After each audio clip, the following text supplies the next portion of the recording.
and that it will take place, I announced the King's Speech, but that it will take place on Wednesday the 13th of May. And at its conclusion, this parliamentary session will see the delivery of over 50 bills, and through this legislation we are improving renters' rights, changing planning laws to streamline the delivery of new homes, we're bringing our railways into public ownership, and we are strengthening employment rights.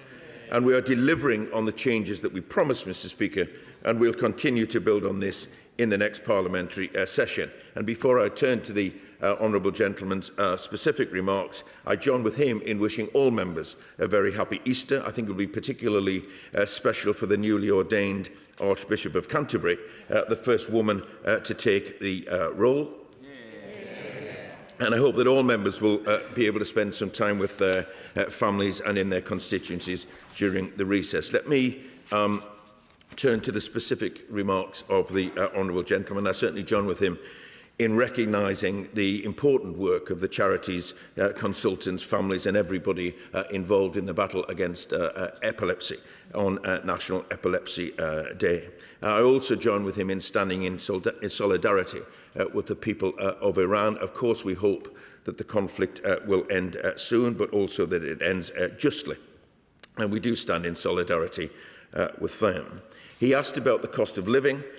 We're already bringing down energy cost bills by £120, and the Chancellor, I'm sure, and the Energy Secretary will keep the House updated as we see how this particular crisis, international crisis, unfolds.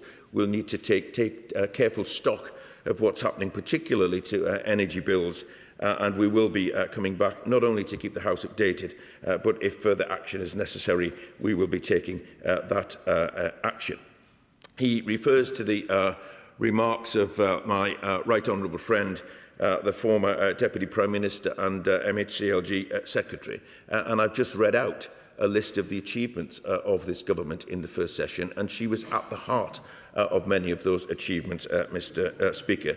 So I think the divide which he seeks to create in here is not actually one that exists in reality.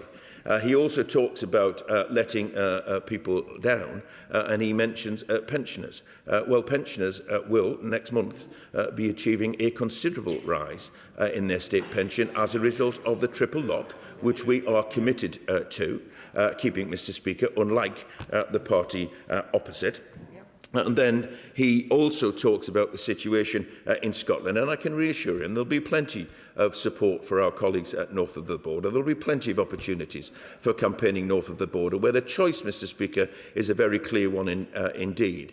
It is to continue with the failure and underachievement of the SNP government, or real change under Scottish Labour. That is the choice, and there will be plenty of opportunity for every member of this PLP and indeed of the party to be out making the case for that change. And in terms of what he says about the Scottish Tories, it's great to see him finishing on a joke. Can I just say to the two people who came in late, please don't stand, I don't want to embarrass you both. Shows and Joseph. Thank you, Mr. Speaker. On Friday, I met with my constituent Andrew Mackay, whose wife, Katie, passed away at the end of September. Like Andrew, Katie was a retired civil servant, having worked for Border Force for over 40 years.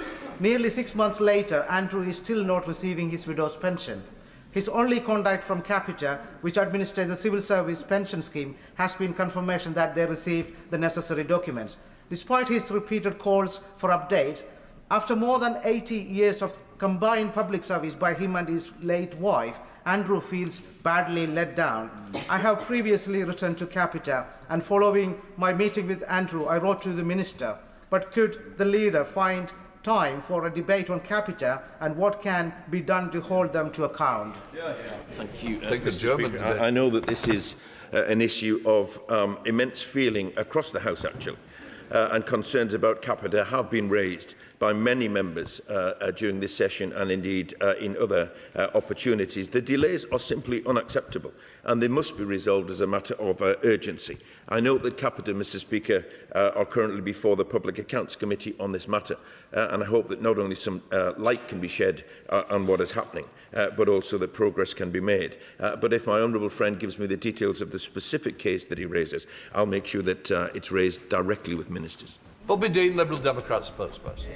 Thank you, Mr Speaker. Can I echo the tribute you made to the late David Winnick, and can I join with all sides of the House in condemning the attacks in North London? We stand united against anti-Semitism in this House, and can I also say I'm grateful for the government's swift commitment to replace those ambulances as well. That was a much important gesture.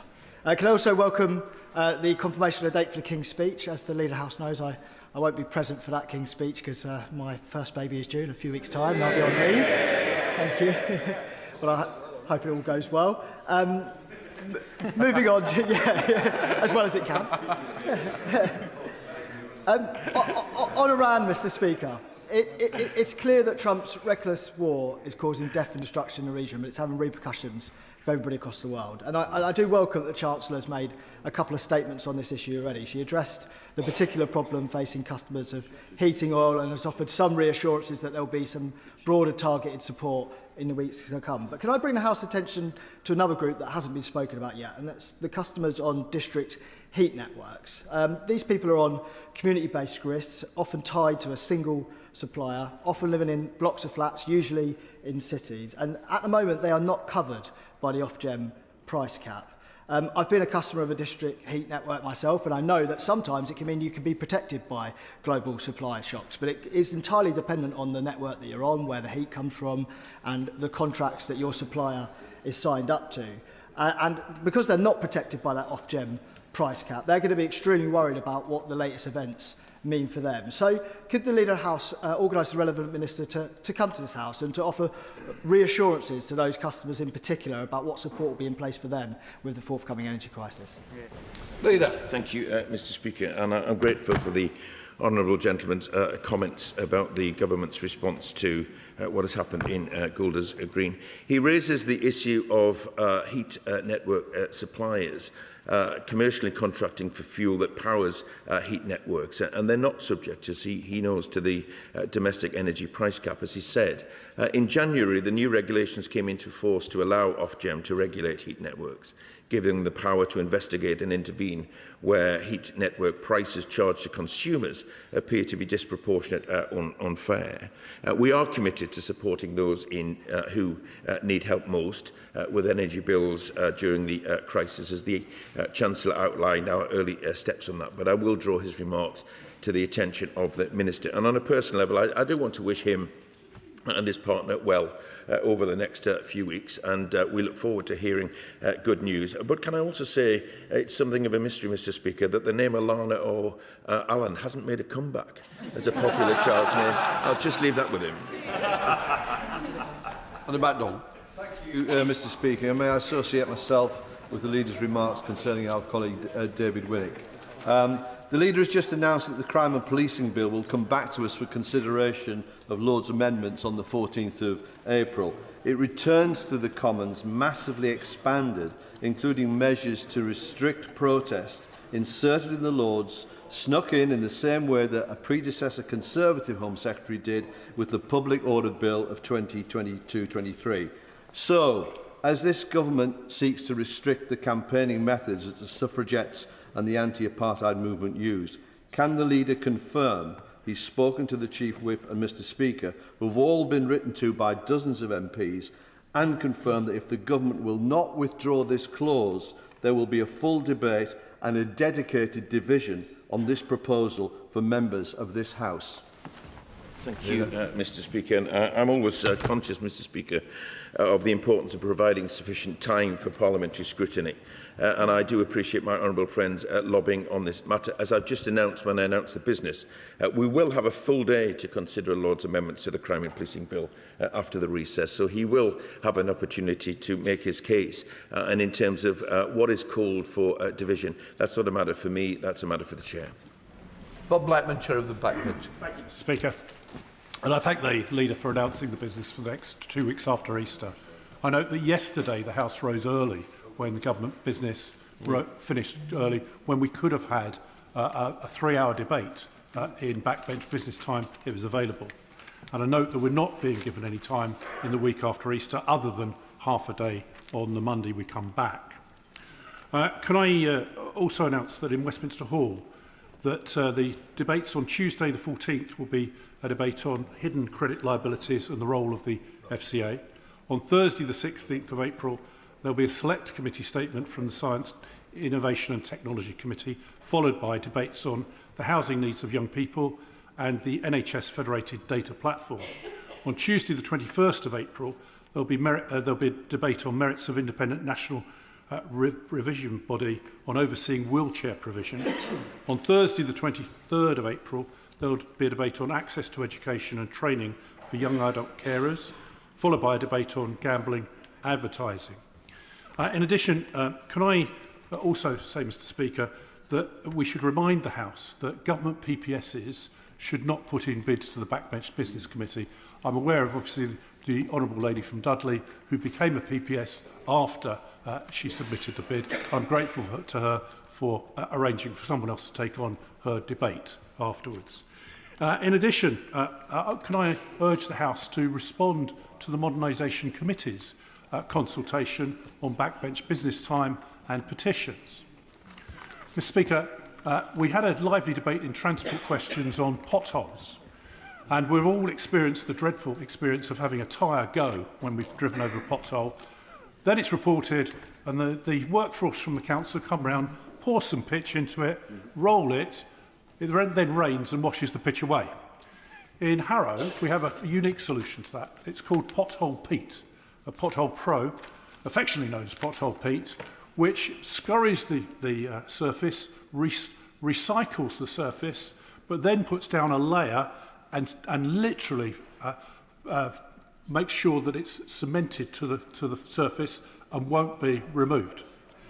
This means, Mr Speaker, it's far more efficient, far more effective, and I can the leader commend this to councils up and down the country.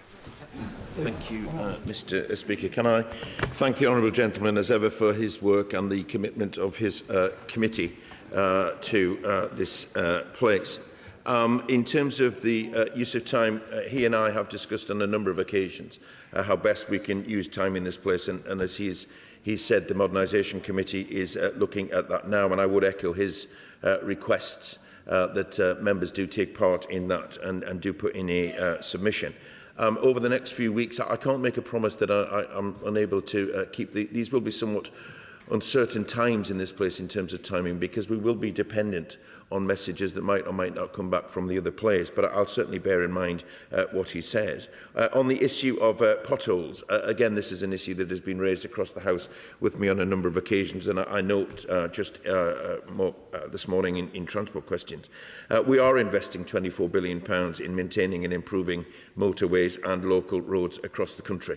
And as my right honourable friend, the Transport Secretary, has said, drivers are fed up with the state of roads, and the extra funding that we've provided is for potholes and road maintenance. It's not to be diverted elsewhere. As for my reaction to Pothole Pete, I will draw it to the attention of transport ministers and seek their views rather than give my own. Thank you, Mr Speaker. Last week I had the pleasure of holding a chess tournament at the Royal School, Wolverhampton, in my constituency of Wolverhampton West, bringing together primary and secondary school pupils to socialise and compete for individual and team medals. And I even managed to play a couple of games myself. Mr Speaker, chess is invaluable for young people, helping them to develop intellectual and emotional skills such as problem solving, resilience, patience and concentration. Will the Leader of the House join me in commending the outstanding work of the Chess in Schools and Communities charity, without whom the event would not have been possible, the Royal School for hosting the event, and will you please ask the Secretary of State for Education to advise when the funds earmarked to develop chess in schools will be made available via a tender? Thank you, Mr Speaker. I thank my honourable friend for this question. I know he's both a keen advocate for chess but also a keen player himself. I join with him in commending the work of the Chess in Schools and Communities charity for their work in teaching chess to young people and the Royal School in Wolverhampton for hosting the event. I will raise the specific question about funding with the Department for Education and get him the answer that he needs.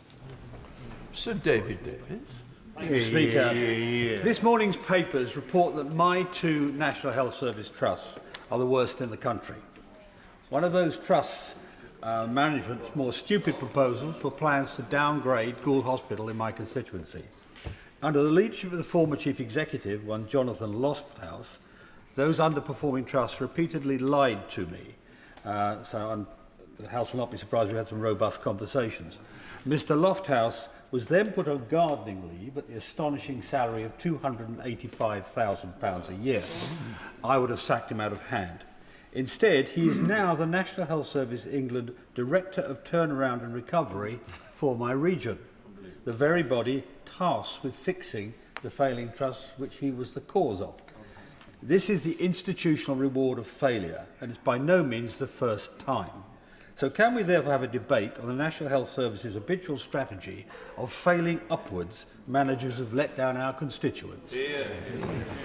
Thank you, Mr. Speaker. I'm shocked at the suggestion that anyone should lie to members of Parliament. That's entirely unacceptable, and the honourable gentleman has put on record his concern about that. I have no doubt delivered his concerns in a robust matter.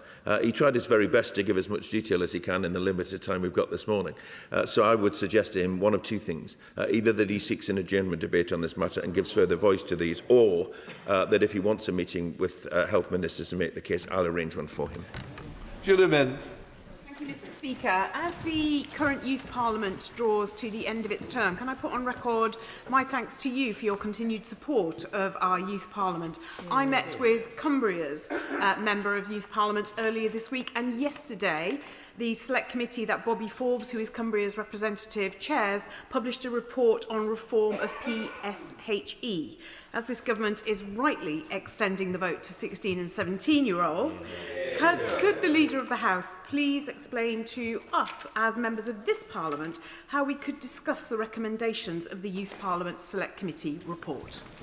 Thank you very much indeed, Mr. Speaker, and I thank my honourable friend for bringing this important matter to the House. The Youth Select Committee is an excellent initiative, and this government continues to take steps to ensure that young people's voices can be heard within our democracy, not least the dependence upon which we put the voices of young people when we drew together our national youth strategy. I will share my honourable friend's question with the Department for Culture, Media and Sport, if I may, who I know work very closely with the committee.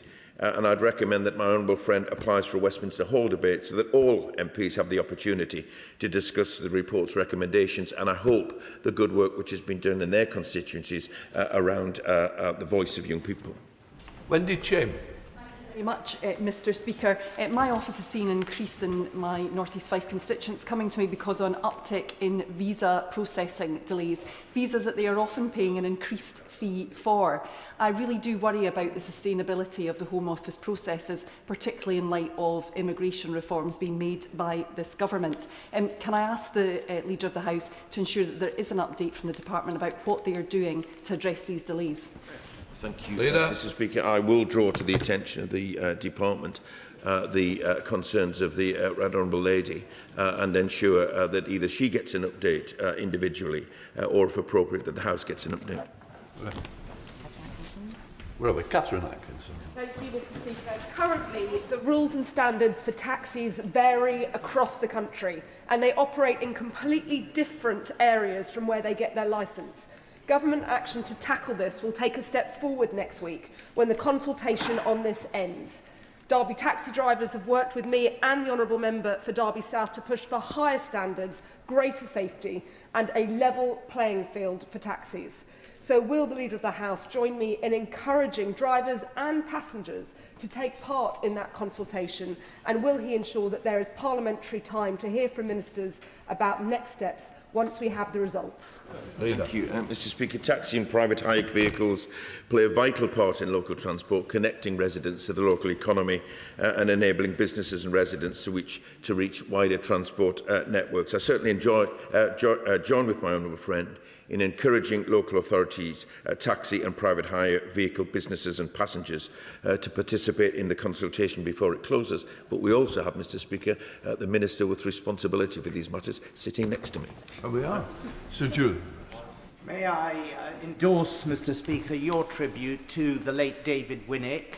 I had occasion to observe him in action in this House for the first 20 years of my own time here, and I can certainly confirm that he was a strong character with an independent mind, and that ought to be the best possible tribute one can give to a resolute backbencher. May I appeal for a debate in government time on the importance of the credibility of consultation processes, bearing in mind that we have been through one for the local government reform and our contributions seem to have been overwhelmingly ignored. It would be a shame if people felt that there was no point in participating in a consultation process when the outcome had been predetermined on party political grounds. Thank you, Mr Speaker. And I'm grateful for what the right honourable gentleman says about David Winnick. He was a man of independent mind. As a former whip, I can attest to that. On the wider matter of consultation reviews, I hope that the public wouldn't get to a situation where they believe that having given their views that they don't count. But the reality is, in a lot of cases, in some cases anyway, people will give their views and they simply don't get the outcome that they want. He will know that the government is keeping under review the number of consultations and reviews as an issue. And therefore, at the appropriate time, I'm sure ministers will want to bring forward their views, and perhaps we'll have a debate on the matter. Jim McMahon. Thank you, Mr Speaker. My constituents Cassie and Ryan Claydon suffered the loss of their unborn child Matilda at 36 weeks. Like every parent in England and Wales who go through this trauma, they were required to attend the registrar's office in person to register the stillbirth, sitting in a waiting room with new parents and babies, making the grief even harder than it needed to be. I'm supporting their calls for parents of stillborn babies to be able to register remotely, as they can already in Scotland. Can the Leader of the House advise on the best way to secure this change, and join me in crediting the campaign led by Cassie and Ryan? Thank you, Mr Speaker, and I thank my honourable friend for raising this important matter, and indeed the way in which he has raised it. I'm sure the whole House will join with me in recognising Cassie and Ryan's campaign for this change after such a devastating experience. I understand, Mr Speaker, that the General Register Office is considering options for registering births and deaths over the telephone or online to minimise the burden on bereaved families. But I will make sure that ministers in the Home Office have heard my honourable friend's question and that he gets an update. Dr Danny Chambers. Thank you, Mr Speaker. I'd like to bring up one more time this morning the state of our roads, particularly in Hampshire. As someone who was a former horse vet before I got elected, there's probably not a single road I haven't driven down, and thankfully I did have a 4x4 because you genuinely need it for the roads, not just the farm tracks. At the moment, where I live in Shawford, these aren't just potholes, they're actually craters. It's like driving along the surface of the moon. Now, Hampshire County Council, run by the Conservatives, are saying they have no money to fix these potholes. I know that the council budgets aren't the remit of central government, but this has become such a problem that is there the opportunity to have a debate or a review and how we have some sort of emergency funding to fix these roads, because it's not fair that our constituents need to pay for financial mismanagement. Thank you, Mr Speaker. We are investing £24 billion in maintaining and improving motorways and local roads across the country. And a record £7.3 billion for councils over the next 4 years. But in some cases, I'm sure the questions need to be directed towards the councils and how they are actually using that money. And as I said previously, the Secretary of State is very keen that it is spent in the right way. But I do appreciate the concern of his constituents and indeed the farmers that he previously worked with. And I'm quite sure that they will all not only be keen to learn about the the action that we're taking to tackle potholes, but also the action we're taking to tackle vets bills. Hello. Thank you very much, Mr. Speaker. Yesterday, I was very sorry to be absent from my honourable friend for Salford's very powerful adjournment debate. Seeking justice for our nuclear veterans after previously covered-up information has proved radiation fallout. My right honourable friend knows this is the longest-running scandal in British history, so can I plead with him that in preparations for the new session, he advocates with us for a one-year special inquiry to be included in the King's speech. Leader. Mr. Speaker, my honourable friend is a tireless campaigner on these matters, and I thank her for that. I'm not going to speculate what might be or not in the King's speech, Mr. Speaker, but I'll certainly draw her remarks to the attention of the Ministry of Defence. Andrew Snowden. Thank you very much, Mr. Speaker. Morgan McSweeney resigned from the government in disgrace for his role in the Mandelson scandal, and that is a key word, resigned. He was not made redundant. And I have been inquiring to the Cabinet Office as to whether he is receiving a cash payout, the taxpayer-funded cash payout from the government as part of his deal for exiting Number 10. I asked a named day written parliamentary question the day after he resigned. The question was ignored. I asked another named day written parliamentary question that was due for answer on Monday and was ignored. I raised a point of order on the floor of the House yesterday and I have still heard nothing. It is a straightforward question. He either did or did not receive cash payers' payout for leaving Number 10, or he didn't. And if he did, how much? The government has had 6 weeks and 3 formal attempts to provide this information to a member of the House. Does he think that is acceptable? Can I say, we have still got a lot of members to get in. I know he may be riled by this and keeps raising it. You might better off put him for an adjournment if need be, if he's that. Leader. Thank you, Mr. Speaker. I certainly echo what you just said about an adjournment debate, if that's where the honourable gentleman wants to go to. But he will know my very strong view that members of this House who ask questions, reasonable questions, indeed any question, should get an answer wherever possible. So I will follow up on his behalf and see if we can get the answer that he seeks. Ben Morris. Thank you, Mr. Speaker. As members across this House will be only too well aware from their own constituency caseload, the performance of Capita in administering the civil service pension scheme has been disastrous. So can we have a debate in government time about the decision to award Capita the synergy contract for shared services across government departments worth up to £950 million, notwithstanding Labour's own manifesto commitment to bring about the biggest wave of insourcing for a generation?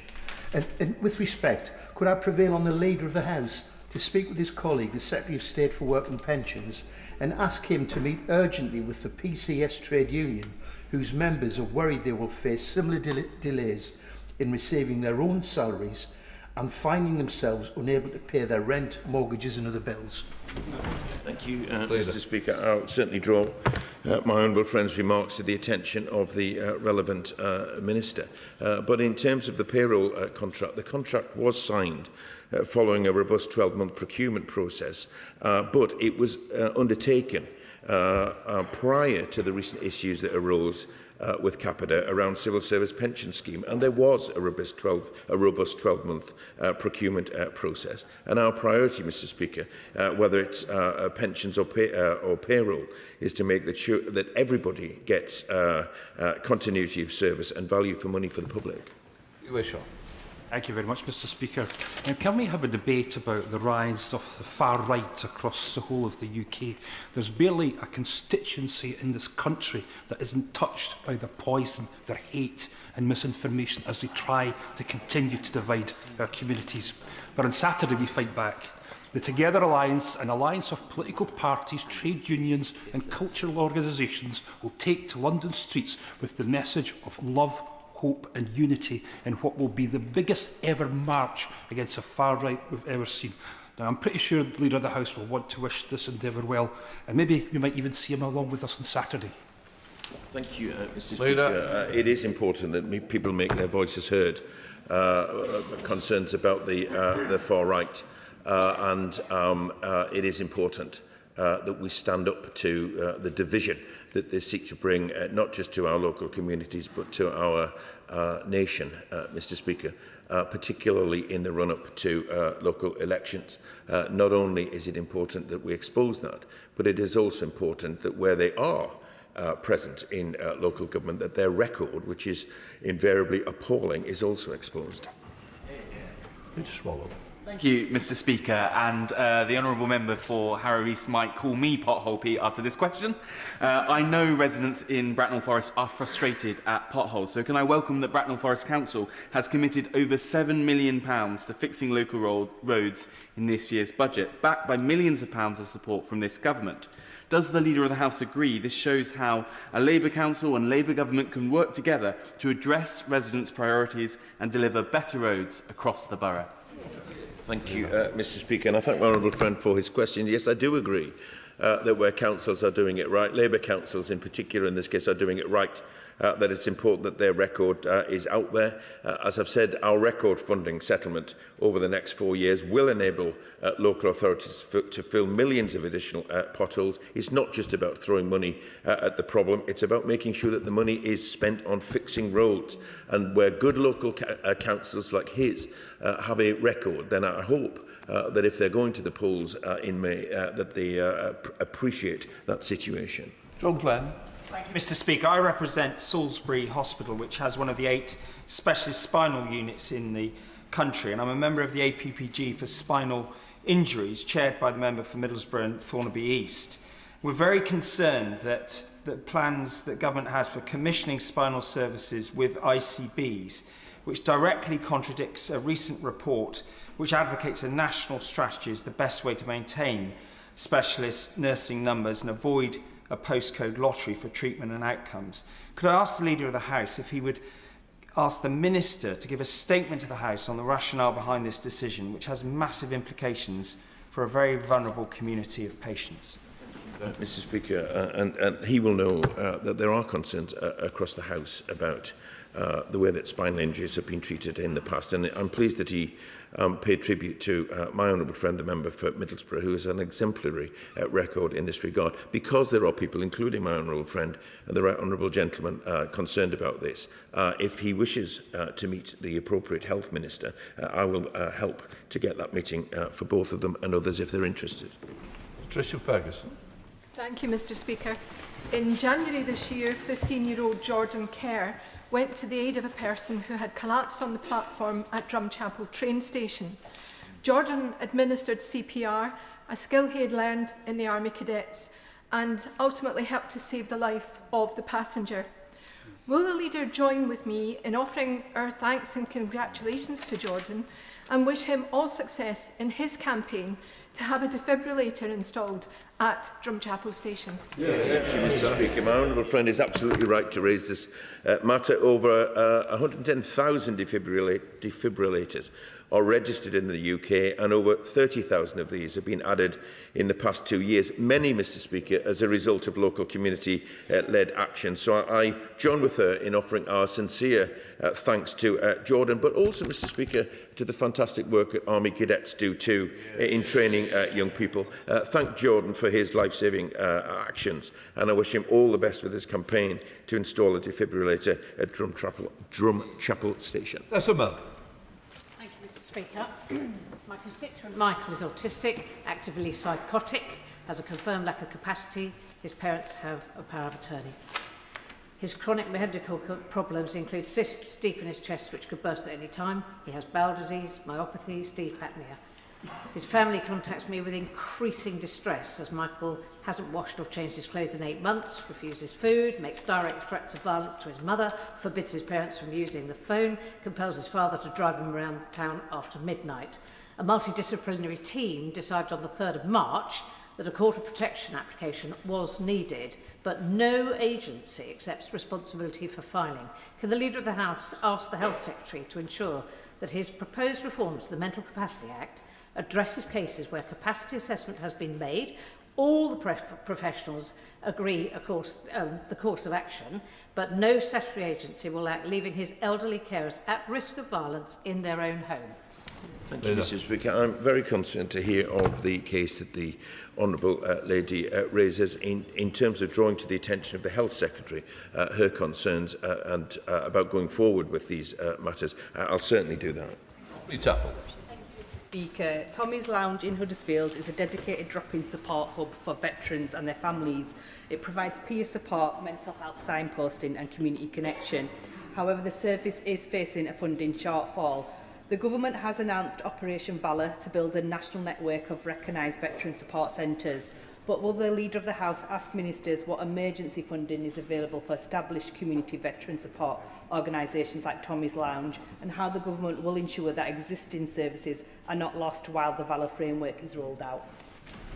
Thank you, Mr. Speaker. I thank the Honourable Friend for her questions and commend everyone at Tommy's Lounge for the work that they do to support our veterans. I will raise with the Veterans Minister, Mr. Speaker, on my honourable friend's behalf. Operation Valour is a cornerstone of this government's veteran strategy, the first in over 7 years, and will better connect local services, charities and national services. But she's absolutely right to draw attention to what happens while those services are being rolled out.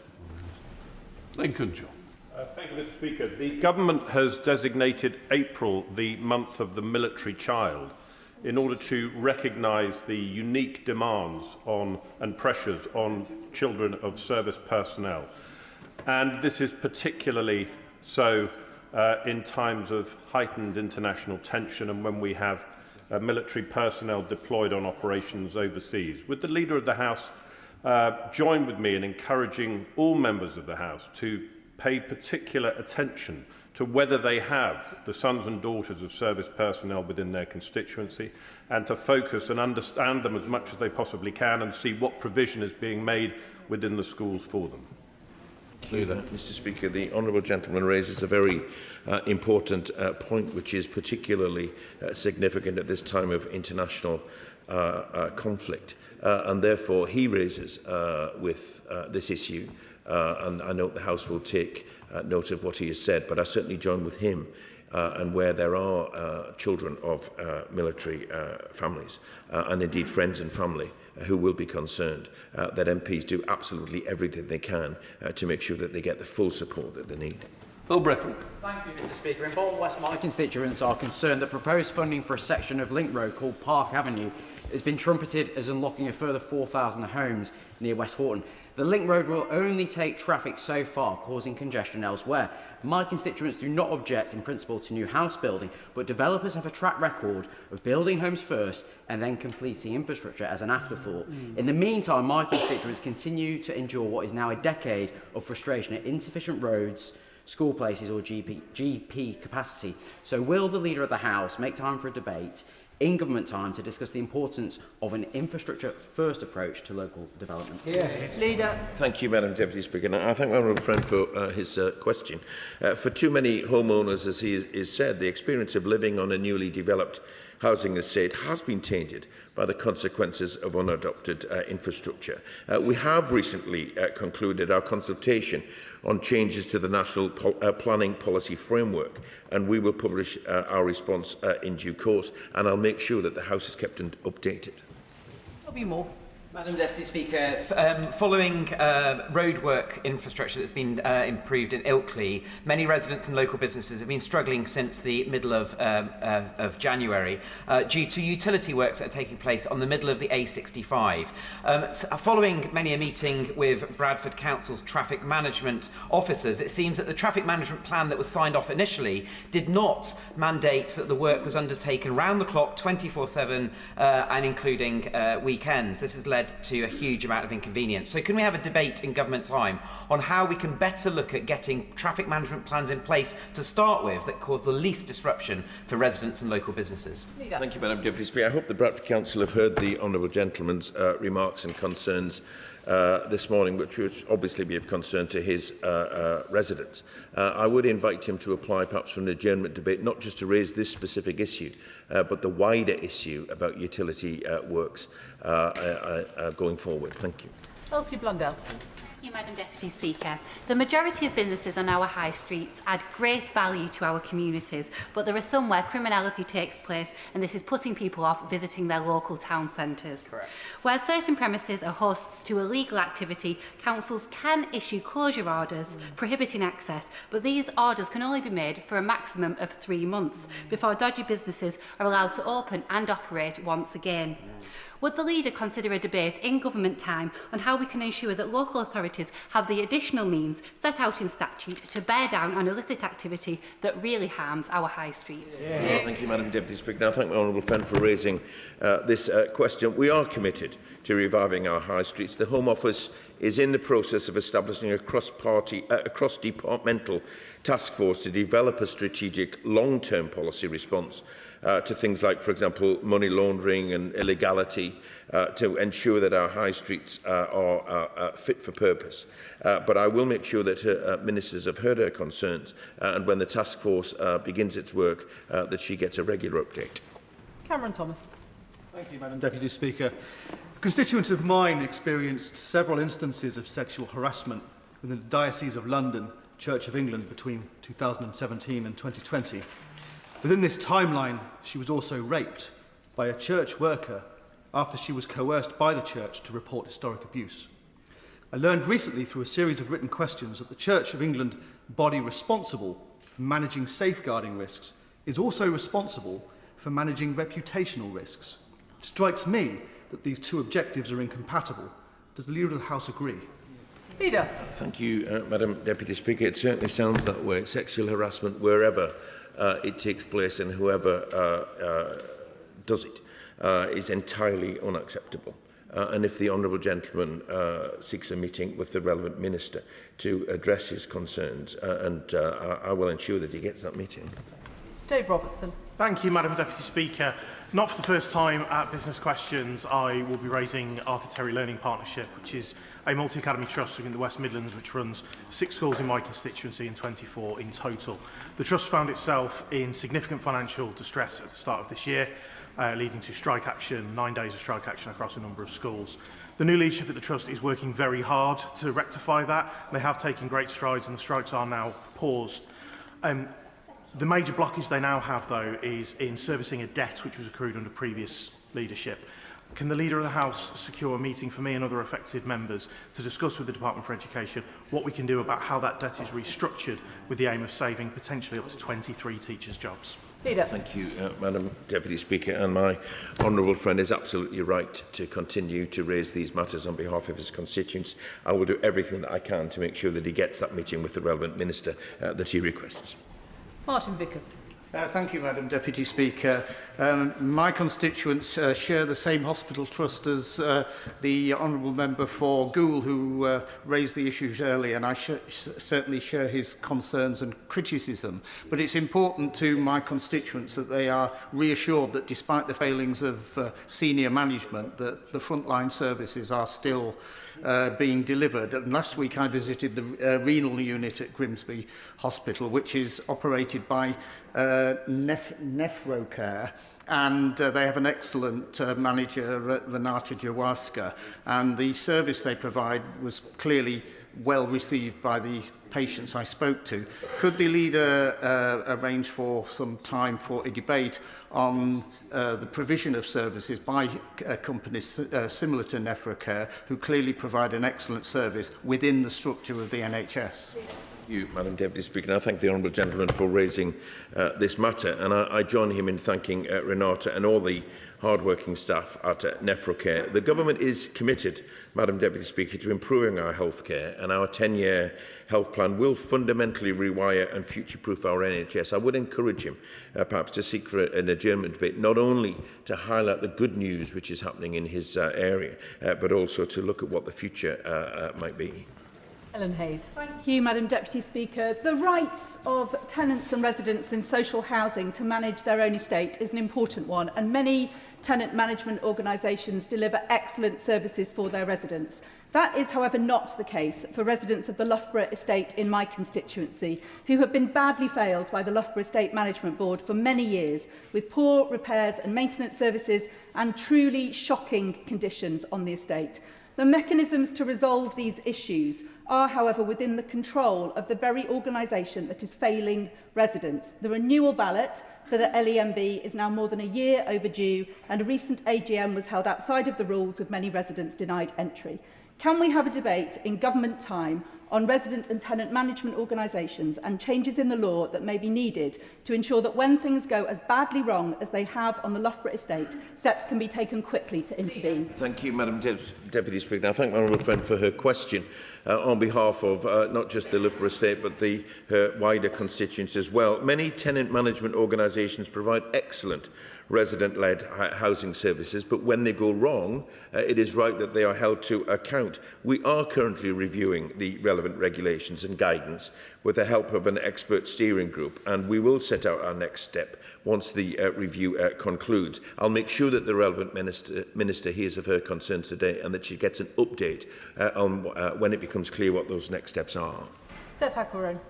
Deputy Speaker, a small business owner in my constituency who relies on Facebook and Instagram to market her flower business has seen her accounts disabled and advertising blocked after she was mistakenly flagged as spam by the system. She's heard nothing back still. All the while, we know that scam and spam adverts, many powered by AI, litter social media platforms. Would the leader make time for the importance of social media to British businesses and the responsibilities of those companies to support legitimate businesses and tackle scammers? And if the government are pulling the AI bill, will legislation come forward urgently to tackle AI-powered scams?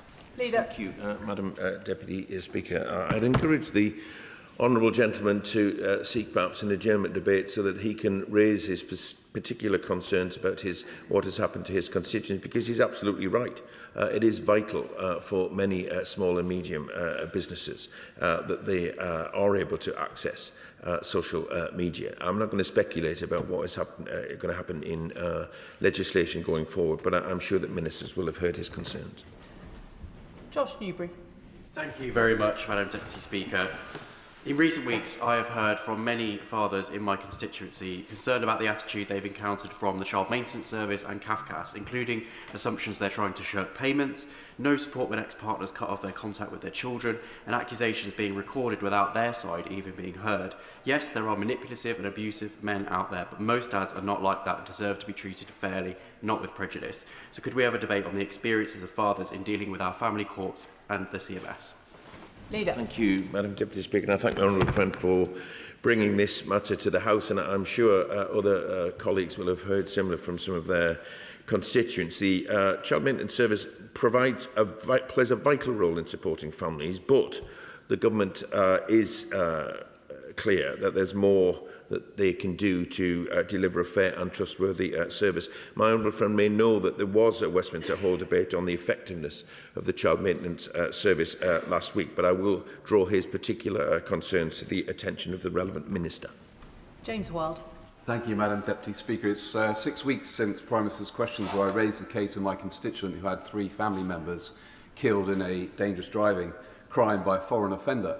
After that, the prison minister refused to act to prevent the deportation. I then requested a meeting with him on behalf of the family, with the family, as victims who want to explain the impact on them. A month on, there's been no reply, so would the leader use his office to remind Lord Timpson of the importance of timely responses to such requests? Leader. Deputy Speaker, Lord Timpson is an excellent prisons minister, but a truly excellent prisons minister, but I don't know the detail of what may have gone wrong in this case, but I will certainly draw to his attention the honourable gentleman's concerns. Sonia Kumar. Thank you, Madam Deputy Speaker. I had the pleasure to visit the newly opened Penns Meadows SEND School in Dudley. This fantastic and long-awaited school has transformed opportunities for local children, families and staff, and stands a testament to the vision of the head teacher, Marie Hunter. Will the Leader of the House join me in welcoming the school, thanking Marie and her team, and will he grant time for a debate on improving SEND provision in the Black Country? Thank you. Leader. Madam Deputy Speaker, and I thank my honourable friend for raising this matter. We will reform the SEND system, Madam Deputy Speaker, because we need to transform the life chances of every child with additional needs. We've already committed £4 billion to make every mainstream school in England an inclusive school. I absolutely join my honourable friend in welcoming Marie Hunter and all of the staff at New Penns Meadows School. And I recommend that she, looking at the future business going forward, I've just announced that there will be a SEND debate on the first day back after the Easter recess. I hope that she can make a case then. Andrew Rossendale. Thank you, Madam Deputy Speaker. This week, I was shocked to hear about the unacceptable living conditions that my constituents are enduring at the Haynes Park Court in Hornchurch. Leaseholders and tenants paying substantial service charges report rat infestations, black mould, damp and water leaks, alongside concerns about antisocial behaviour throughout the estate. Despite repeated attempts to engage with the managing company, London and Quadrant, about these issues, residents feel ignored, neglected and completely let down. So, does the Leader of the House agree with me that housing associations like L&Q must be held to account, and will he make time for a debate on improving living conditions for my constituents and others who are facing similarly appalling conditions at the hands of housing associations who are failing in their duty to local residents? Thank you, Madam Deputy Speaker. And housing associations are required to deliver on the regulator standards set out by the social housing regulator, and referrals can be made to the regulator where there are concerned that registered providers are not delivering on the proper standards. But I will make sure that the relevant minister hears his concerns. Brian Leishman. Madam Deputy Speaker, when I'm out campaigning with Paul Godzik, Suzanne Graham and Siobhan Patterson, three outstanding Scottish Labour candidates in the Holyrood elections, I'm often asked, what's the difference between Scottish Labour and the SNP? Well, let's try this one on for size. I joined the Chancellor of the Exchequer in Grangemouth in December as she announced £120 million to save 500 jobs on site and the future of the UK chemicals industry. Let's compare that with the SNP government announcement yesterday. They have decided that they are going to buy more buses built in China than in Larbert and Falkirk. I know how I feel, but what does the Leader of the House make of the SNP abandoning Scottish workers, communities and industry? Thank you, Madam Deputy Speaker. First of all, my honourable friend is right to draw attention to the record of this government in supporting workers at Grangemouth, but he's also absolutely correct in his analysis and indeed condemnation of the record of the SNP.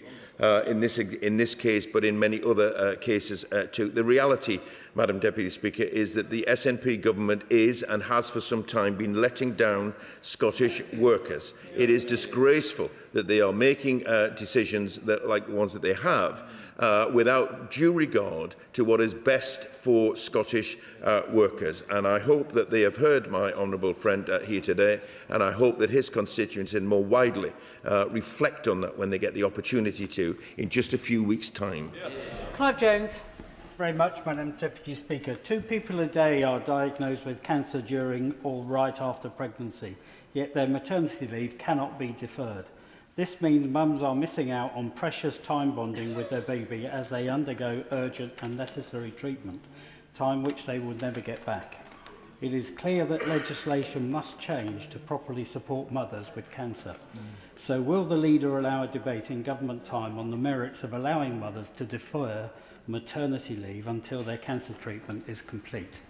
Thank you, Madam Deputy Speaker. It's a very interesting question that the honourable gentleman raises, because it brings together 2 things that the government is determined to do, which is to make sure that we provide the very best support for people suffering from cancer, but also that we do support parents, and particularly new parents, where this should arise. I don't know the answer to his question of what can be done, but I will bring it to the attention of the relevant minister and see whether the government is, the department is about to bring forward something that might address this matter. Paul Wall. Thank you, Madam Deputy Speaker. The latest Department for Education performance tables put Rochdale Sixth Form College as ranked #1 in England as the best sixth form college. The college already scores highly on exam results, but it's now first in England for A-level progress, applied general progress, academic progress and, crucially, progress for disadvantaged students in both A-levels and BTEC. So will the Leader join me in congratulating all the students and staff at Rochdale Sixth Form College for proving that Rochdale students really are a class act? Leader. Well, absolutely, Madam Deputy Speaker. I thank my honourable friend for bringing this to the House. and I join him in congratulating everyone at Rochdale Sixth Form College and all the students for their exceptional achievement. It is a fantastic achievement. Our education reforms will ensure the country's education system delivers opportunity for all, which is why we've invested £800 million extra into funding for further education for 16 to 19-year-olds. But I'll certainly draw to the Education Secretary's attention the success of what is happening in his constituency, and long may it continue. Jim Shannon. Madam Deputy Speaker, Mr Naami, a young Baha'i in Iran who was tortured into giving a false confession that was later broadcast on state media. He has been subjected to severe beatings, to interrogation, mock execution, including having a noose around his neck. All this happened in an IRGC detention facility and will have serious implications for the wider Baha'i community in Iran. So again, I ask the Leader of the House, please, to ensure that the Foreign Secretary can set out what representations government has made to the Iranian authorities regarding Mr Naami's case, to raise concerns about the treatment of Baha'is and the use of forced confessions in Iran. Thank you. Thank you, Madam Deputy Speaker. As ever, the honourable gentleman raises a serious issue, and I thank him for that. And we strongly condemn the repression of religious minorities in Iran. Notwithstanding the grave uncertainty about what is happening now, this issue will continue, whatever the outcome of the situation there. The case that he raises is a concerning one. I'll make sure that he gets a response from the Foreign Office to see what they have done and what their intention is going forward. But on a personal note, Madam Deputy Speaker, can I also wish the honourable gentleman a happy birthday for yesterday? Lorraine Beavers. Thank you, Madam Deputy Speaker. At Jameson Road Landfill site, the stink is only getting worse, making the lives of my constituents unbearable. Yet the crooks responsible at Transways still haven't gone back to Yorkshire and have now set up a new company called Transways NW, presumably to hide their dodgy activities. Will the Leader of this House assure me that this government will not allow firms like Transways to evade accountability for their crimes? I can, Madam Deputy Speaker, because this is a very concerning matter. But this week, the government published our Waste Crime Action Plan, which sets out a zero-tolerance approach to waste crime. I understand the Environment Agency is considering all regulatory options to reduce and prevent the impact on the people of Fleetwood, and has been clear with Transwaste about these expectations. But Honourable Friend is absolutely right to call them out today. The Environment Agency will continue to hold them to account and will work closely with the local council. Jacob Collier. Thank you, Madam Deputy Speaker. Staffordshire and Stoke-on-Trent hosts excellent tourism hotspots and venues, with my constituency being a key part of that.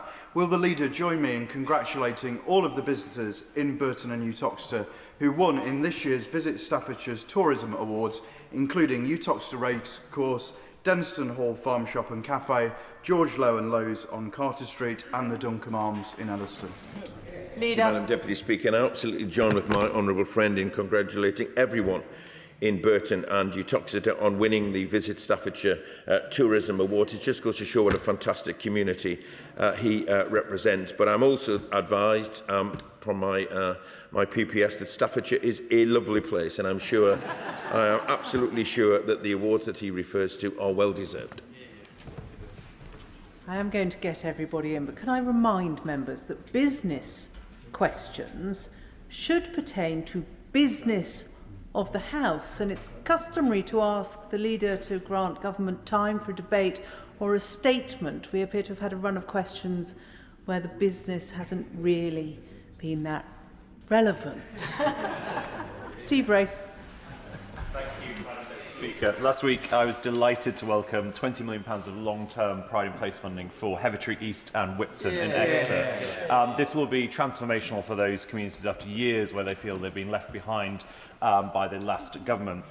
Will the Leader of the House join me in celebrating the most exciting aspects of Pride in Place that's designed for residents to have a full say in how it's used in their community? And might there be time, in government time, to talk about community engagement in government business generally? Leader. Speaker, and I absolutely join him in celebrating receipt of this funding. We have committed £5.8 billion to almost 300 neighbourhoods and begun to set up neighbourhood boards so that local people can decide for themselves how that money is best spent. He may wish to apply for a Westminster Hall debate on this important programme when we return after the recess. Emma Foodie. Thank you, Madam Deputy Speaker. Recently, residents in Shiremoor and Cramlington have been contacting me about significant delays in postal deliveries. Some report letters arriving once every 10 days, and this is having a real impact on constituents, including one case where a delay in receiving post resulted in an interruption of disability living allowance for one child. Now, given that Royal Mail has stated that there are no widespread issues, what steps would the leader suggest in this place to hold Royal Mail to account and ensure reliable postal services for my constituents? Thank you, Madam Deputy Speaker. And last week, Madam Deputy Speaker, a well-attended Westminster Hall debate addressed the declining performance of Royal Mail, reflecting falling confidence amongst members of the House and increasing anger, as expressed by my honourable friend today, over service failures. It is clear that there's cross-party support to improve the situation. I hope that Royal Mail is hearing that message loud and clear, and I will also ensure that my honourable friend's concerns are raised directly with the department, because the situation is things need to improve. Douglas McAllister. Thank you, Madam Deputy Speaker. Yesterday's announcement by the Government to increase the number of youth hubs with the new locations confirmed, including my constituency of Western Bartonshire, is such incredible news. So will the Leader of the House join me in welcoming this wonderful news for Western Bartonshire and recognise that it will go a long way to breaking down barriers to opportunity for the young people of my constituency? And will the Leader arrange for a statement to come to the House after recess? Thank you. It is indeed wonderful news, Madam Deputy Speaker. We are working hard to make sure that young people are supported, and Youth Futures hubs will bring together services for young people to access opportunities and to get the support that they need in their local communities. The National Youth Strategy is about empowering young people. It was written by, effectively, young people, and it puts them in the driving seat of designing local youth services. Should my honourable friend seek a Westminster Hall debate, then I'm sure other colleagues would want to join him in praising what is happening in their areas also. Ewan Steinbank. Deputy Speaker, heritage is devolved and the Scottish Government have not yet provided a replacement for the listed places of worship VAT reclaim scheme, causing significant distress and uncertainty to places of worship in my constituency. Angus Robertson has justified this by saying the UK Government did not inform them that the scheme was ending. It has since been established that they were first informed by DCMS in January 2025 of the change, giving them 1 year and 2 budgets to replace the scheme. Instead, in the most recent budget, they cut Historic Environment Scotland's budget. Can we have a statement after recess from DCMS ministers so Scottish members from across the House who have raised this matter during business questions can call on the SNP to drop this political posturing and deliver a scheme for Scottish places of worship? Thank you, Madam Deputy Speaker. And as a regular attender at these sessions, I know that my honourable friend shares many share his appreciation of the importance of places of worship in communities. The reality is that we gave the Scottish Government the largest funding settlement since devolution began. We also gave them notice of what we were going to do. So he's absolutely right that the SNP needs to get on and deliver. They need to stop posturing on these matters and they need to stop the political point scoring. Mark Seward. Thank you, Madam Deputy Speaker. My constituents have been let down by poor bus services in Leeds South West and Morley for too long. So I'm absolutely delighted that all buses in Leeds will be brought back into public control next year. Will the Leader of the House join me in encouraging my residents to complete my Better Buses survey so we can make sure that the Weaver network actually works for us? And will he grant a debate in government time on the importance of publicly controlled bus networks? Thank you, Madam Deputy Speaker. Our Buses Act is letting local leaders in communities such as his take back control of services, and I absolutely join him in encouraging members of his constituency to complete his survey and make sure that their voices are heard. I also recommend that my honourable friend applies for what I'm sure will be a popular Westminster Hall debate.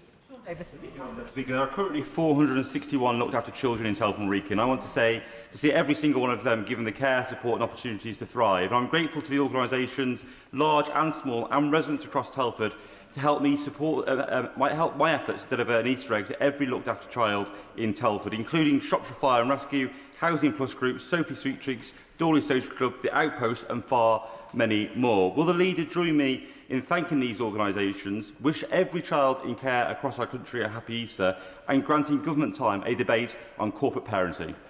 Thank you, Madam Deputy Speaker. My honourable friend describes just how strong his local community is, with people coming together to make sure that looked after children get the support that they need, because that is certainly the hope and the intention of this government. I thank absolutely everybody involved in that. I wish them happy Easter, and when we return, I'll certainly give consideration to what he asks. Lewis Atkinson. Thank you, Madam Deputy Speaker. Sunderland is a happier place than Mar-a-Lago at the moment. Perhaps that's why the leader of Reform UK, the Honourable Member for Clacton, is visiting today, having previously called the UK to do all we can to support the US and Israel's war on Iran. But I'm here to stand up for Sunderland, not for Donald Trump. So can I impress on the Leader of the House that my constituents do not want to be drawn into a war that is not our own, and they are concerned about rising petrol prices? Will he make ample time for these views to continue to be debated after recess and ensure that the government continues to make decisions solely in the British national interest? Thank you very much indeed, Madam Deputy Speaker. And what a contrast to the celebrations of last Sunday. After the local derby, only to find that the dark cloud of the arrival of the member for Clacton is approaching. And I thank my honourable friend for raising concerns on behalf of his community. We are responding to the crisis in the Middle East with calm, level-headed leadership, which the situation demands, which is entirely focused on our national interest. I have to say, as he says, this is in stark contrast to Reform, who didn't know from one day to the next what the national interest actually looked like. I know that the good people of Sunderland have a strong sense of community and good sense to reject the policy of division. Thanks, Mayor. Thank you, Madam Deputy Speaker. The clocks change this weekend, and at a stroke we will have lighter evenings. But we could have lighter evenings all year round if we adopted Churchill time, which would also cut bills, reduce road traffic accidents and boost the hospitality industry.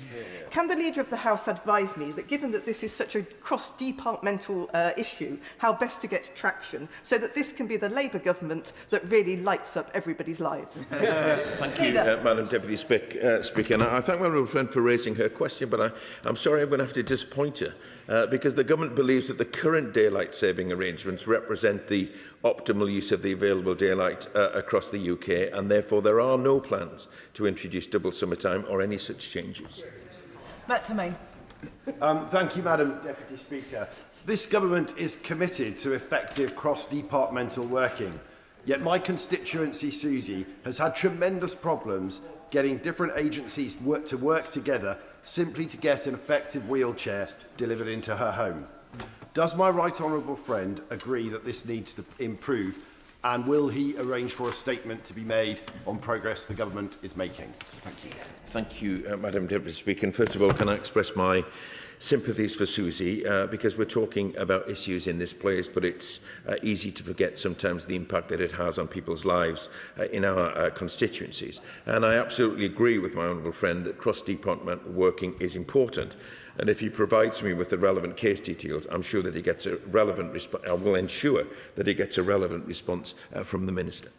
Adam Thompson. Thank you, Madam Deputy Speaker. Long Eaton Town Deal Board has been accelerating towards delivery of so many projects. A new events field, new office space, a pair of beautiful new bridges over the Erosion Canal, and a stunning rebuild of our town centre. So many have contributed, but none more so than our board chair, local business leader and proud champion of Long Eaton, Richard Ledger. Last week, Richard was awarded Freedom of the Borough of Erewash for his immeasurable service to our patch. Will the Leader of the House join me in congratulating him on this award, and will he consider granting time to discuss the importance of such awards for our communities? Thank you, Madam Deputy Speaker. And I absolutely join him in congratulating Richard Ledger and the successes of the Long Eaton Town Deal Board. As he knows, through our Pride in Place programme, we're helping communities to take back control, and this goes to show what can happen when communities are in the driving seat, have the resources that they need, and have fantastic individuals like Richard Ledger who can make best use and show leadership on these matters. Should he wish to apply for an adjournment debate, and I'm sure not just he but others across the House can also draw on the good things that are happening in many of our constituents. Jodie Gosling. Thank you, Madam Deputy Speaker. Residents in Vernon Mews in Nuneaton, managed under Marston Management Company, are facing homelessness for the third time following a prohibition order which was first issued in August 2025 by Warwickshire Fire Services. For months I've been working cross-agencies to tackle a myriad of issues, and yet a temporary fire system installed back in August 2025, which the fire safety crew deem inappropriate for the residential building that it's in, is still in place and no permanent solutions. Can I please join the call for government time to be given to the issues of tenancy management companies, and can my right honourable friend please update me on what further steps can be taken to address these failures? Leader of the House. Thank you, Madam Deputy Speaker. My honourable friend is absolutely right to raise this concern, and as she points out, similar concerns have been raised earlier in this session. I'm sorry to hear of the issues faced by her constituents, and I understand the frustration of my honourable friend. We are committed to strengthening the regulation of managing agents to drive the standard of their service. I will make sure that ministers are aware of this case. I hope that they'll be able to provide her with an update of what our plans are going forward. But I've also listened to her call, and indeed others, about whether or not we can find some time so that we can hear further about these matters. Can I thank the Leader of the House for his answers this morning, and allow a couple of moments for the front benches to swap over.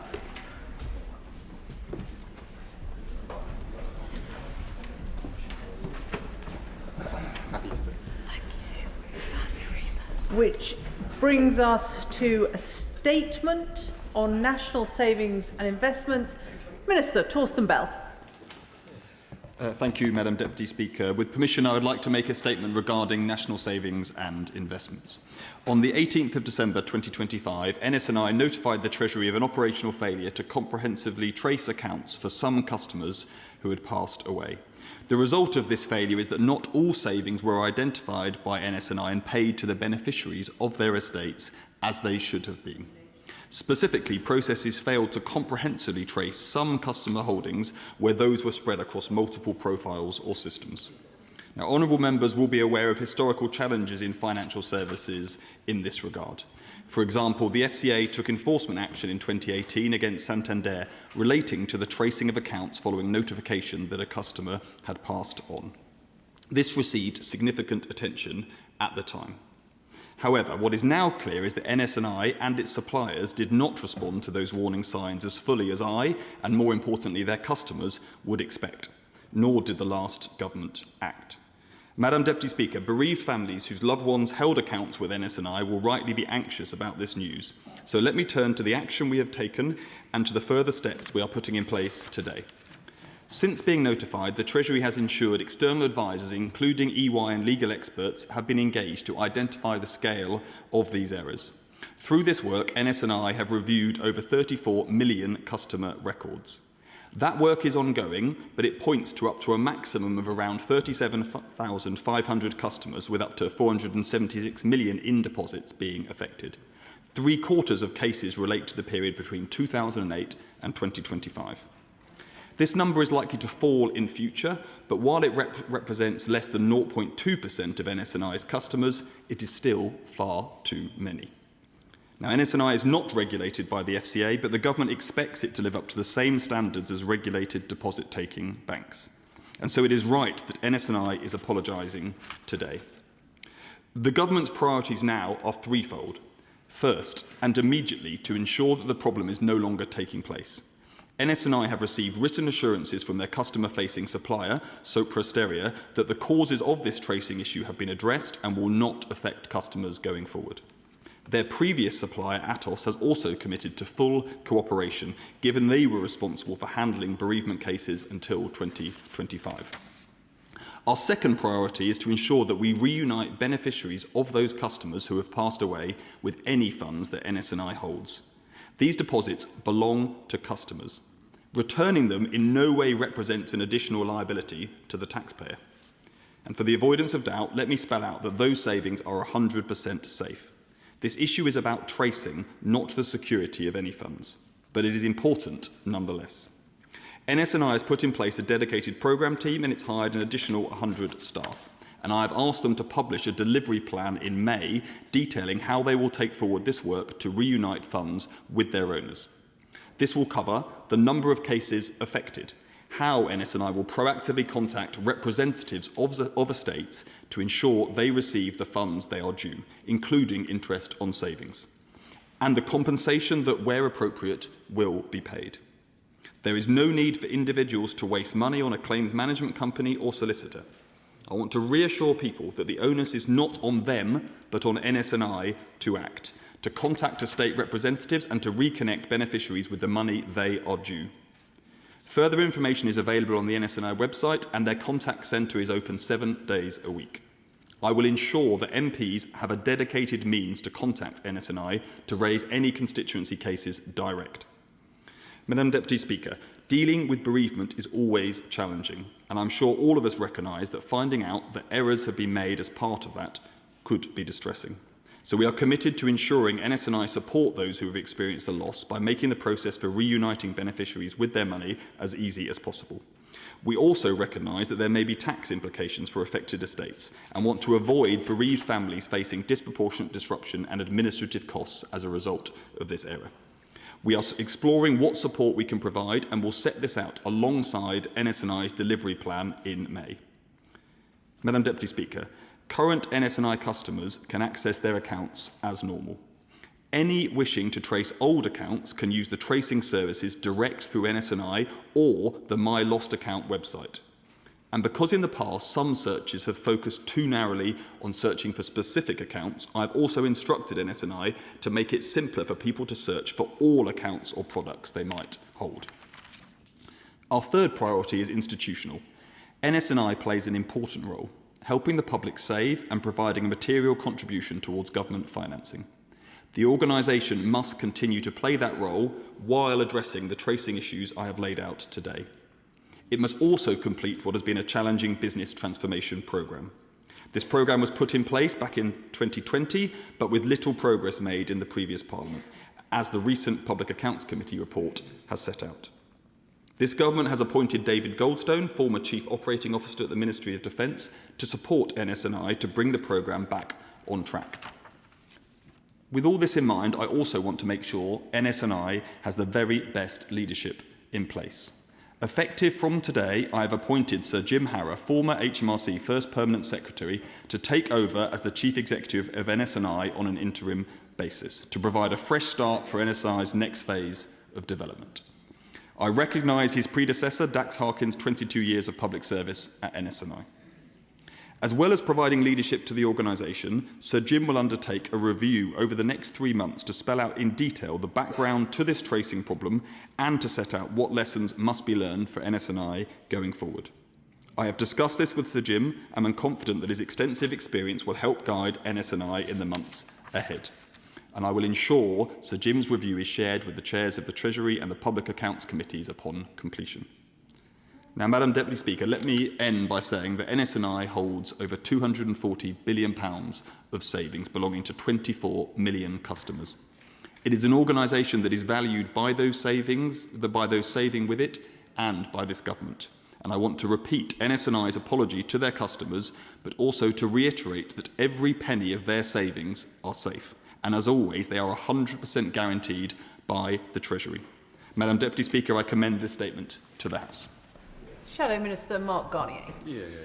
Thank you, Madam Deputy Speaker, and can I thank the Minister for early sight of his statement. Madam Deputy Speaker, this is a scandal that is affecting tens of thousands of people, and it is a scandal that could end up costing taxpayers many millions of pounds. NS&I is supposed to be as safe a place as anywhere you can put your money and your savings, where savers can trust their money will be looked after. 24 million people, as we've heard, do so. And it is a savings scheme the government can use as a benefit to taxpayers borrowing to provide funds for the running of the country. It is something that needs to be demonstrably secure. In reality, bereaved families have been shortchanged, with NS&I losing track of investments, delaying transfers and withholding premium bond payments. Customers have faced a complete breakdown in communication at the most difficult time, adding stress and worry.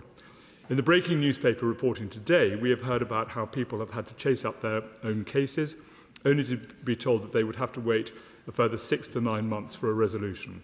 Some families have also had to call in lawyers to obtain money that is rightfully theirs. And there are also examples of bereaved family members receiving letters incorrectly addressed to their dead relatives. NS&I have, in the past, tried to blame some of these failures on COVID and the outsourcing of staff. But whatever their excuses, this is unacceptable and a complete failure of management. NS&I is letting down its customers, and complaints have more than doubled in just over 3 years. At the same time, the digital transformation of NS&I that was meant to cost 1.3 billion has now ballooned to 3 billion. Is it any wonder that the Public Accounts Committee was damning about the digitalisation plan, calling it a full-spectrum disaster, concluding NS&I is overconfident, has no workable plan and no idea of eventual cost? If the Public Accounts Committee could see it, then why has this government been sitting on their hands? Poor performance and a botched digital transformation mean that the NS&I are shortchanging savers at a time when raising money for the government has never been more needed. NS&I is an arm's-length body overseen by the Treasury. Specifically, it is an executive agency of the Chancellor. So what is concerning is that the Minister has today admitted that NS&I notified the Treasury of these operational failings on the 18th of December last year. It has apparently taken a breaking news story in the Daily Telegraph for the government to come forward and make a statement today. So can the Minister please explain why it has taken him over 3 months to come forward with this statement? The Minister also says that the previous government failed to act. That implies that there was something to act on. So can the Minister set out what actions he has taken between the coming to power on the 4th of July 2024 and 18th of December 2025? And I have some further questions for the Minister. So what provisions has been made for compensation and who will be paying for it? Where bonuses have been paid to senior staff over the period of the poor performance, will they be recovered? On that note, we have seen reports that the Chief Executive will be resigning as a result of this and the botched digital transformation process. So can the Minister confirm whether he has resigned or has he been sacked? Can he confirm whether he has received bonuses over this period of poor performance? And finally, what confidence does the Minister have and the government have that this is the true depth of the problem, specifically on this bereaved families problem? And what work is he doing to identify whether this might be the tip of an iceberg? And I'm not trying to impugn that it is the tip of an iceberg, but in order to ensure that this is the limit of the problem. And people have been let down, Madam Deputy Speaker. Whilst NS&I have apologised for these mistakes, this will be of little comfort to those thousands of people who have lost out. The government does need to act swiftly, and the families need to be compensated. But can I just finish, Madam Deputy Speaker, by saying that we on this side of the House will work collaboratively with the government in order to make sure this has a swift resolution. Thank you very much. Minister.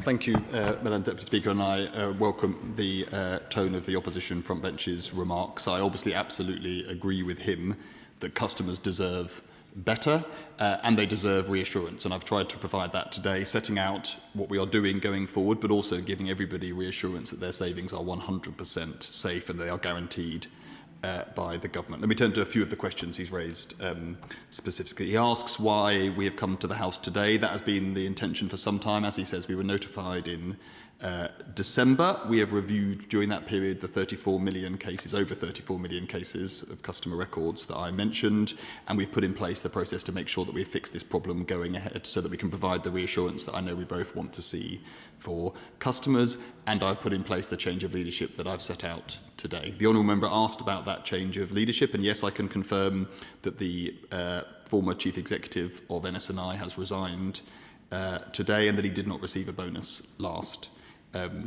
year.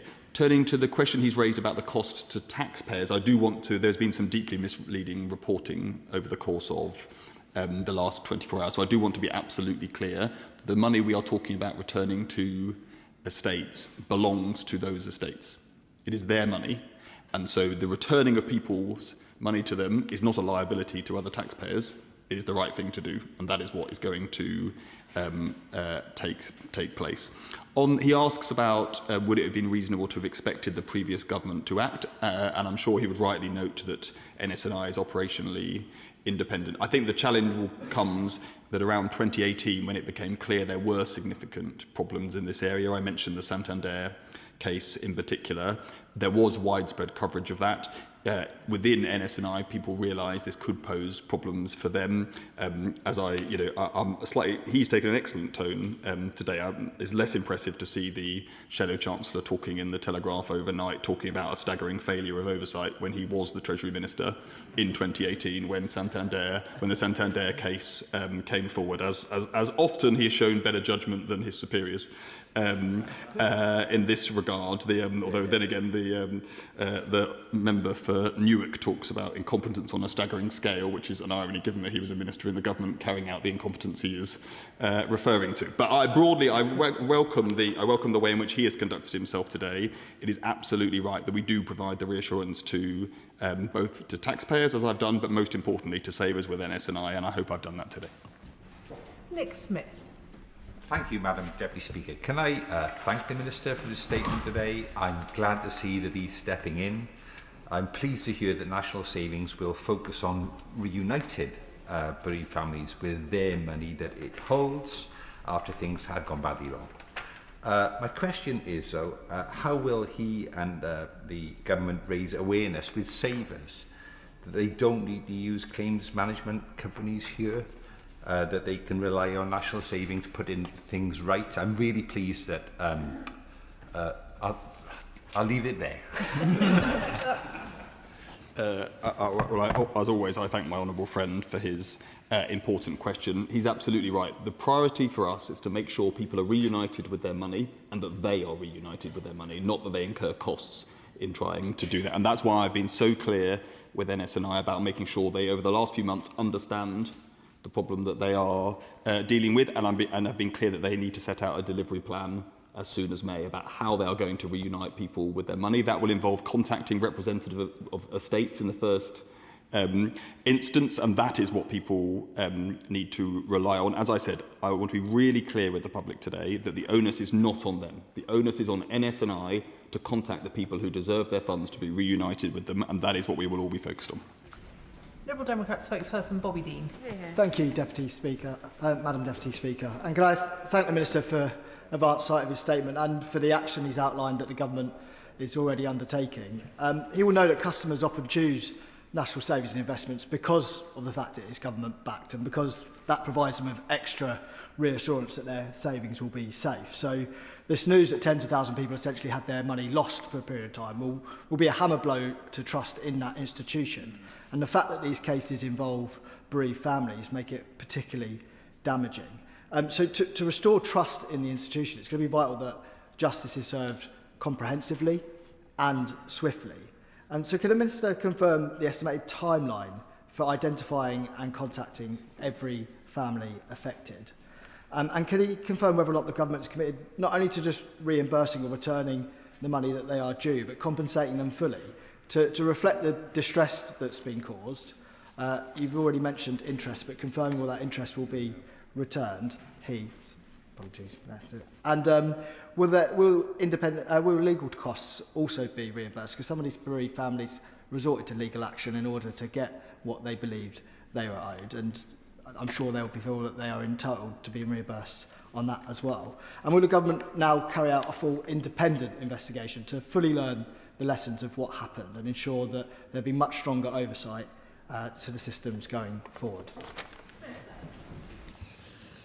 Well, I thank the honourable member for his questions. Let me try to do justice to them. He's completely right to say that one of the reasons customers do choose NS&I is because they trust the institution, but they also know that it has that 100% government backing. And I think it's really important that we're all clear with everybody that that remains in place, that no funds have been misplaced, and everybody will be entitled to every penny of their savings. In terms of rebuilding that trust, that is why I put new leadership in place. So Jim's review will lay out those lessons, and he's an interim chief executive that we will be recruiting for a permanent replacement. So he's in a position to give us the full truth about what he sees it, and he's an experienced public sector and public service servant leader. So I think we should look to his review. And as I say, I've asked him to report in 3 months to give us that, and I'll make sure that the appropriate select committee chairs have that, and that will set out the lessons we need to learn. He asks about compensation. Rightly, as I set out in my statement, we will ensure the appropriate compensation is paid along the lines of how the FCA encourages best practice. That will include compensatory interest where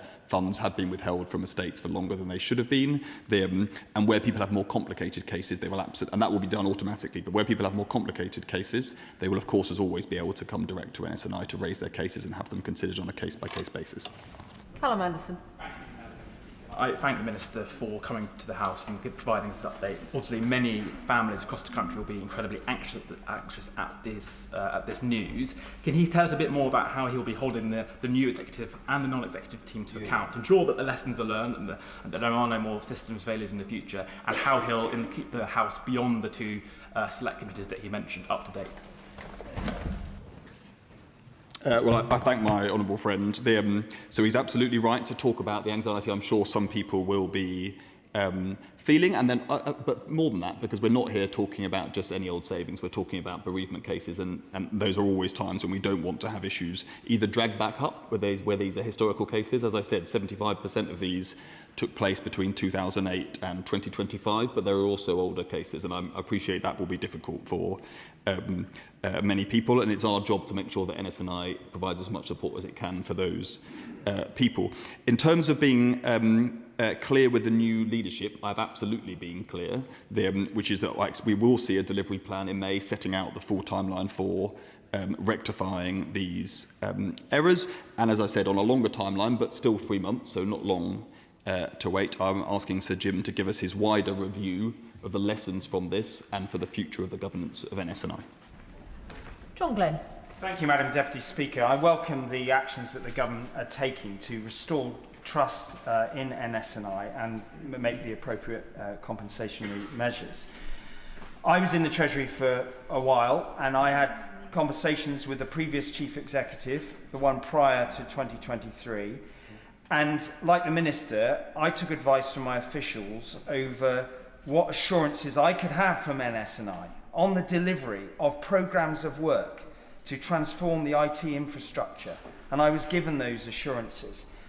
I welcome the appointment of Jim Harrow, who I think is an excellent public servant and is very well placed to understand the nuances of this. But I'd just like to ask the Minister, please could he review the mechanisms by which his officials keep on top of what's happening at NS&I, so he can be absolutely sure that it comes to his attention when things are going awry, so he can make the necessary interventions.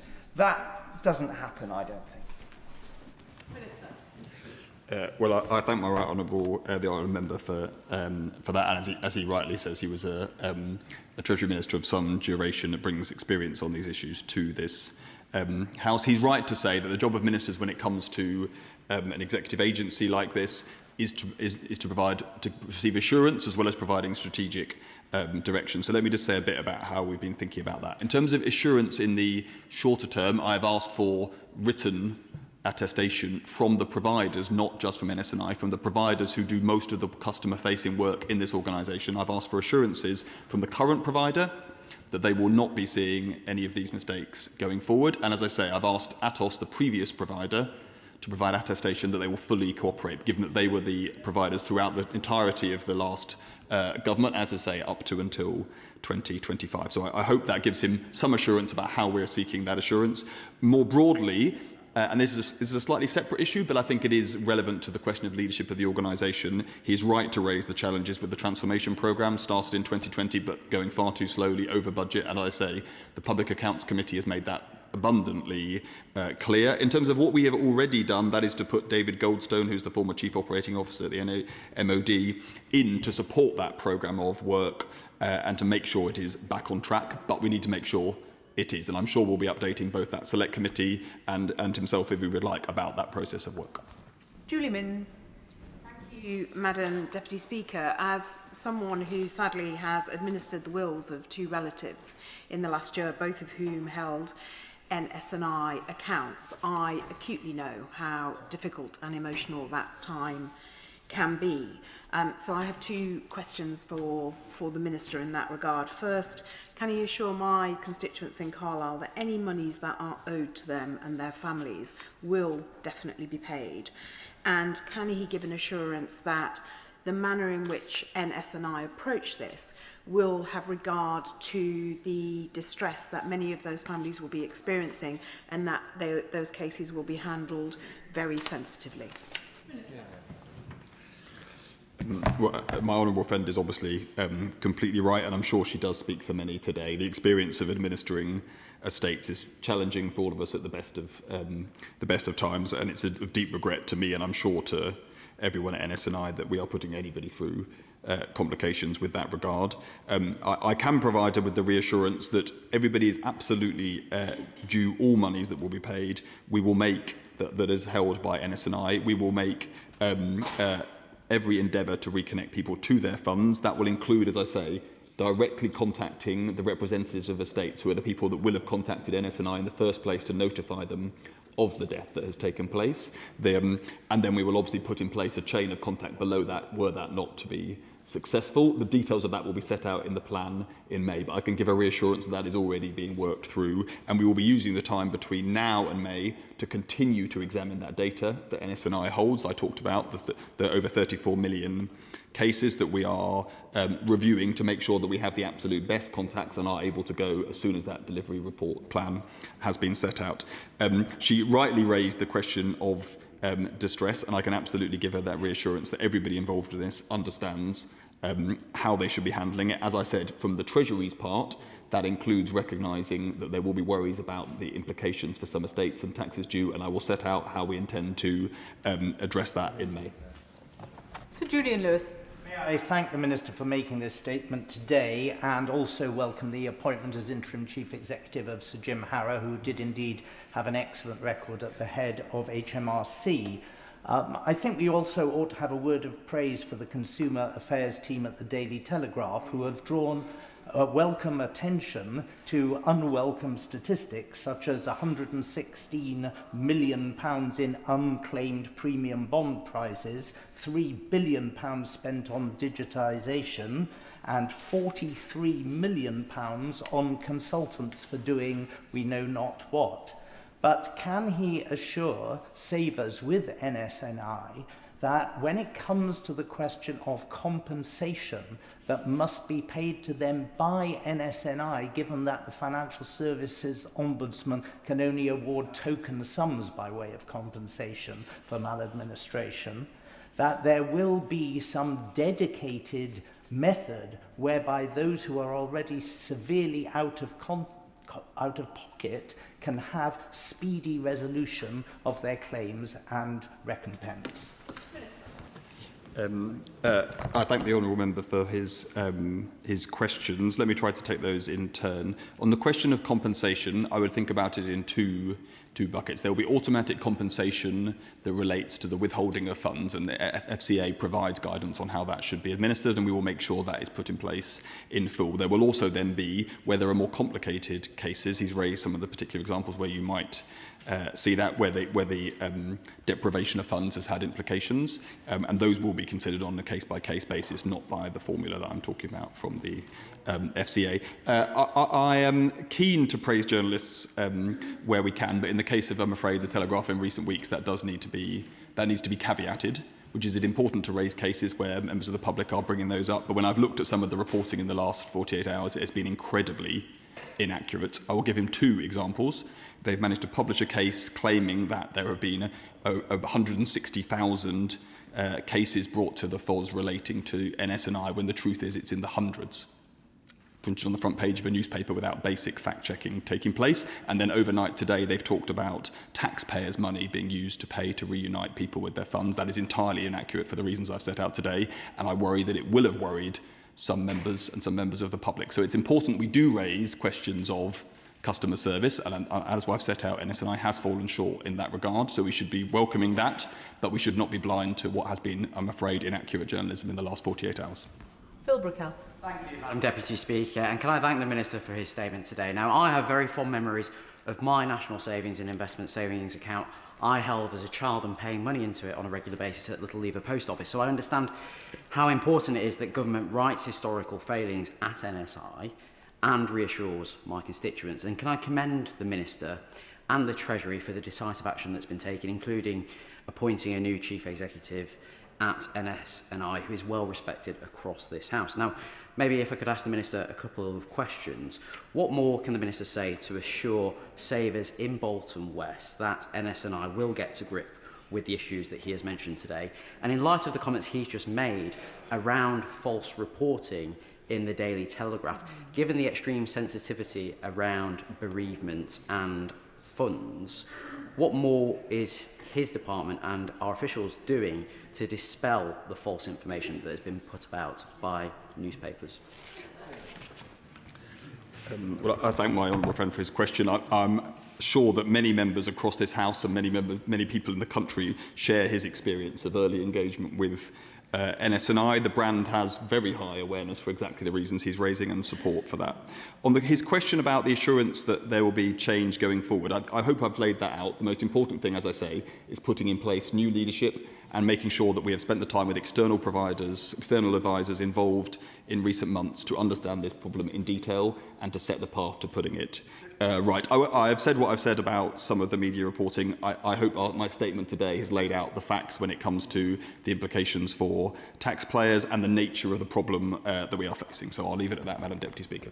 Lawrence Turner. Thank you very much, Madam Deputy Speaker, and I welcome the Minister's statement and the way that he has addressed the House today. I'd like to pick up on the important question asked by my honourable friend, the member for Carlisle, because the administration of a deceased loved one's affairs is a lengthy and difficult process at the best of times. It will come as a tremendous shock to many of our constituents to learn that matters that they thought were settled were in fact not so. I think we can all also think of examples of public agencies that have promised tact and sensitivity that has not always been followed through in practice. So will he look at individual cases that we might raise with him as constituency members, and will he meet with groups of members who have constituents affected by this issue? I thank my honourable friend. He is absolutely right that administering the affairs of deceased family members or friends is always challenging, both emotionally and administratively, and that's why it's so important we get this right now that we've set out the scale of the problem. Specifically on the question he raises, I absolutely would encourage him to support constituents. That's why I've said I'll require NS&I to put in place a direct method of communication for MPs where they are raising constituency cases, and I'll obviously be very happy to meet with him or anybody else who has constituents that are affected. Can I thank the Minister for his statement and very thorough responses this afternoon? I'll allow a couple of moments for the front benches to swap over.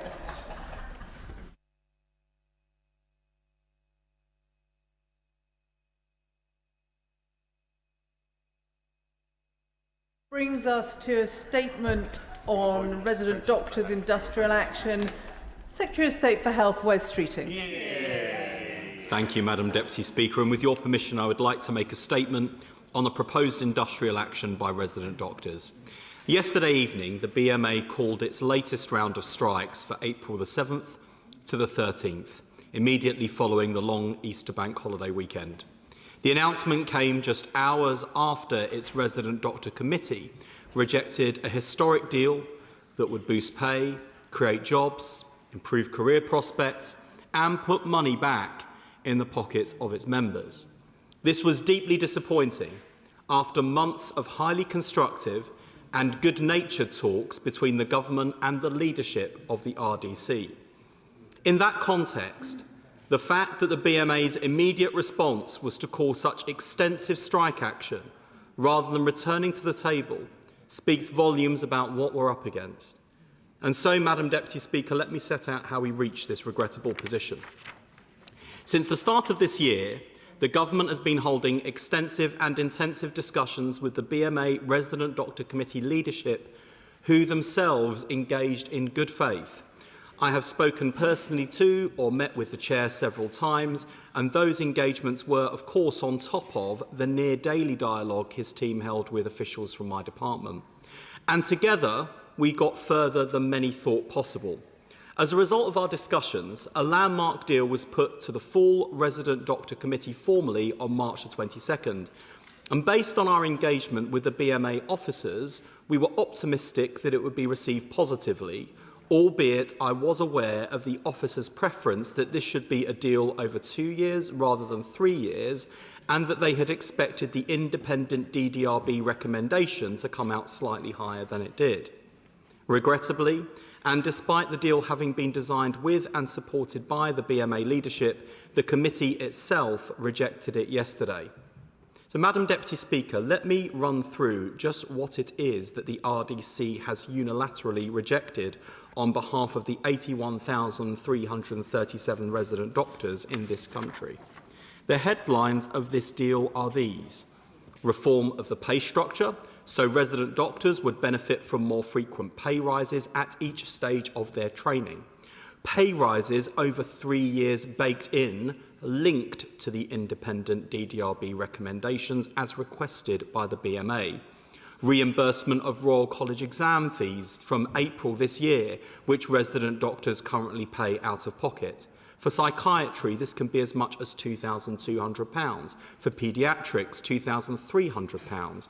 And ophthalmologists, £3,700. Contract reform for locally employed doctors to ensure they also benefit from greater job security, equal opportunities for pay progression and improved terms and conditions. And up to 4,500 more specialty training places created over the next 3 years, including 1,000 for this year's applicants. Alongside this deal, the government has just passed the Medical Training Prioritisation Act, so that domestically trained resident doctors no longer compete on equal terms with overseas graduates for specialist jobs. This Act will reduce the competition ratio for jobs from almost 4 to 1 down to almost 2 to 1. And this deal follows a 28.9 pay rise already delivered by this government. As a result of the proposed package, resident doctors would have seen an average pay rise of 4.9% this year. Starting pay for new graduates entering the profession this year would have been nearly £12,000 higher than they were 4 years ago. The lowest paid FY1s and FY2s would have seen a pay boost of at least 6.2% and 7.1% respectively this year. And there would be 1,000 more resident doctor jobs in a matter of days from this April. Madam Deputy Speaker, along with decisions on pay I've already taken, this package would have meant that this year alone, resident doctors would have been on average 35.2% better off than 4 years ago. There are not many, if any, professions in our country for which that is true. The DDRB recommendation is 3.5%. This is significantly less than what is on offer as a result of pay structure reform. The BMA has pointed to the war in Iran as reason to reject the deal. So let me spell out the consequences of what this country is facing. This country wants to see de-escalation, a swift resolution to the conflict with a negotiated agreement that puts tough conditions on Iran and specifically its nuclear ambitions. However, we are planning on the basis of a prolonged conflict because that is the prudent thing to do. In that eventuality, there would be an impact on the economy and on the public finances. Were that to happen, a future offer to resident doctors will not look better than what is on offer today. And the government's tolerance for costly and disruptive action that undermines a critical public service is fast diminishing. I do not want resident doctors in 3 years' time to look back on this moment with regret as they turn down 3 years of guaranteed pay rises, more money in their pockets through reimbursement of exam fees, and more jobs. The BMA is choosing more strikes.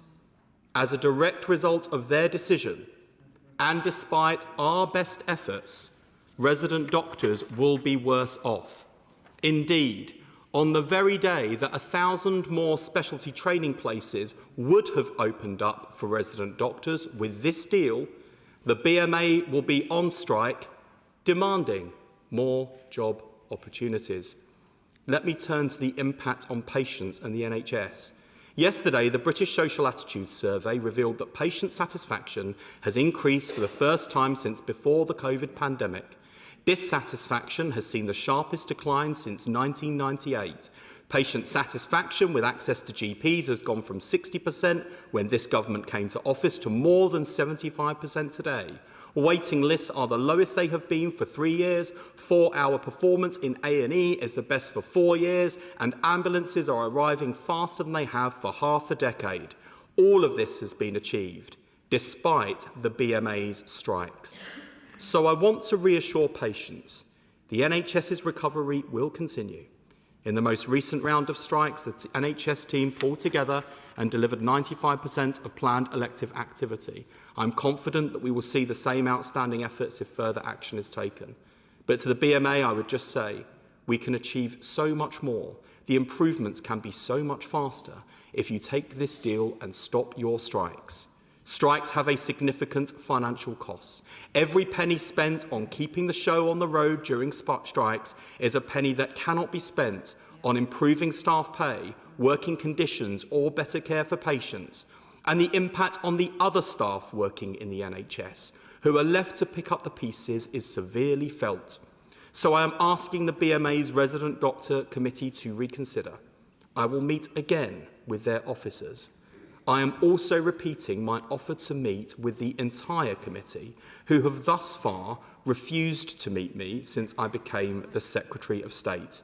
Indeed, they are the only group of people I've offered to meet who have declined, which I find extraordinary in these circumstances. The deal on the table shows what we can achieve when we work together. In contrast to my predecessors, I've shown good intent from the outset. I have listened to the complaints resident doctors have about their working lives. I agree with them. I want to work with them to improve their working conditions as we improve the NHS. But the reality, Madam Deputy Speaker, when it comes to making a deal, is that it takes two to tango. As we ask the BMA to reconsider, they have until next Thursday to do so before we have to call time on the extra jobs and the focus of the NHS and my department turns to minimising the disruption from this unnecessary and unwarranted strike action, which would also consume the money set aside for this deal. But there will be a cost to the NHS, to staff and to patients. This was a historic opportunity developed in tandem with the BMA leadership. I urge the committee to reconsider. I urge the BMA to call off its industrial action, and I commend this statement to the House. Shadow Secretary of State Stuart Andrew. Very much, Madam Deputy Speaker, and I'm grateful to the Secretary of State for advance sight of his statement. Only yesterday, the Secretary of State was boasting about progress in the NHS. Today, we are back here again, facing more strikes, more disruption, and more uncertainty for patients. Quite the contrast. In opposition, the Secretary of State made resolving these strikes sound straightforward.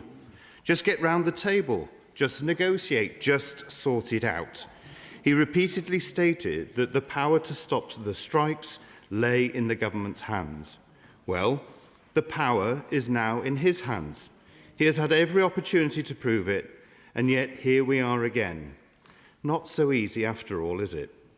The government came into office promising to end these disputes. Instead, it has conceded heavily on pay at enormous cost and still failed to make it work. The Secretary of State says a comprehensive deal was on the table, developed by the BMA leadership. Yet despite that, we are still facing further strikes. So what exactly has the strategy achieved? After all the concessions, all the cost and all the disruption, there is still no resolution. And if, as he says, the BMA leadership helped shape the deal, why did he not secure the wider committee? This morning, the chair of the BMA's Resident Doctors Committee said all the Secretary of State needs to do to avoid these strikes is come back with a better offer. That was the Secretary of State's argument in opposition too. He has now had every opportunity to test that theory in government, and it has not worked, just as we warned. However, there is also an irony here that will not be lost on the public. The BMA says that 3.5% for doctors is a crushing blow, yet it is offering its own staff just 2.75%. So while it demands more from the taxpayer, it will not even meet its own standard for fairness. The inconsistency is obvious and hypocritical. Now, the government's own position on affordability also no longer seems to add up.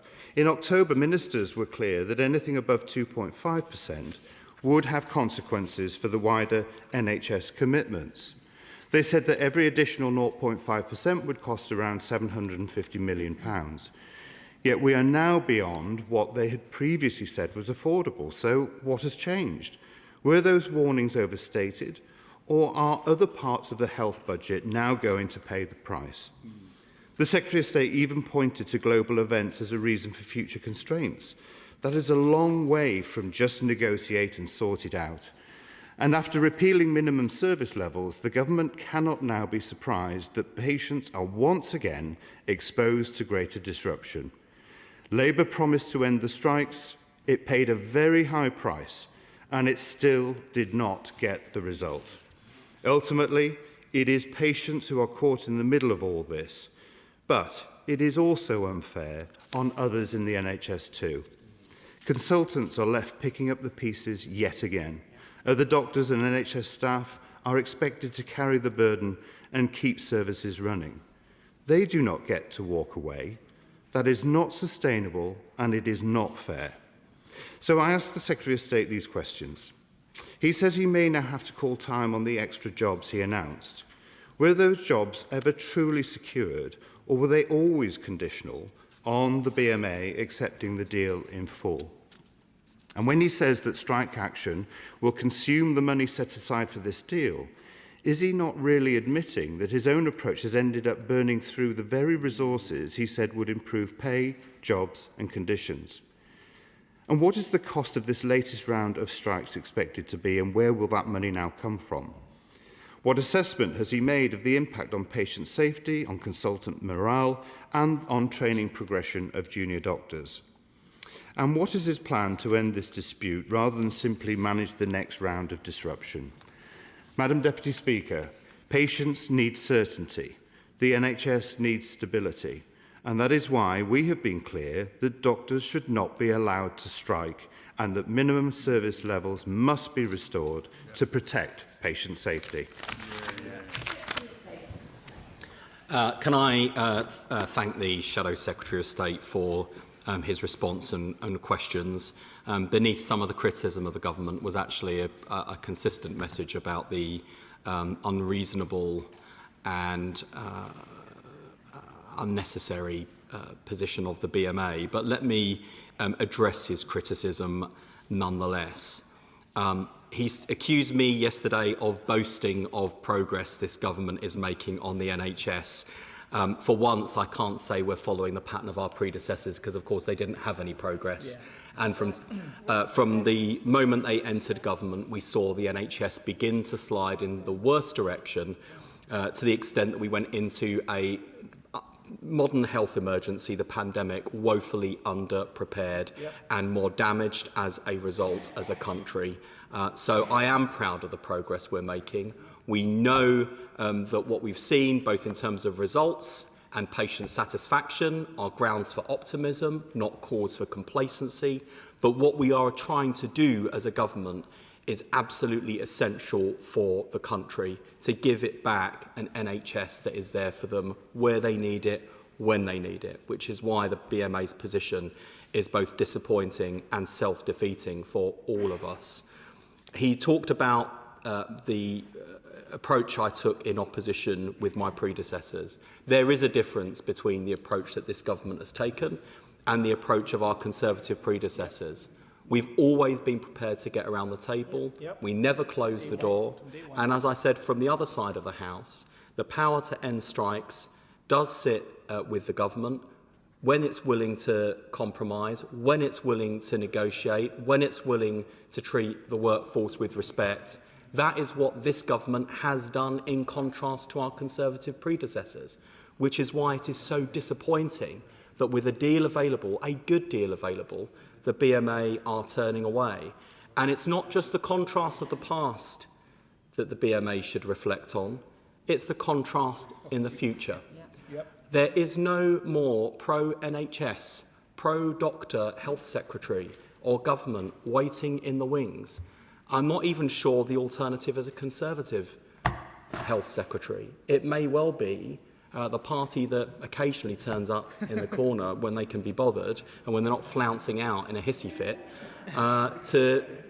and when they're, catch them on a good day, Reform might even say the quiet bit out loud. They don't believe in the NHS. Yeah. They don't believe in it as a public service free at the point of use. And they are certainly not going to treat the BMA or resident doctors with more respect or generosity than a Labour government. And I think the BMA need to reflect on that. He asked about the affordability. One of the great things about the deal we agreed is that it's affordable because it involves productivity gains, not just the productivity gains we've already achieved in the NHS, the target being 2%, the reality 2.7% we've achieved, but the productivity gains built into the pay structure reform. He asked about the jobs. I'll be honest, and I'm sure NHS chief executives will want to say more about this. Look, the fact is, I and Jim Mackey have had to do a considerable degree of persuading and arm twisting to persuade NHS trusts to create additional specialty training places. They have not been convinced of the necessity or utility of these training places. Part of the reservation has been the conduct of resident doctors and the BMA. So I have had a hard job to do to sell. Those jobs will not materialise if the BMA reject this deal. I'm afraid there is not a something for nothing culture here. And to the crab people who still believe they're pursuing a really effective bank and build strategy, I'll just look at what they're confronting now and look their members and their colleagues in the eye. This isn't bank and build any longer. This is a high and dry strategy, and it's not going to work. That's why I think it's important we end this dispute, that we do it together, we do it in a spirit of partnership. There's still time to do that. There's still a week. The door isn't closed. The offer's still there, and I urge them to take it before it goes. Dr. Peter Prinsley. Thank you, Madam Deputy Speaker. So I share the frustration of the ministers and of this government. I know that they have worked really hard on this, and I also know that Dr. Fletcher of the BMA has also worked hard. And I am sure that there is a deal to be done somewhere. The priority bill for the UK graduates was very welcome, but I wonder if we can also do something to fix the foundations of medical careers by devising a much better system than the crazy foundation lottery which sends a doctor from Norwich to Belfast and a doctor from Belfast to Norwich. This would be a great expression of goodwill. Meanwhile, I am sure that my colleagues in the NHS will work around this strike. Our patients will be safe, and I am sure that our NHS will continue to improve under this brilliant Labour government. Can I firstly thank my honourable friend for his support in trying to influence a more constructive approach. The advice he's given to me, the advice he's given to members of the Resident Doctors Committee, and the experience that he brings to these exchanges. He's right to praise Jack Fletcher for the constructive approach that he and his officers have taken. It's not been easy, but I know that officials have enjoyed the constructive engagement, and I want to thank enormously the officials who've worked tirelessly on this. I think all of those involved in the discussions on both sides of the table are disappointed by this outcome. And that's why I urge them to seize it before it's too late. He talks about other changes, the placements, the rotations. I think one of the things that the officers recognise is my desire to not only do this deal, but to create a new business as usual with the BMA, where we have people around the table on a regular basis looking at what we can do to improve the health service for patients and staff and to make real progress on those issues. We cannot do that if we are in conflict, and that is the tragedy of the position we find ourselves in. I think we have built trust through engagement. I think that trust has been built through dialogue with the BMA committee officers. It is only too disappointing that members of the committee aren't prepared to get around the same table as me, because they might actually realise the sincerity and the opportunity. Liberal Democrat spokesperson Helen Morgan. Thank you very much, Madam Deputy Speaker. People across the country will be extremely concerned about the prospect of further strikes, having faced so much disruption already in recent years. It's important to recognise that the strike is a symptom of an NHS still coming to terms with the damage caused by the previous Conservative government. Doctors are burnt out from working in high-pressure environments under poor conditions, often trying to save lives on corridors with no space or privacy. But we all know how difficult public finances are. This is being compounded now by Donald Trump's reckless war in the Middle East. A further 26% pay rise, therefore, isn't affordable or realistic at the moment, and it's time the BMA recognised that. But there is much more the government could be doing to support both staff and patients. The BMA has a mandate to strike until August, yet patients struggle to get GP appointments and suffer months of pain while stuck on waiting lists. How will the Secretary of State stop this situation from dragging on throughout the year and causing yet more harm to patients? We must also show staff and patients that things will get better. Lib Dem plans to recruit and retain more GPs, offer one-to-one midwife care and fix the social care crisis would offer the NHS the hope it's needed by easing pressure on staff and patients. Will the Minister consider fixing crumbling hospitals a priority to give staff and patients the working conditions and dignity they need and deserve? At Shropshire's major hospitals, it's common to see ambulances queuing up outside, unable to offload their patients, while corridors and staff inside are struggling to cope with patients. Will the Minister commit to ending the misery of corridor care by the end of this Parliament? Now, I welcomed his intention to build more additional training places, but will he outline a timetable for the workforce plan to be published? Because that is critical for the future of our NHS. Thank you, Madam Deputy Speaker, and can I thank the Liberal Democrats for their support? And again, you know, I really hope resident doctors appreciate this is a party with a spokesperson that supports the NHS, wants to see it improving, and is, even from the vantage point of opposition, clear that what the BMA is demanding is unaffordable, when it's, frankly, and we know this from experience, it is a lot easier to make promises in opposition and then have to deliver in government. So when the opposition are also saying this is unaffordable, I think the resident doctors should accept that. We are also, thank you, noises off from the Conservative front bench. We are also, I can reassure the Liberal Democrats, committed to ending corridor care by the end of the Parliament. I've been really impressed by some of the progress we've seen only recently in some hospitals. Queen's Hospital in Romford has shown it can be done. Other hospitals are showing real progress, and we are determined to put the foot down the accelerator. We will absolutely see capital investment to improve the NHS estate.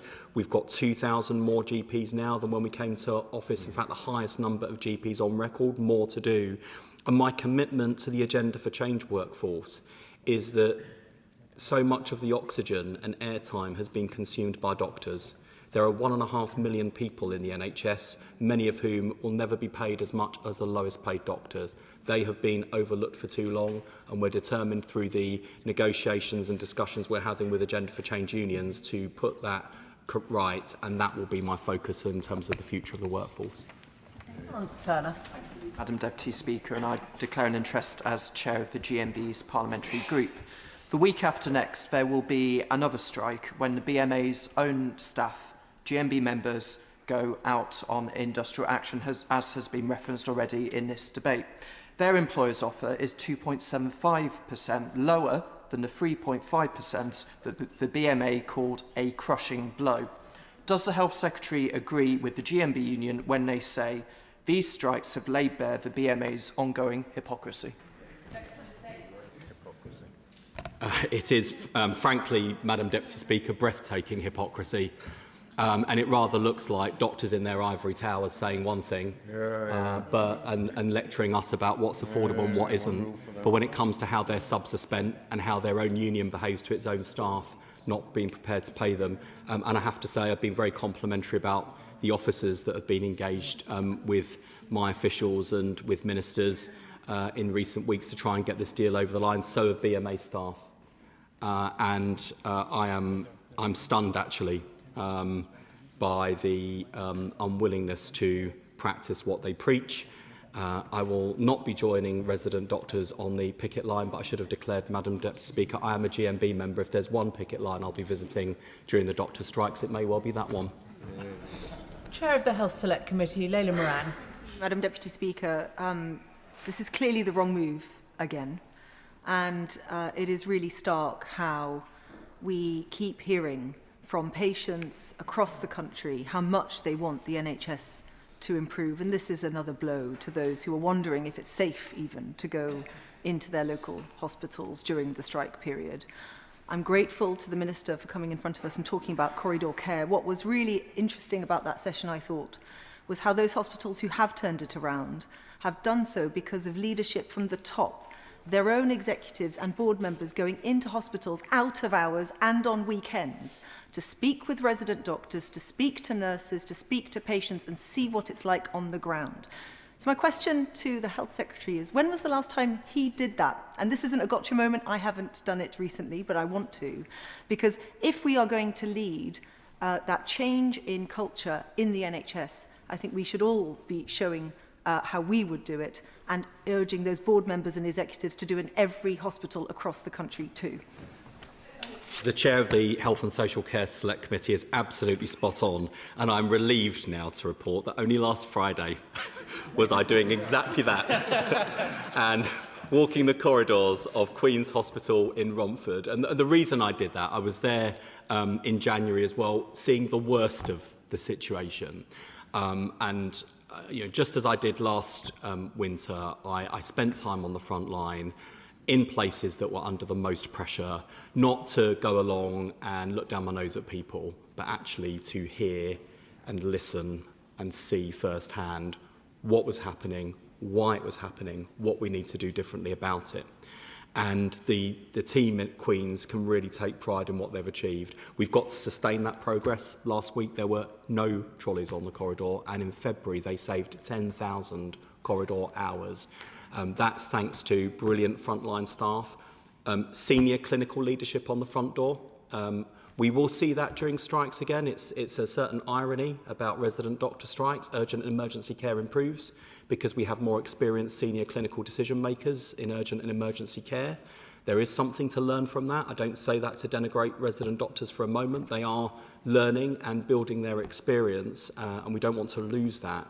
But we are seeing it can be done. It has to be done everywhere. We have to see it as a priority, because corridor care, it can never be the safest care, and it is never dignified care.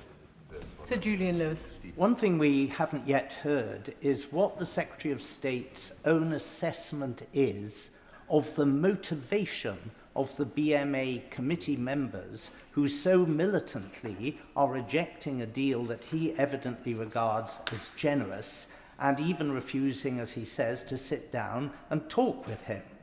What's behind this? Why are they behaving in what appears to be an unreasonable and extreme way?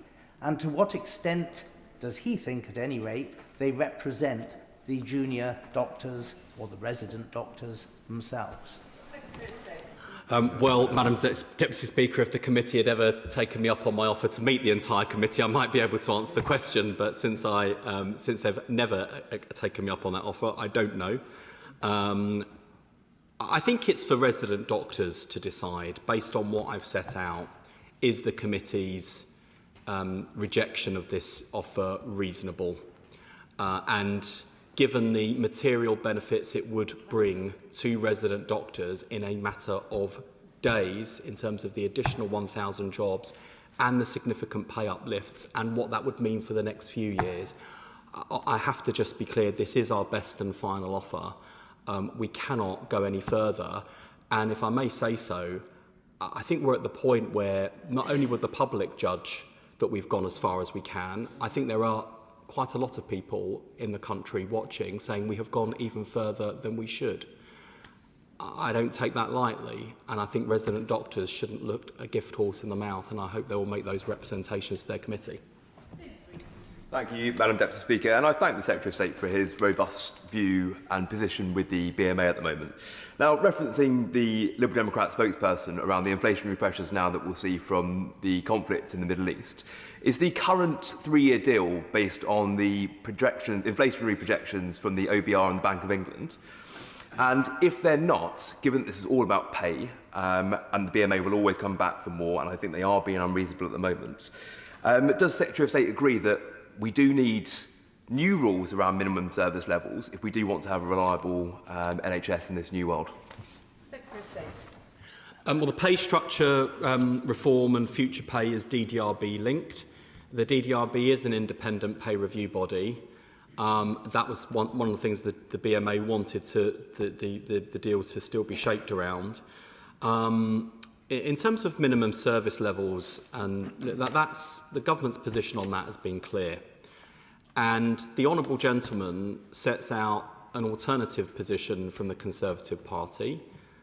I think the BMA should look at that and again judge, with this government, aren't they better placed to do a deal and move forward constructively? And do they honestly think that if they hamper NHS progress, go on endless strikes over the coming years, that they will have a better government to work with at the end of this? I don't think so. The final thing, Madam Deputy Speaker, we ought to take really seriously, and I've been thinking about this in the context of the COVID inquiry report and where we are in terms of threats to this country, the war in Iran and the war in Ukraine. The state of the NHS left this country more exposed during the pandemic than it might have been if the NHS had been in better shape.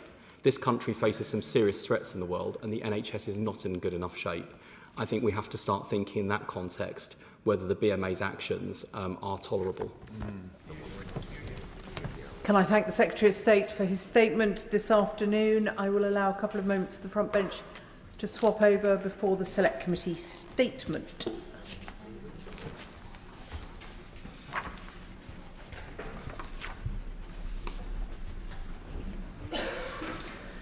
We now come to the first Select Committee statement on behalf of the Environment, Food and Rural Affairs Committee. Jenny Riddle-Carpenter will speak for up to 10 minutes, during which there will be no interventions. At the conclusion of her statement, I'll call members to ask questions on the subject of the statement, which must be questions, not full speeches. And can I emphasise that questions should be directed to the Select Committee member, not the Government Minister, and that front benchers may take part in questioning. Jenny Riddle-Carpenter. Thank you, Madam Deputy Speaker.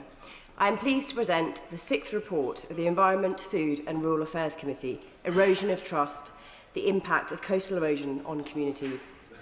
But I want to begin not with policy or about funding, but instead start by talking of the people and their stories, which our report also so rightly sought to share. I stood here in this House 10 weeks ago and told the House that in my constituency we'd lost 4 homes to coastal erosion in the village of Thorpeness. It is with great sadness that I stand here today and tell you that number has now risen to 11. 11 family homes lost to the sea this winter. A 90-year-old displaced with no home to go to. An 88-year-old who lost her family home full of memories, all now gone. Too many have lost the only home they owned, and so many of them are now relying on the generosity of friends. Because quite simply, there is just no other help available. And of course, it's not just Thorpeness. The sea doesn't stop for these homes. This story is repeated right across the country, in Hapsburgh, Hemsby, East Riding, the Isle of Wight. All these places and more are losing land and properties to the sea. Madam Deputy Speaker, the realities of climate change and rising sea levels mean we can no longer ignore this crisis. The Environment Agency predicts that within 80 years, more than 10,000 properties could be destroyed or lost to the sea, along with 180 kilometres of road. This report is the first output of our inquiry into the climate and weather resilience. We heard from local authorities, scientists, community groups and residents living with the daily reality of coastal change. And the message was consistent. Coastal erosion is not just an environmental issue, it is a housing issue, a public health issue, a mental health issue, an economic issue, but above all, a human issue. People spoke about grief. They told us it's not just about the loss, but the years leading up to it. about anxiety and isolation and the strain on families and communities, about a sense of injustice that they are bearing the cost of a problem that they did not create, with systems that do not properly support them. We also heard about trauma tourism, people flocking to visit erosion sites and demolished homes, filming the belongings left behind and sharing those stories online. It is difficult to overstate how distressing that is for those going through loss. This report makes crystal clear the human impact must be properly recognised in policy and funding decisions, and crucially, communities must be part of those decisions. For too long they have been talked about, and it's time they are talked with. We also found that the system is failing people from the very start, from the moment they buy their home. Coastal erosion is not consistently disclosed in property transactions, despite the fact that data exists and is publicly available. Madam Deputy Speaker, if my home is about to fall into the sea, I could sell it to you legally today, with no duty to tell you about the risks. That cannot be right, and it certainly should not be legal. Our report therefore recommends that coastal erosion is treated as a material information and conveyancing. And when it comes to insurance, there is simply no equivalent to flood re for coastal erosion. That leaves families exposed and unsupported. If we can make schemes like flood re work, and it has, then it should be exploring how we can do the same for erosion risk properties. Now, Madam Deputy Speaker, I want to turn to the Coastal Erosion Assistance Grant. At present, it provides £6,000 towards demolition costs for homes that need demolishing because of the coastal erosion threat. It has not increased since 2010, and in reality, demolition now costs around £35,000 and often more. In Suffolk Coastal, my constituency, this winter, the cost has reached as high as £50,000. On top of that, eligibility is restricted to those who bought their home before 2009. In Thorpe Nest, residents who bought after that faced the prospect of paying for the privilege of demolishing their own homes. The council stepped in because they could see it was plainly wrong. But that cut-off is arbitrary, it's out of date, and it's unfair. The committee's report makes this clear. This fund must be reviewed. I do welcome the government's recent funding announcement for coastal communities recently. It is a step in the right direction, but short-term funding is not the same as a long-term plan. At the moment, there is no national strategy for what happens when people lose their homes. Families are often left to navigate this alone or rely on already stretched local housing systems, forced away from jobs, schools and support networks. We have seen pilots like the Coastal Transition Accelerator programme that show what can be achieved, but those programmes are time limited. We cannot keep piloting solutions without ever embedding them. This report calls for a long-term national strategy for relocation and financial support, one that builds on what we already know and gives communities certainty about their future. We also need to stop creating future problems through the planning system. Shoreline management plans provide a long-term view of coastal change, but they are not consistently used in local planning decisions. That means development is still being approved in areas that we know may not be protected in the future. That is not sustainable and is not fair on future residents. We are recommending these plans are properly embedded into the planning system. And finally, we must address how we fund coastal protection and how we value our coastline.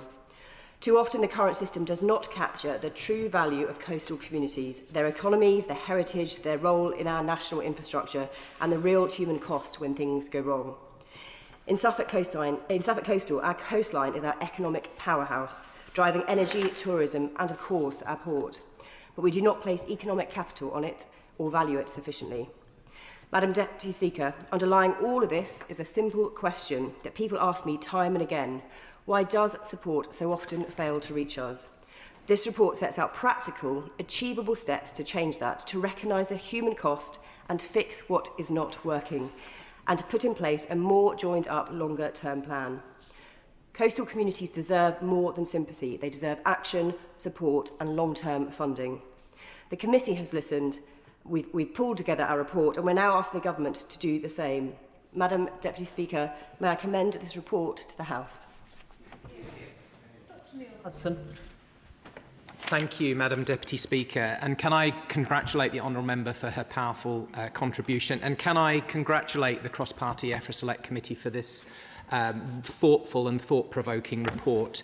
Coastal communities, Madam Deputy Speaker, are in the front line of adverse weather events and facing the negative effects of climate change.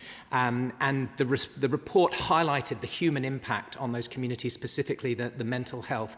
It echoed a lot of the findings of the previous EFRA Select Committee in the last Parliament, where we produced a report on rural mental health, highlighting some of the impacts in terms of anxiety and trauma. So can I ask the Honourable Member, will the Select Committee take forward and put pressure on the current government to look at both this report and the previous report on rural mental health so that the mental health of rural communities can be supported in the long term moving forward?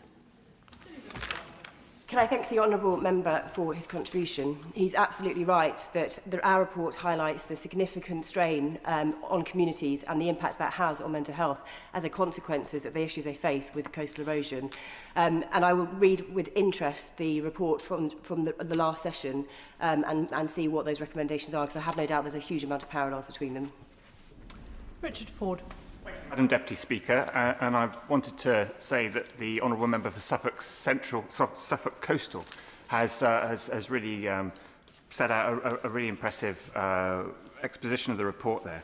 I'm curious about the mental health benefits of exposure to the coast, and in particular, when we have coastal defences, whether there should be a particular type of coastal defences that she and her committee would recommend. In Sidmouth, there is talk of either breakwaters and recharging shingle on the beach, or a splash wall, which the community is less keen on.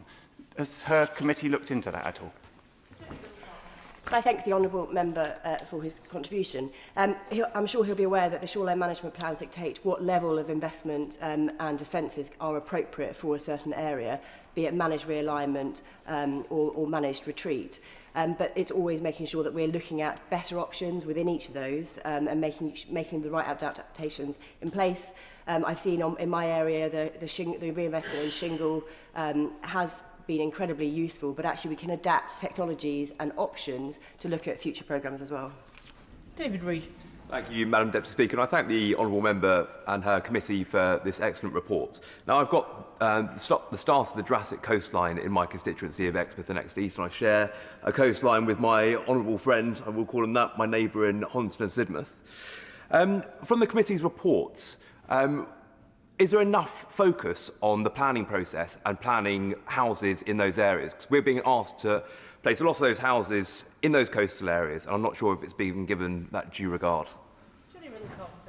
Can I thank the Honourable Member for his contribution? We explicitly do. It's a key issue that when we are building new homes, new communities, it absolutely must take into account coastal erosion into that, and I think it's recommendation number 37 makes that exact point. It's critical that people buying homes in the future, where we know there's risk now, should be protected, and we should not be building in those places. Thank you, Madam Deputy Speaker. North Norfolk residents, researchers and council staff all contributed to this inquiry, and I welcome it. I think it's excellent, and I thank her for presenting it today. I wanted to ask her about 2 points. She's already touched on floodry. Does she agree with me that the government must work at pace to bring about the coastal equivalent? And on the wider social cost of coastal erosion, I reference Haysborough in my constituency, where recent discoveries redefined the Anthropocene. Does she agree with me that a failure to protect coastal communities isn't just measured in financial costs to homeowners? May I thank the Honourable Member for his contribution. My district council, East Suffolk Council, has worked incredibly closely with his on looking at bringing forward measures and cross-learnings as well. And I know when we've talked about Thorpe Ness in my local area, there's been lots of learnings from his constituency in that. The impact of coastal erosion can't be understated on those communities, the financial impact, the mental health impact. And as our report makes clear, I don't think we value our coast enough. We don't understand the value it creates financially and longer term to our communities, and that's one thing that we make clear in that report as well. Can I thank the member of the Select Committee for an excellent job this afternoon? That brings us to the second Select Committee statement on behalf of the Health and Social Care Committee. Lena Moran will speak for up to 10 minutes, during which again there will be no interventions, and at the conclusion of her statement, members may be called to ask questions on the subject of the statement, which must be questions, not speeches. Frontbenchers may take part in the questioning. I call Layla Moran. you, Madam Deputy Speaker. On behalf of the Health and Social Care Select Committee, it's a pleasure to present to this House our 6th report on palliative care. This is indeed our 2nd report in as many weeks that we're presenting to the House, because we are a committee in a hurry to play our part to fix the NHS and social care, and especially shine a light on those areas that feel more intractable and historically get less attention. And this is clearly true for the area of palliative and end-of-life care. We welcome the more recent renewed focus on the issue, the very sensitive issue, of death. It will happen to us all, and yet too often as a nation we leave it far too late to talk about it. And it's perhaps for this reason that despite the fact it will be a universal experience, it doesn't often receive the political attention that it deserves. We began by asking our independent expert panel to look at the heart of this system. This panel is made up of health and care experts from a range of disciplines. They're clinicians, lawyers, health economists, as well as temporary members with expertise in palliative care, ably led by Dr. Jane Dacre, and I'm grateful to their work. Their report drew on available evidence, the government's own standards, and the lived experience of patients, their families, and professionals. And they found a sector in critical condition, fragmented, failing, and forgotten. Our report took their findings and combined this with a session where we quizzed the Minister, and I thank him for being in his place today, and his officials. And our 22 conclusions and recommendations span 6 main areas: the modern service framework, commissioning, data, workforce, bereavement, and of course hospices. Now, nowhere is the failure of this sector more acute than in the care of babies, children, and young people. The expert panel identified serious inadequacies for this vulnerable and underserved group. One clinician told us that children are just an add-on, and another said that there's a severe lack of 24/7 coverage in the community for children's nursing, and no investment in it either. So we are concerned that the Minister was unable to commit to providing clear and specific standards and guidance for babies, children, and young people. And we strongly recommend that standards for this and also the transition between children and adult services is made a priority. We also need pan-ICB guidance on commissioning for this group, because there are too few of them, and so we need to pool resourcing. The expert panel's report also revealed a distressing and deep-seated postcode lottery for all in palliative care. A lived experience witness said, "I went there and he was screaming, clearly dying, in absolute agony and very, very distressed. It took for me to ring so many different people to get someone to actually listen to me say, I don't care if he had pain relief 2 hours ago, he needs some more now and he needs something different. He died early the next morning. And I know this would not have happened in my local area, so that made it an even more distressing experience."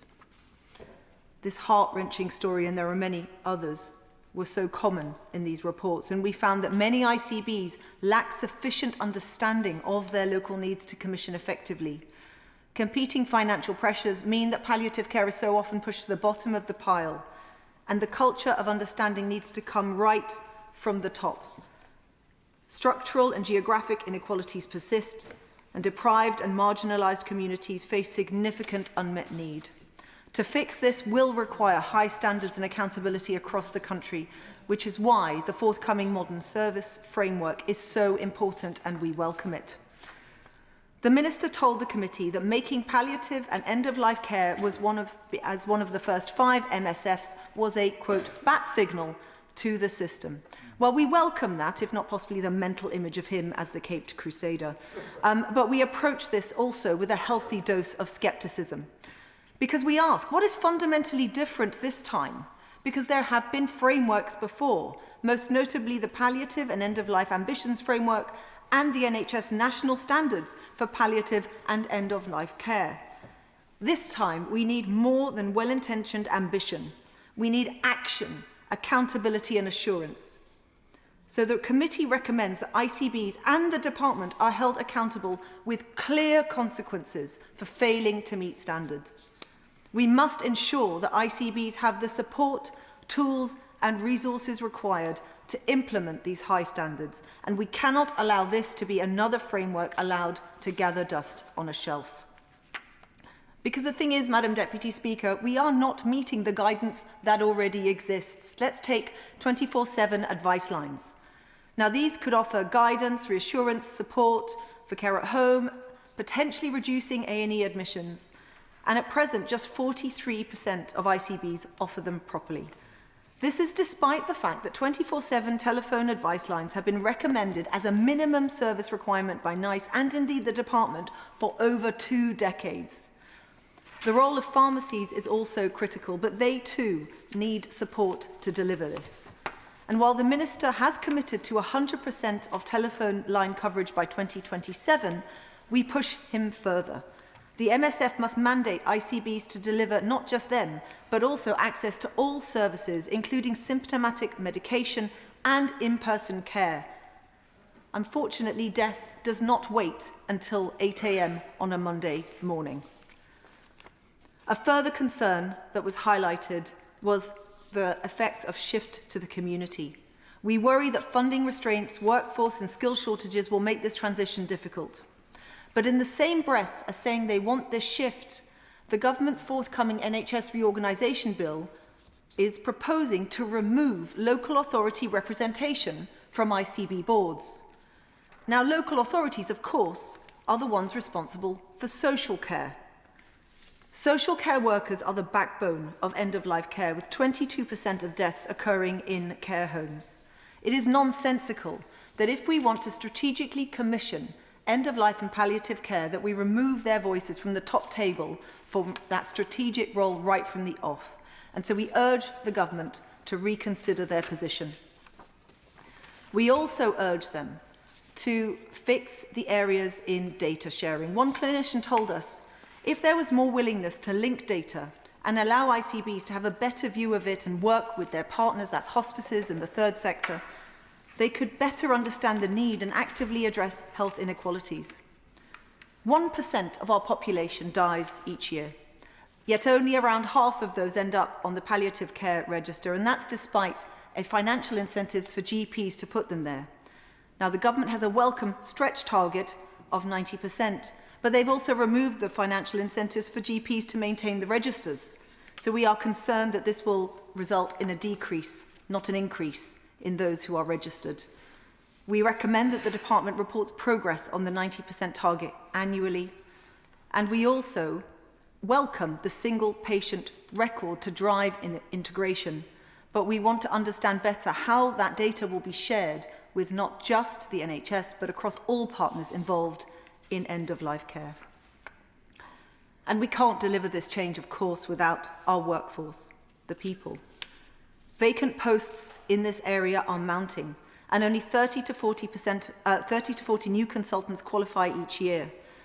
We are awaiting this 10-year workforce plan with bated breath, but we hope that it also includes specific workforce to address children's palliative care staffing.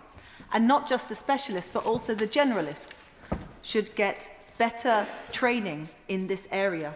At the moment, too many nurses in the community might, for example, send a patient to acute care because they can't adequately manage that risk confidence. If they knew what to do in that moment, they may decide not to call 999 and instead have better care where that patient is. That is clearly better for everyone involved and far less distressing. And finally, we must come to hospices.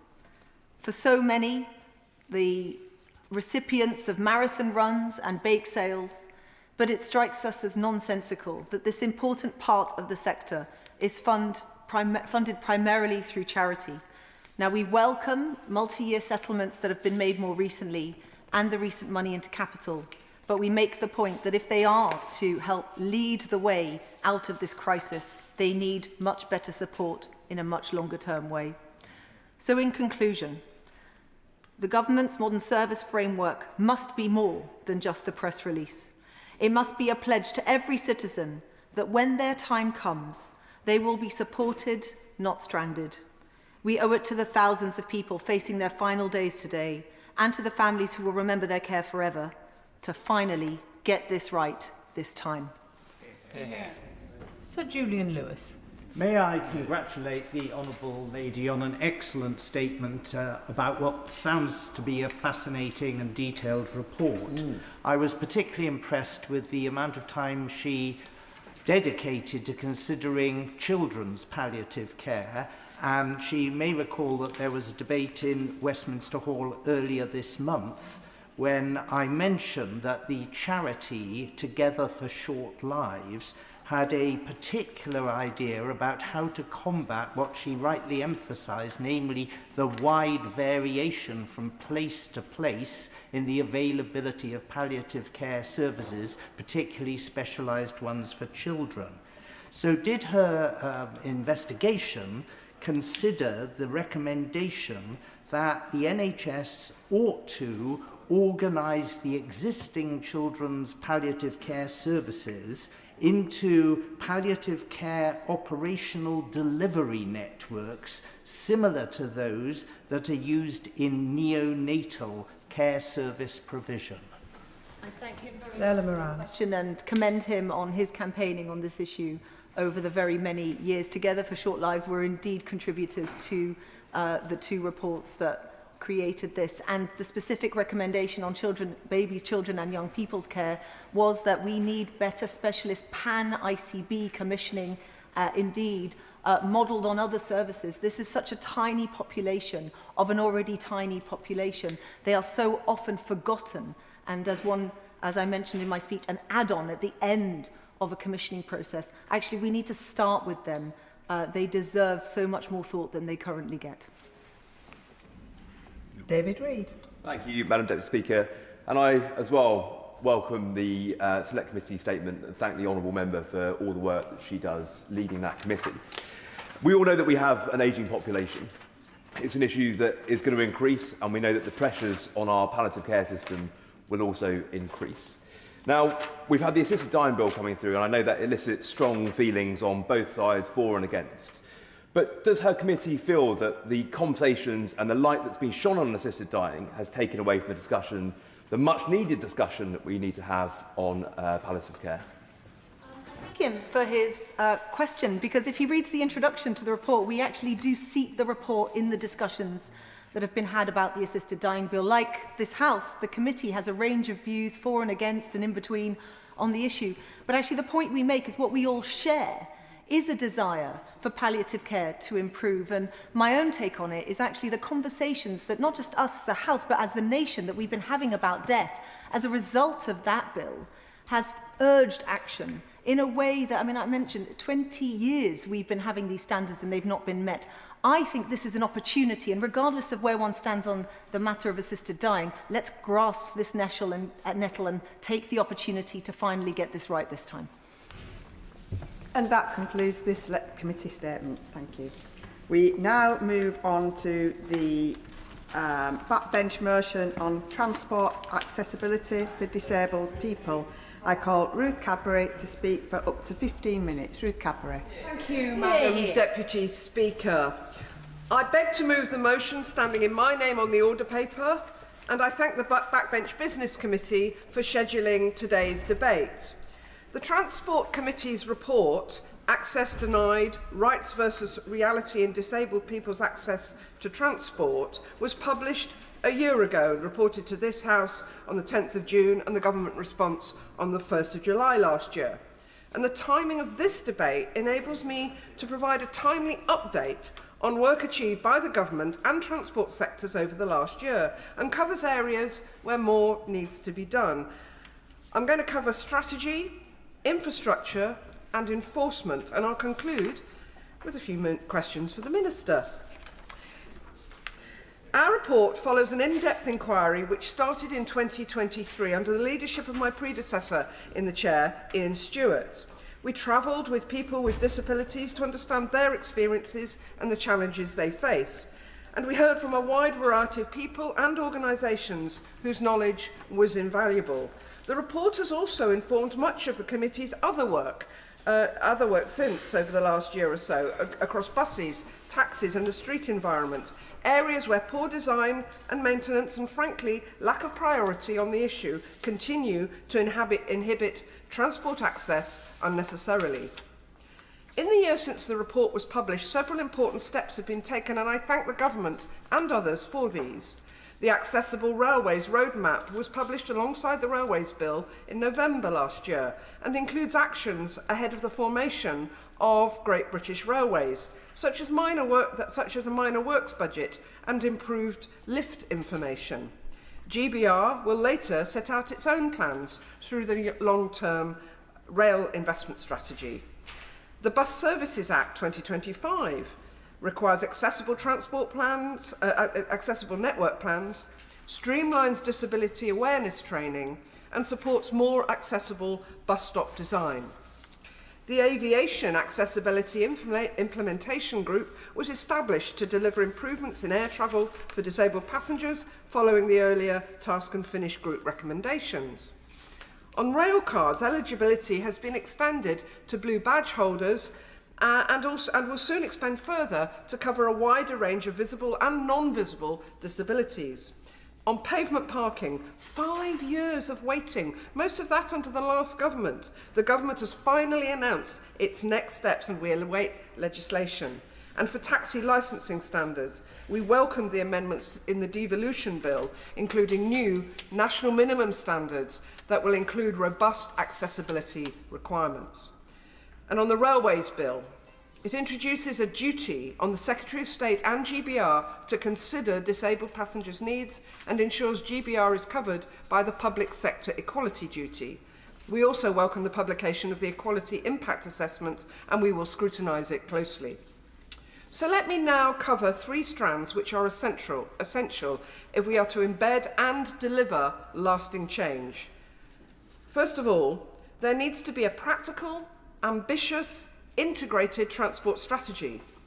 The last government's 2018 inclusive transport strategy aimed for equal access for disabled people by 2030. But when we gathered evidence for our report, it was clear that ambition was not being met. Much of the strategy focused on considering, exploring, or consulting, rather than delivering substantive change. Our report called for a new inclusive transport strategy. Instead, the department said accessibility would be embedded as a golden thread within the forthcoming integrated national transport strategy. That may be positive, but we still haven't seen the strategy originally expected by the end of 2025. We cannot judge whether accessibility will truly be prioritised until this is published. The department says the strategy will include clear actions and milestones for accessibility. So I do hope that ministers will ensure that those actions are ambitious, properly funded, and capable of delivering inclusive transport, not just in principle but in practice. After a decade of best practice sharing and awareness raising, disabled people do not need warm words, they need a practical pathway to full accessibility. And on infrastructure, and avoiding embedded barriers. When people think about accessibility, they usually picture lifts, ramps, level boarding, tactile surfaces, accessible bus stops, hearing loops, and reliable audible and visual announcements, and rightly so. These are basic enablers. And inaccessible infrastructure is one of the most stubborn barriers for people with disabilities to access our transport system. Transport assets are long-term investments. Mistakes become embedded for generations. The built environment can be enabling or deeply disabling. As many disabled people tell us, people are not disabled. Too often it's the environment that disables them. Just on that point, will my honourable friend give way? And can I just congratulate her on her opening speech? But she talks about, it's not, does she agree with me that it's actually not the individual, but it's the societal disabling barriers that are preventing disabled people from being able to have accessible transport? And until we kind of the government and others really understand that we have to change the infrastructure. That is how we are going to fully create an inclusive and accessible transport network. My honourable friend is entirely right, and she is a passionate advocate, not just in transport, but across the piece, on the needs and rights of disabled people. And to a large extent, our frustration in this issue in transport is a subset of the societal challenge that she so rightly raised. These barriers that I've described prevent access to employment, to education, to services, and to people having social lives. Following long delays, 8 Access for All station upgrades have been confirmed, with 23 more moving to detailed design. And another round may be funded in the next spending review. These upgrades are welcome but feel like a drop in the ocean. At current investment rates, the rail network will not be fully step-free for a century, according to DIPTAC's estimate in 2022. And as Emma Vogelman, formerly of Transport for All, has said, accessibility must be delivered as standard across the whole network, not rationed by station over generations. And judging by transport questions this morning, but every other one previously I've sat through, colleagues who've been waiting for station improvements in their constituencies clearly feel the same way. Now, we also await the government's new rolling stock strategy, which must set out a clear approach to level boarding. On holiday in France and Italy last summer, I saw clear ambition, lift access being built, if not already installed, across a number of rural stations, demonstrating that clear ambition. And I hope GBR will inject that missing ambition into the UK rail system. On electric vehicles, Transport Focus recently found that not a single charger on the strategic road network met voluntary accessibility standards, so we risk building new barriers into our future infrastructure, barriers that will be expensive to fix later. And it's not just about hardware. We must embed accessibility into decision-making. Witnesses to our recent inquiry into the Railways Bill expressed concern that under the bill, GBR must balance the interests of disabled people with cost. Now, of course, cost is always relevant, but we have repeatedly seen accessibility lose out. So we've recommended that GBR be required not just to consider, but to deliver tangible improvements to accessibility. And on enforcement, ensuring that rights are real. One of the most striking findings of our inquiry was that disabled people often have rights on paper that do not translate into real experiences. The reason is simple: enforcement is too weak. I'm very grateful to the Honourable Lady, and I apologise for not being able to contribute substantively to this debate owing to a commitment to lead another debate in Westminster Hall shortly. But in relation to bus passes, which are hugely valued by the disabled community, there is a frustration along the lines that she has just hinted at, which is that some people cannot make use of their bus passes without a companion. And yet, the inclusion of a companion bus pass in the entitlement to have a bus pass is discretionary and not mandatory. And would she agree with me that there's not much good in giving a bus pass to a disabled person if they does not cover the companion that they need to have with them in order to make use of it? Thank you, Madam Deputy Speaker. I don't know if I get any extra time in this. No, okay. He makes a very good point, and it's a good example of a systemic policy issue that can well be addressed. Currently, I'll go back to enforcement. Enforcement relies on individual passengers pursuing complaints or court cases. This is unrealistic, expensive, and often ineffective. Many people don't know who to complain to. Court processes are costly and unpredictable, and even successful judgments don't always lead to improved practice. As a result, many people just give up travelling because what's the point? For example, earlier this month, The Office of Road and Rail secured commitments from Northern Trains to improve disability training and passenger assistance, which is welcome. But the ORR's concerns dated back to 2019, with formal action only emerging years later. These delays mean that disabled passengers continue to be failed daily. A system that relies on individuals is unfair.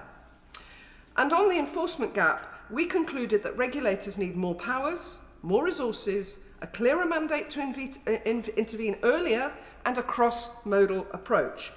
The government did not, unfortunately, accept these recommendations. There's still no clear plan to close the enforcement gap. We appreciate the department's commitment to explore collective action on accountability, but we do ask the Minister for an update.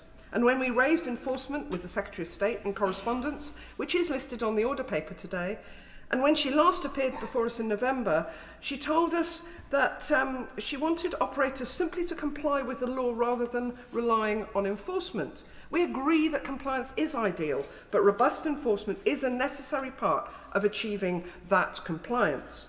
Disabled people should not be expected to force the system to uphold their own rights. But we do very much welcome one aspect of the government's response to our report, a commitment to review the overly complex and fragmented legal framework governing transport accessibility. And the department has agreed to take this work forward with the Law Commission, and I was delighted to see this week that the Commission launched their review. Long overdue and could bring long-term benefits. We appreciate the Minister's engagement on the planned accessibility charter, but it must be more than a restatement of existing duties. It needs to tackle areas including street environment, the public sector equality duty enforcement, and clearer expectation on transport operators, and must be genuinely co-produced with disabled people. The final question on that is, how will the charter be enforced? On the Railways Bill, the new statutory duties created under the bill, enforcement routes need to follow, and the new passenger watchdog is intended to be powerful, but currently lacks enforcement powers, and we believe those are needed. So in conclusion, Madam Deputy Speaker, accessibility is not a nice to have, it's a fundamental right and a precondition for equality. From taxis to railways, aviation to the street environment, enforcement should be at the heart of a strategy for accessibility. So in conclusion, I ask the Minister, does the government agree that there is an enforcement gap, and if so, what steps will they take to deliver stronger, earlier, more effective enforcement across all modes of transport? How are disabled people directly shaping the integrated national transport strategy and the accessibility charter? What measures will give the charter real teeth so that operators and local authorities are held accountable? And finally, I'd like to thank all the disabled people and disabled people's organisations who contributed to our inquiry and who've shared their experience since and who continue to advise us. We will keep drawing on their expertise as we scrutinise the government's progress over all of the modes of transport. Thank you. The question is as on the order paper, and we'll start with an immediate 6-minute time limit. Wendy Chamberlain. Thank you very much, Madam Deputy Speaker, and can I congratulate the Chair of the Transport Select Committee for securing this debate, as well as my honourable friend, the member for Norfolk. I'm conscious that transport is devolved, but what I've heard already in the debate tells me that there's a lot of similar themes. My constituency, North East Fife, is quite a rural one, and I've spent a couple of days in recent weeks travelling around my constituency on the bus with those who use wheelchairs to understand better the challenges that they face. And part of the reason why they are using public transport is because other options are limited. There is a distinct lack of accessible taxis in North East Fife and beyond. That's a licensing and an economic issue, but what we find is a lot of these taxis are used for school contracts, which means that if a member of the public wants to utilise them, they can't access them, and that's a real challenge.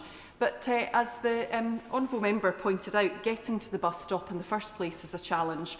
Pavements, dropped curbs and indeed street furniture. When I was out with a constituent the other week, we actually had to move road signs from the internal roadworks that we've had in Guardbridge in order for her to get to the bus stop in the first instance. And then there's just the fact that getting onto the bus, you only have space in most cases for one wheelchair. So if somebody's a wheelchair user who's friends with somebody else who uses a wheelchair, you can't go to things together. So there is already a real impact on people's lives in that regard. As well as that, different types of buses, and we experience them all in our days in North East Fife. It means that for some, you have to give 2 hours notice that you want to have a wheelchair and you want to use a bus, so that the bus provider can ensure that the bus that you can use is provided, which I just find bizarre that we're in that situation. But also, the modes of buses mean in some cases, a wheelchair user can literally have people leaning across them in order to pay their fare. That's such an invasion of their privacy. And the other challenge in a rural constituency where we've had ongoing changes and reductions in bus services is that there are multiple buses sometimes required to get between population centres. I had a constituent who lived in Guardbridge, worked in Cooper, but now has to go to St Andrews and then to Cooper so that she can get to her place of employment. That doesn't feel like a real choice for wheelchair users. And finally, and I'm sure we've all been aware of this through our casework, what is required for wheelchair users in particular to use public transport is that the access to allow them to go onto the buses actually works. And I had that exact experience with a constituent last week where the ramp did not work. The bus was therefore put out of order. Everybody that was on the bus had to get off, and nobody who was looking to go on the bus beyond my constituent could get on. That is highly embarrassing for that individual as well, that she feels a responsibility for the inconvenience to other passengers too, and it's simply not good enough. I do also want to talk about something that's reserved, and that is access for all, as the Honourable Member has also highlighted. Lookers is the nearest railway station to St Andrews, which is hopefully known to all of you, because I've mentioned it here in the Chamber lots, but if you like golf, you'll know St Andrews well. We've been trying to get funding for a new bridge for 6 years now. There is no lift access, and my Scottish Liberal Democrat colleagues in Fife Council have been trying for even longer. The gradient of the ramp up to the bridge is 1 to 12, and that is just over an 8% gradient. And for a ramp of over 10 metres, the BSI recommends a gradient of no more of 1 to 20, a 5% gradient. And that is simply not the case at Lookers at all. It is not a short ramp, it is many metres, and it is a real challenge for those using wheelchairs, prams, but also for visitors coming to St Andrews, that the first thing they have to do is humph their case up a ramp and down again, rather than being able to access a lift. It's completely unfair on local people, Madam Deputy Speaker, because they are often excluded from using public transport, and they tell me that they don't use the train as an option as a result. Now, last year, ScotRail and Network Rail, ScotRail hosted a roundtable on the future of train services in Fife and listed Lookers as being lower priority, and I can't get my head round that classification. I'm waiting for a meeting accordingly. But in terms of access for all, this is where devolved and reserved don't work together very well.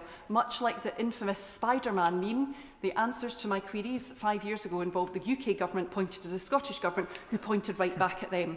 And I know I'm not the only member of this House to be extremely frustrated by the scheme effectively slowing to a halt. In a written statement in January, the government downgraded and indeed halted some proposed works on projects under Access for All. And I would be interested in the Minister setting out how this squares with reporting by Disability Rights UK in 2024 that Access for All had actually been underspending prior to that. The statement went on to say there might be some funding available in the next spending review, but that means we aren't expecting any announcements for another 3 years, just as we head into general election. Are we seriously saying that there will be no access for all spending rounds in the whole remainder of this Parliament? Finally, less about funding but directly relevant to what our constituents would expect. I would like to hear whether they're going to be publishing any outcomes from the review into design standards for accessible railway stations. Using public transport shouldn't be a luxury. It is something we should be trying to encourage our constituents to do at every opportunity. And for those putting disabled considerations to one side, if we were talking about economic inactivity, how we get people to work, how we get people accessing work, and indeed those with disabilities into work, this should be an absolute priority for our public services. Marcia de Cordova.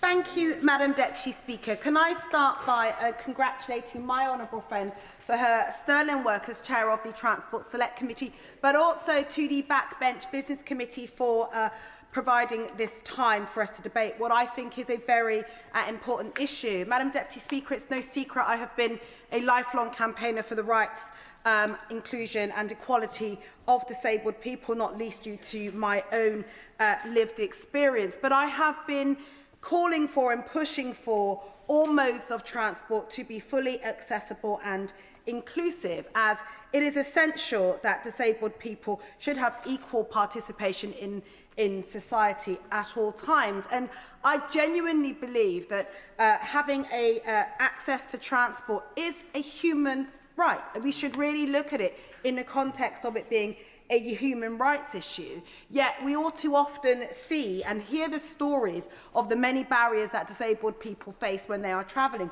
We have all heard of the stories of many disabled people being left on planes for hours at end, or people turning up to a train station and their assistance isn't there for them. Indeed, when I travel myself, I worry if I've booked assistance, whether that assistance will be there. And that should never be somebody's experience in daily life. We know the issues around pavement parking. Indeed, I brought my own bill to ban pavement parking 18 months ago, because having obstacles on the road, especially those awful e-scooters, again, everyone knows my views on those, create many problems for people, not just disabled people, but for families with young children pushing a buggy and so forth. And then there are buses. Now, we all know that buses are probably one of the best forms of an inclusive transport for disabled people to use. However, there are times when the ramps aren't working, or this allocated space on the bus is not available, and so forth. So we also have to ensure that we tackle that issue. But also, it would be wrong of me not to mention floating bus stops, because I hate those as well, because they are a huge problem. So I might as well tie it into this transport debate. So it's really important. All new infrastructure, really, when it comes to floating bus stops, they should be banned, because they prevent disabled people from being able to travel freely. However, in my own constituency, I am really proud of the work that we have done. Over the past nearly 9 years, I have been campaigning to ensure that all of our modes of transport that go through Battersea is going to be inclusive. Indeed, Clapham Junction Station, which is one of the busiest interchange stations in Europe, is partially accessible. I was proud that we secured funding for Wandsworth Town Railway Station to be made step-free as well. It's just a shame that it no longer sits in my constituency after the last boundary review, but I will claim that win, Madam Deputy Speaker. I think I should. But then we all remember the fight that we all had to go through to ensure that we kept ticket offices open, right? Because under the last government, they wanted to close them. And that was a battle worth fighting for, because myself, I can't use ticket machines, and there are many others that can't use them as well. So it's, again, that is a vital piece of infrastructure. Yes, of course. Like the honourable gentleman from New Forest East, I'm trying to be engaged, represent constituents in 4 debates today. So it's, there was a Spanish Catholic priest, Padre Pio, who was made a saint because of the miracle of appearing in 2 places at once. So I haven't mastered that yet. Can I just raise with my honourable friend? I refer to my register of interest with regard to chairing the R&T Parliamentary Group. One of the key issues that she campaigned on before, which we campaigned on together, was ensuring adequate staffing levels, both in terms of ticket officers, where she succeeded with us, but also in terms of platform staff, and actually on the trains themselves because of safety and security. Does she agree with me that on the GB rail now, we need a very strong plan for the workforce so that we have adequate staffing at all levels in all facilities? Yeah. And I thank my right honourable friend for his intervention, because he's absolutely spot on. We can have all the infrastructure in the world, but if we don't have the workforce to actually manage that, then it's not going to work. And we have to ensure, we have to value the workforce, because I rely on that workforce when I travel, and I know many others do. So we successfully kept our offices open, which is a good thing. And so I'm really proud of some of those changes that we have made in my constituency. And, you know, but I suppose, Madam Deputy Speaker, it really brings me back to the point is, why is it in 2025 disabled people are still fighting for an inclusive and accessible transport network. I mean, it cannot be right. For many, they cannot engage with travel, and we know that for some, the report highlights, this brilliant report that the Select Committee produced a year ago, highlighted that 67% of disabled people experience problems when they are travelling, which is just staggering. And, you know, that from there not being enough priority seating to poor quality of pavement, for active travel, lack of step-free access and so forth. And we talk about step-free access. And I know in my own constituency again, so I keep referring back to it. But, you know, we had Battersea Power Station. It's an underground station, but it's step-free. It's so important because we should be able to use all modes of transport. We shouldn't just be restricted or limited to taxis, private hire, or just buses. Inaccessible travel can be a factor that locks disabled people out of so many aspects, whether it's being able to just participate in life, whether it's about being able to go to work or to study, or just being able to attend health appointments. These are the things that an inaccessible infrastructure and travel network has on the disabled people, and we have to do better to move things forward. So I say to my honourable friend, who will be responding on behalf of the government, I do not want to hear we are going to work towards or we are going to look into. I genuinely believe we need to see proper action when it comes to creating an inclusive and accessible transport network. Frankly, as I said earlier, it is a crying shame that in 2026 disabled people still cannot travel independently. We have to have a strategy, which we're going to have. We need to, thank you. Again, this place isn't accessible because I need someone to tell me when my time's running out, but we will work on that as well. But we need to have a solid infrastructure that is backed up with the right investment and the workforce to deliver it. We need to tighten up enforcement because without the proper enforcement, the onus should not be on disabled people. There needs to be enforcement. And actually, if we focus on what is called the UN Convention on the Rights of Disabled People, transport, having an inclusive transport network is a key pillar for that. And as disabled people say, it should be nothing about us without us. Thank you. And I will be calling the next speaker, and then there'll be an immediate 5-minute time limit after this speaker. Steph Ackroyd. Thank you, Madam Deputy Speaker. I'm grateful to the Backbench Business Committee for granting time for this important debate, linked of course to the report which we on the Transport Select Committee produced about access to public transport for disabled people. I'm a passionate advocate for public transport, Madam Deputy Speaker. In all my years of campaigning, I've been pushing for more buses and more trains and getting more people riding them to make people's lives easier and more affordable and to take action on climate change and boost our local economy. Increasing ridership, though, has to include increasing that amongst all groups. For too many people, as our committee found, accessibility barriers mean they either have a far worse experience when using public transport or simply cannot use it at all. Disabled people use public transport 28% less than those without disabilities. Public transport is a more affordable mode than the private car or taxi, so poor accessibility is another financial burden being placed on a group who already have significant premiums due to their disabilities. But in many rural areas like North Norfolk and North East Fife, we have a taxi service which may be patchy at best due to the nature of rurality.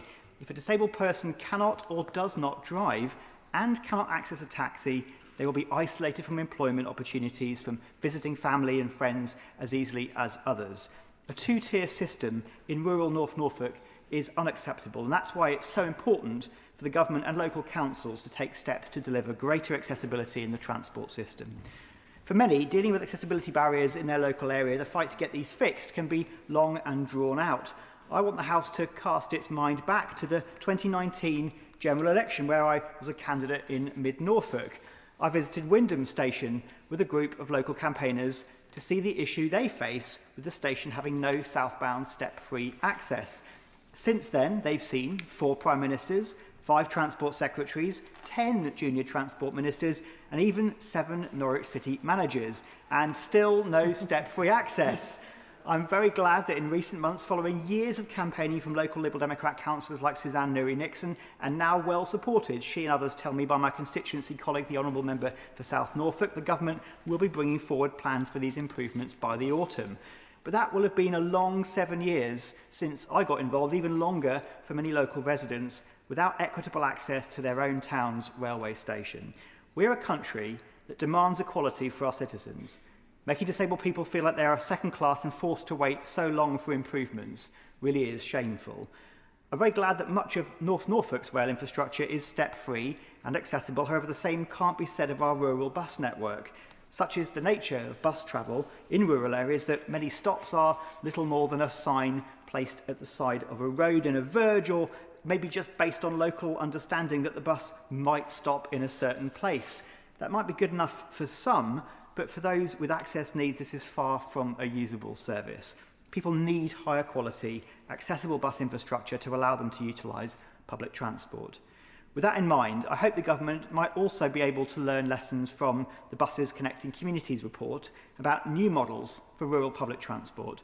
Transport hubs creating quality bus infrastructure which is linked into a strong network across rural areas can benefit all of us in many ways. But for disabled people and those with access needs, it can give them the reassurance that they can be picked up and dropped off from an accessible stop. Like so many of the reforms we need to public transport, a more holistic view, assessing the issues we face in the round, can actually deliver for groups across society. After all, better transport accessibility doesn't just benefit the people for whom it's essential. It makes choosing public transport easier and more convenient for everyone. And the sorts of work needed on assessing the experiences of disabled transport users, for instance, could flush out opportunities to improve the user experience for all current and would-be public transport patrons. So whether it's clearer signage or better bus shelters, ramps or real-time information, it's in all our interests for the barriers to accessibility in public transport to be reduced and removed. I remain hopeful that the government will take up what our committee found, and know that members across the House look forward to working with them to make those recommendations a reality.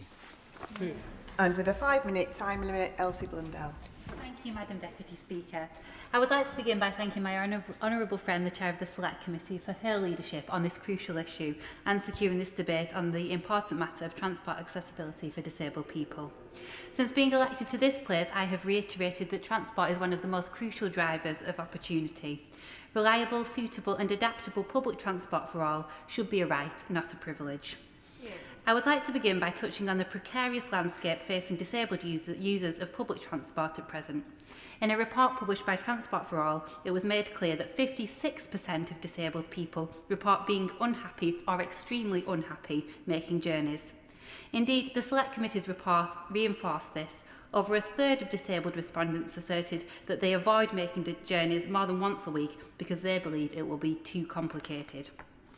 And when things go wrong on journeys, it can feel as though disabled passengers and transport users stand entirely alone without recourse or representation. They are left with the burden of taking action against operators and transport authorities that fail in their duties. Looking to the rail network specifically, we have all been on a train where it is apparent that there is no available space for wheelchair users within any of the available carriages, with some operators doing absolutely nothing to make the necessary improvements. And we have also seen the appalling media reports where disabled passengers have been left to alight from carriages with no support whatsoever.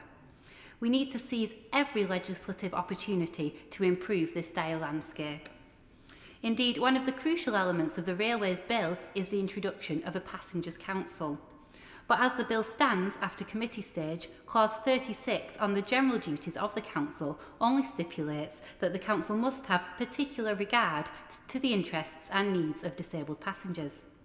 This bill needs to go further in enshrining the voices of disabled passengers within the Council itself and also give the Council a role as an enforcer, not just as an advisor. This passenger watchdog will only have a tangible impact on the experiences of disabled passengers if we codify within legislation what we need to achieve. The Railways Bill represents a significant moment of reform for the rail system.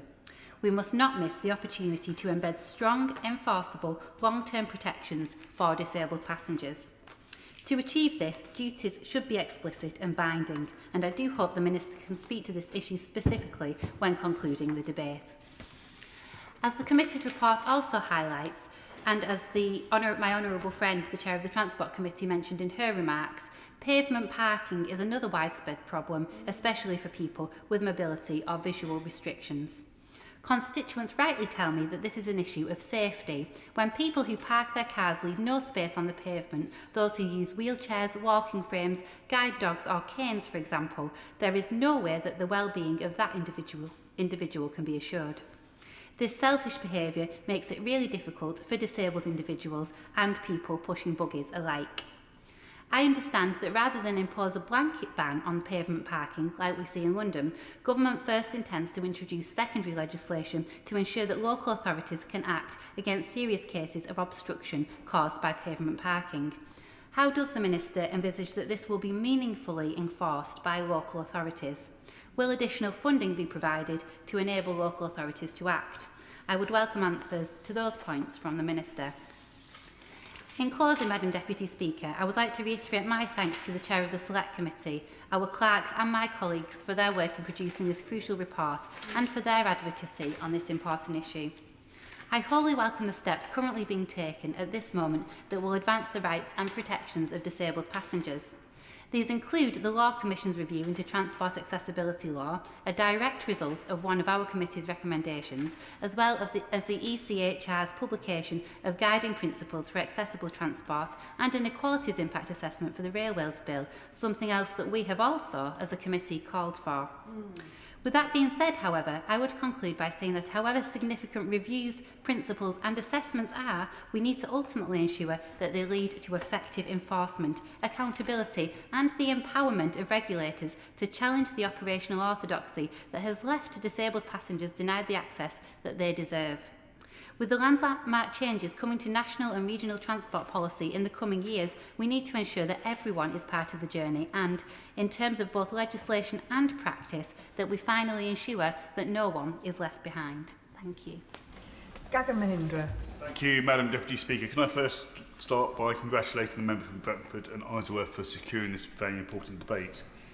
Many of my constituents in South West Hertfordshire have raised with me the challenges faced by disabled people in accessing tube services. Last May, I conducted a survey on the Met line. Only 6% of respondents think TfL is doing enough to improve reliability and accessibility.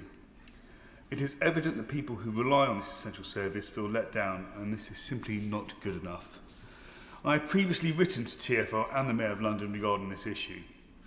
While I have been informed of the Mayor's target of making 50% of tube stations step-free by 2030, none of the proposed stations fall within my constituency. So, understandably, residents of South West Hertfordshire feel left behind. TfL stated that through the step-free access programme, they aim to promote a more accessible and inclusive transport network. This is not possible if this is not extended to all users of the service. Take the case of one of my constituents in Rickmansworth, who uses a wheelchair due to a spinal cord injury he sustained just over a year ago. Despite having used Rickmansworth Station for the last 17 years as a local resident, now he is unable to do so, as stairs offer the only route to exit the station. Consequently, he is no longer able to travel into London as frequently as he used to. This places significant limitations on his independence, an issue which could be fixed with the simple installation of an exit ramp. Further to this, the 2021 census shows that 30% of Rickmansworth residents are retired compared to the national average of 21.7%. As such, this is especially problematic when areas like Rickmansworth, which have an ageing population, would particularly benefit from step-free access. And I know that many other constituencies are impacted by this as well. Over 2/3 of the London Underground network is still without step-free access. This prevents thousands of disabled people from accessing a vital transport network. Another hurdle restricting accessibility to transport services in my constituency, which I've repeatedly highlighted in this chamber before, is the lack of concessions available to residents of South West Hertfordshire. TfL has also stated that through concessions they aim to promote a more accessible and inclusive transport network. Again, this is not possible if concessions are not extended to people who frequently use the service. This includes Zip Oyster cards for students under 18, the 60+ Oyster card, discounts available for veterans and disabled users of TfL services. If you live inside the Greater London boundary as a disabled person, you are eligible for a Freedom Pass, which enables the use of TfL services free of charge. This is not extended to my constituents. An overwhelming 96% of respondents in my Met Line survey agree that residents here should have the same concession fares as Londoners. This highlights a failure to create an inclusive and accessible transport system for everyone. How is it fair that despite relying on these essential services to commute every day, my constituents are not eligible for the same concessionary fares as those who, in some cases, live literally hundreds of metres away? Inaccessibility to transport services simply is not as simple as just being able to get to the tube. Others have spoken about the bus system, the state of pavements, pavement parking, and street furniture. Inaccessibility to transport services means disabled people are restricted in their independence and ability to participate in life. This is important. The Department of Transport must equip transport authorities to increase accessibility to everyone. Thank you very much. Daniel Francis. Madam Speaker, and can I thank my honourable friend for Brentford and Isleworth for securing the debate and place on record that I am chair of the all-party group for wheelchair users. And of course, as the parent of a child who has a mobility vehicle that I drive on her behalf and with a blue badge, those issues, and I'll refer to them while I speak. Firstly, I'll welcome the Select Committee's report and the Government's response. And there are some issues there in access that I want to, as I say, talk about firsthand. I was the Cabinet Member for Transport in my borough in Bexley 20 years ago, and then latterly on the board of London Travel Watch, so had a long interest in these issues. But it's only when you become, as I have, the parent of somebody who has a very complex set of disabilities, who's a wheelchair user, and needs that constant care and support, that you understand some of the complexities of travel. Now, firstly, I will turn to toilets. The response from the government and the Select Committee report does look at changing places, and there has been a great sea change in the availability of changing places toilets, both in motorway service stations and at railway hubs in the last 10 years or so, and that is warmly welcomed. I know if I'm doing a drive via motorway, we have to plan that, but there has been a sea change, and at service and at train stations, as I say, and hopefully one more at Charing Cross in the very near future. But there does need more to do, and I accept this is a cross-departmental responsibility, but we do need to push for more funding again for changing places, because we've seen a great expansion, but there is a great deal more to be done there. On aviation accessibility, on the Task and Finish group, I had my private member's bill on that matter, which is in a very long queue, and clearly we've seen the outcome of that report, but the first anniversary will be this summer, and I would welcome the government bringing forward some findings on that first anniversary. And how we may need forward, and whether there remain issues that will require legislation, because at the moment it is the case that for the Civil Aviation Authority they most probably don't have enough powers, though those issues around the level of compensation, I think it's around £1,500. Many people's wheelchairs are worth far more than that, and if they were damaged they cannot have the level of compensation required to replace their wheelchairs. Like my honourable friend from Brentford and Isleworth, I welcome the issues about the inclusive transport strategy, and I'd like to see the government bring that forward. And I support my honourable friend from Battersea, what she says, absolutely about floating bus stops, but also sometimes that experience on the bus. In my own constituency, a passenger banged their shopping trolley against my leg for the entire journey because they were so angry that my daughter's wheelchair had taken up the space that she wanted her shopping trolley to be in. So there remains a great deal of education out there that we need to continue to highlight. Absolutely. I thank the honourable gentleman for giving way, and he speaks with a great deal of experience on this issue. Now, Marilyn in my constituency is a blind lady, and she's faced the issues of floating bus stops.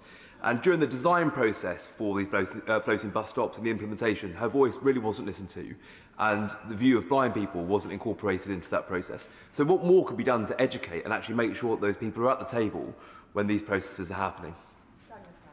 Thank you, and I welcome the honourable member's comments. And again, I will continue to press the government, like my honourable friend from Battersea, to ensure some of that process is there. I can take you to bus stops very close to here, which I think are at a risk for blind passengers, but also for wheelchair passengers. And I think there continues to be more that we need to do there. On Motability, what I will say is I'm not objecting to what was in the finance bill. but I think there is ignorance in this place, actually, from some members, many of which aren't here today, on the issues around mobility and how that continues to need to be supported, particularly for wheelchair users, that's the scheme. On regulation enforcement, again, there's training and a lot of great practice. My own passenger service at South East, and there's some great practice on support for disabled people, but that needs to be expanded. I have had 2 horror stories at Central London stations with toilets, with staff telling me my daughter cannot use the changing places toilet when she needs a changing bench. She needs to go in the standard disabled toilet, and refusing access to it. So there continues to be that level of training required. And I completely support Great British Railways, but there will be issues where there are shared services with TfL. Abbey Wood, very close to my constituency, TfL will manage the station even though it has both services, and Denmark Hill, which will be a GBR station, how that will integrate between the two. On micromobility, I welcome the consultation. Clearly, there remains the issue that if your wheelchair is over 200 kilos, you have to ride it in the road, you're not allowed to ride it on the pavement. That's hugely discriminatory. It means a child cannot use their wheelchair if it's over 200 kilograms. It means if you've lost your driving licence for medical reasons such as epilepsy, you cannot use your wheelchair. And there remain those issues, and I hope that comes out in the consultation, that we can resolve that. On complaints processes, I've been involved with that, as I say, in the Days London Travel Watch, and I hope the watchdog has the necessary powers, and we need to look again, as I've said, at the Civil Aviation Authority. What I would say on TfL, TfL leads the way in my mind on accessibility information on its TfL Go app. It shows you where you can use level access, where the station is accessible, and it shows you now where a lift may be out of order. And GBR needs to follow that, and we do need that National Transport Accessibility app that leads on that, and where there are disabled toilets and changing places toilets. So, as I say, TfL, in my mind, across Europe, of all the places I've travelled to with my daughter, leads the way in supplying that information, and I hope we can look at that going forward. So I welcome the debate. The only other thing I would say is on ticketing. Clearly, there still needs to be more to be done. There's still issues about that level of information that's available for blind passengers and wheelchair users. It's a great scheme, but there needs to be more to be done to highlight that. As I say, I welcome the debate, and I look forward to the Minister's comments later. Thank you, Madam Deputy Chair. Shanberry.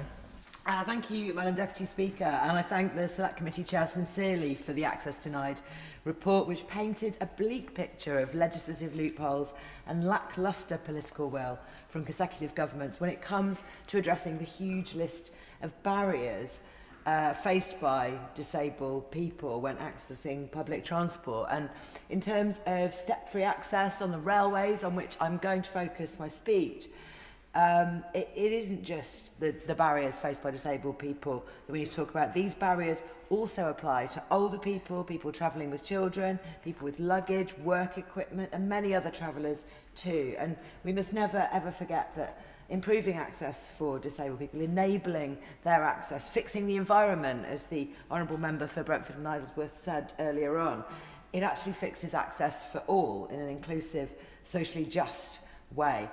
So 16 years on from the Equality Act 2010 coming into force, one issue repeatedly coming up in my Brighton Pavilion constituency remains the long-term problem of step-free station access. Multiple community train stations in Brighton, including Moulscombe and London Road, have compromised access, and the problem is most keenly felt at Preston Park station, which has a very large number of passengers needing to use it.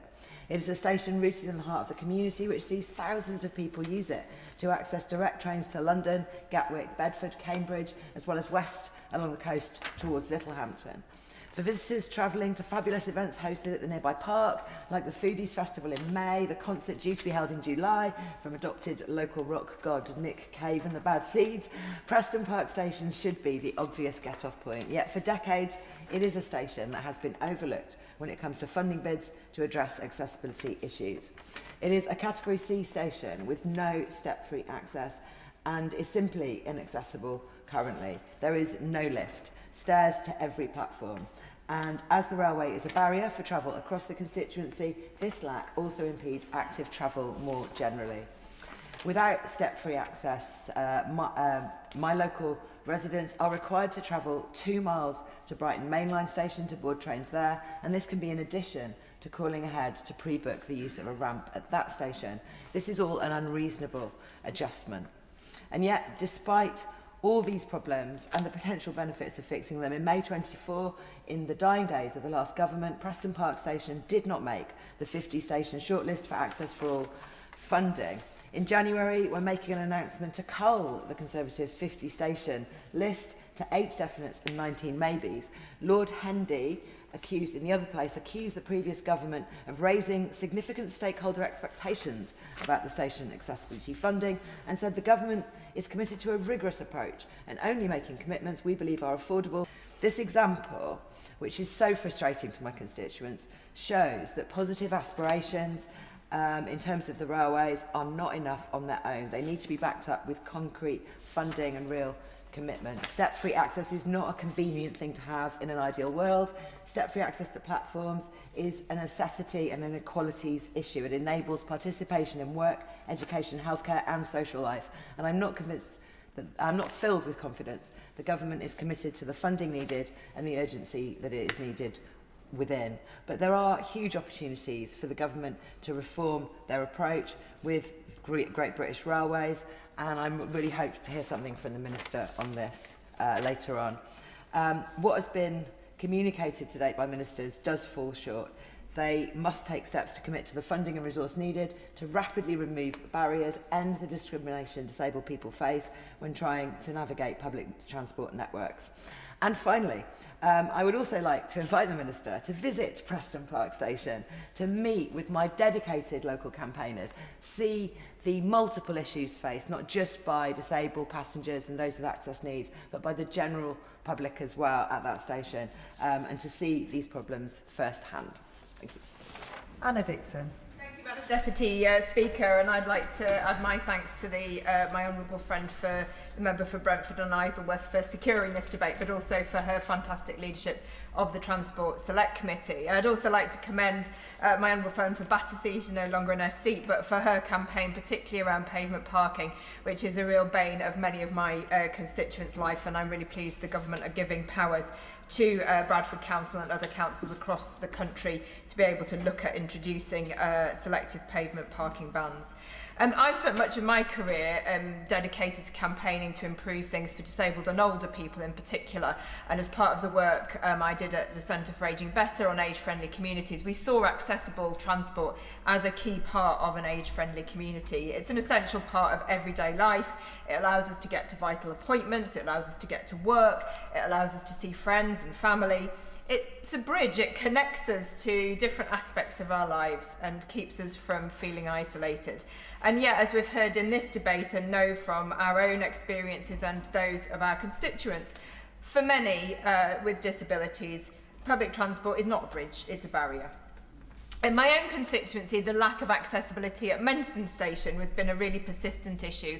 However, thanks to the combined efforts of a very doughty councillor, Chris Steele, West Yorkshire Combined Authority, Network Rail and funding from the Department for Transport, we've just completed a £7.8 million modernisation programme, delighted to cut the ribbon and ride in the new lifts just last month.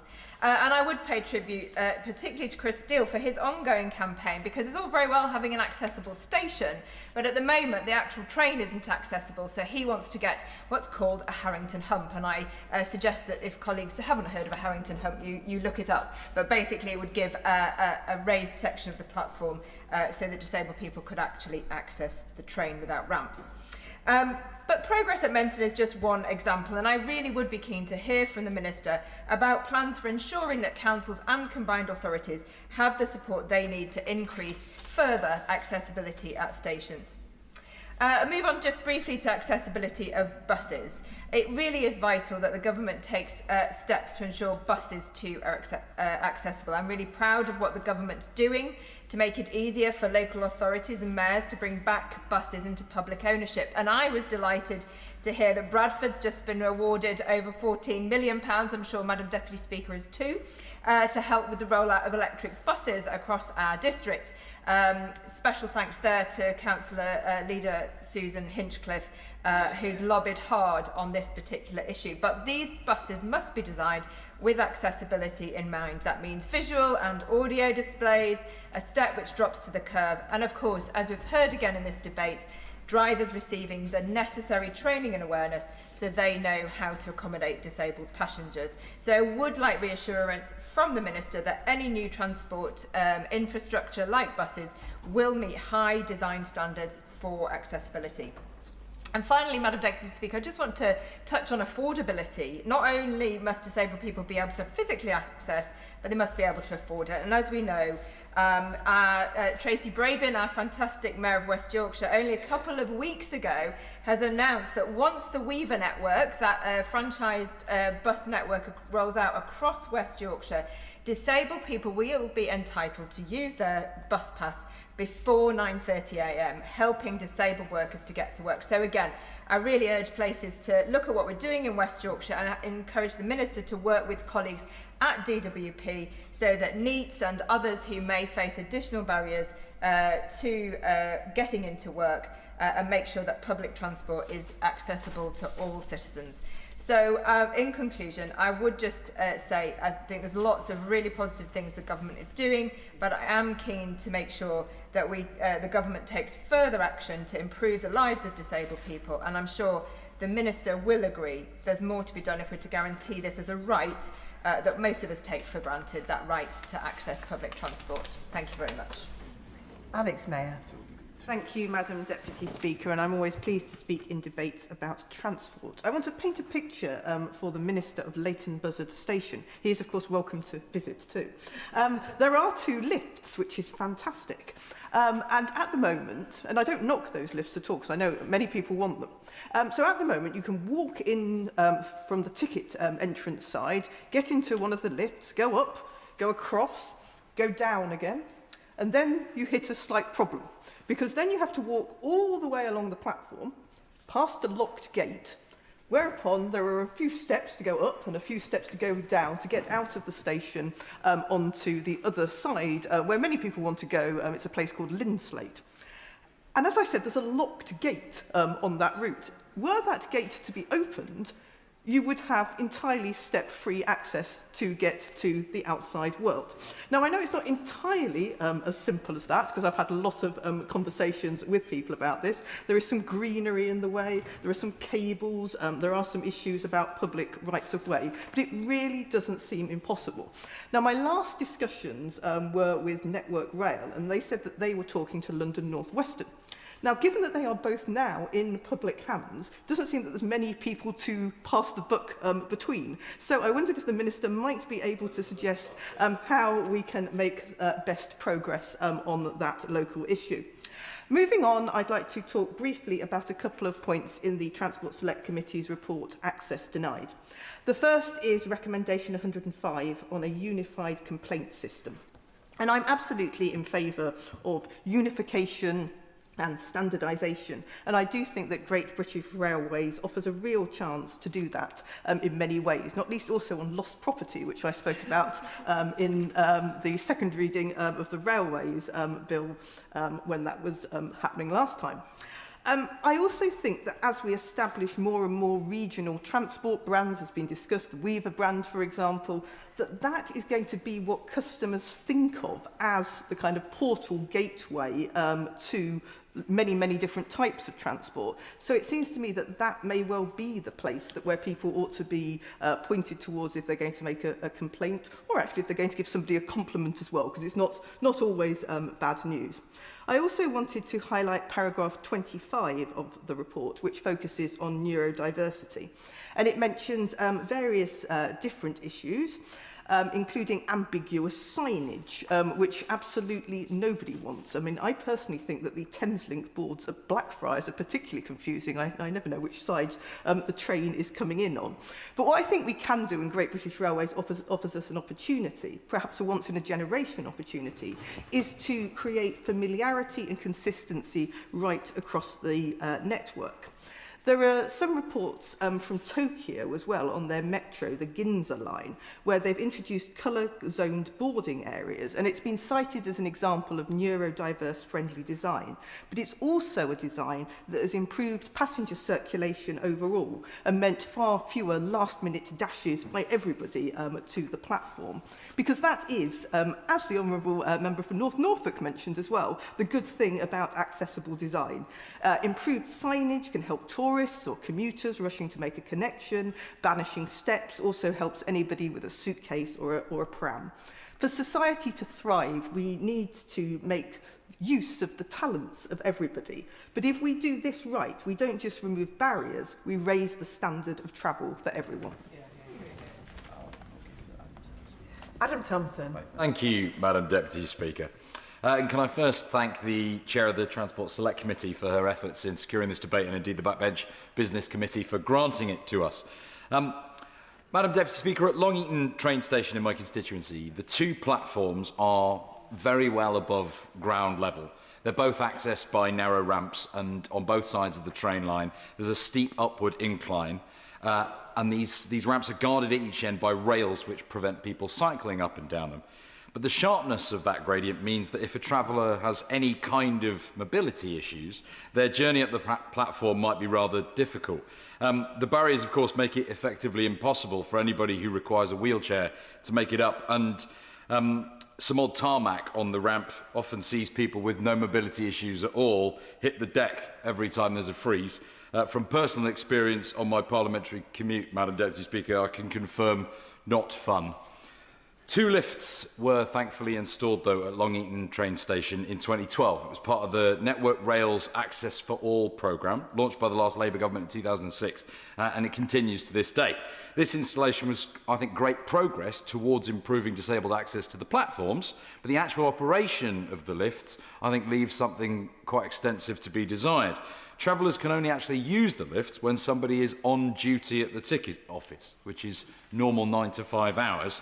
Now, thankfully, despite the previous Conservative government's best efforts in 2023, that does remain open, but it's severely limiting for travellers. It's not staffed all the time, meaning of an evening, of a weekend, the lifts can't be used and disabled members of my community can't access the platforms. On that, though, Madam Deputy Speaker, I'd like to pay tribute to my local councillor, Dave Doyle. Dave's a very good friend of mine, and indeed Sorley Parish Council Chair Alan Chewings. Dave and Alan do great work and have done great work going back many years in raising the alarm on accessibility failures at Long Eaton train station.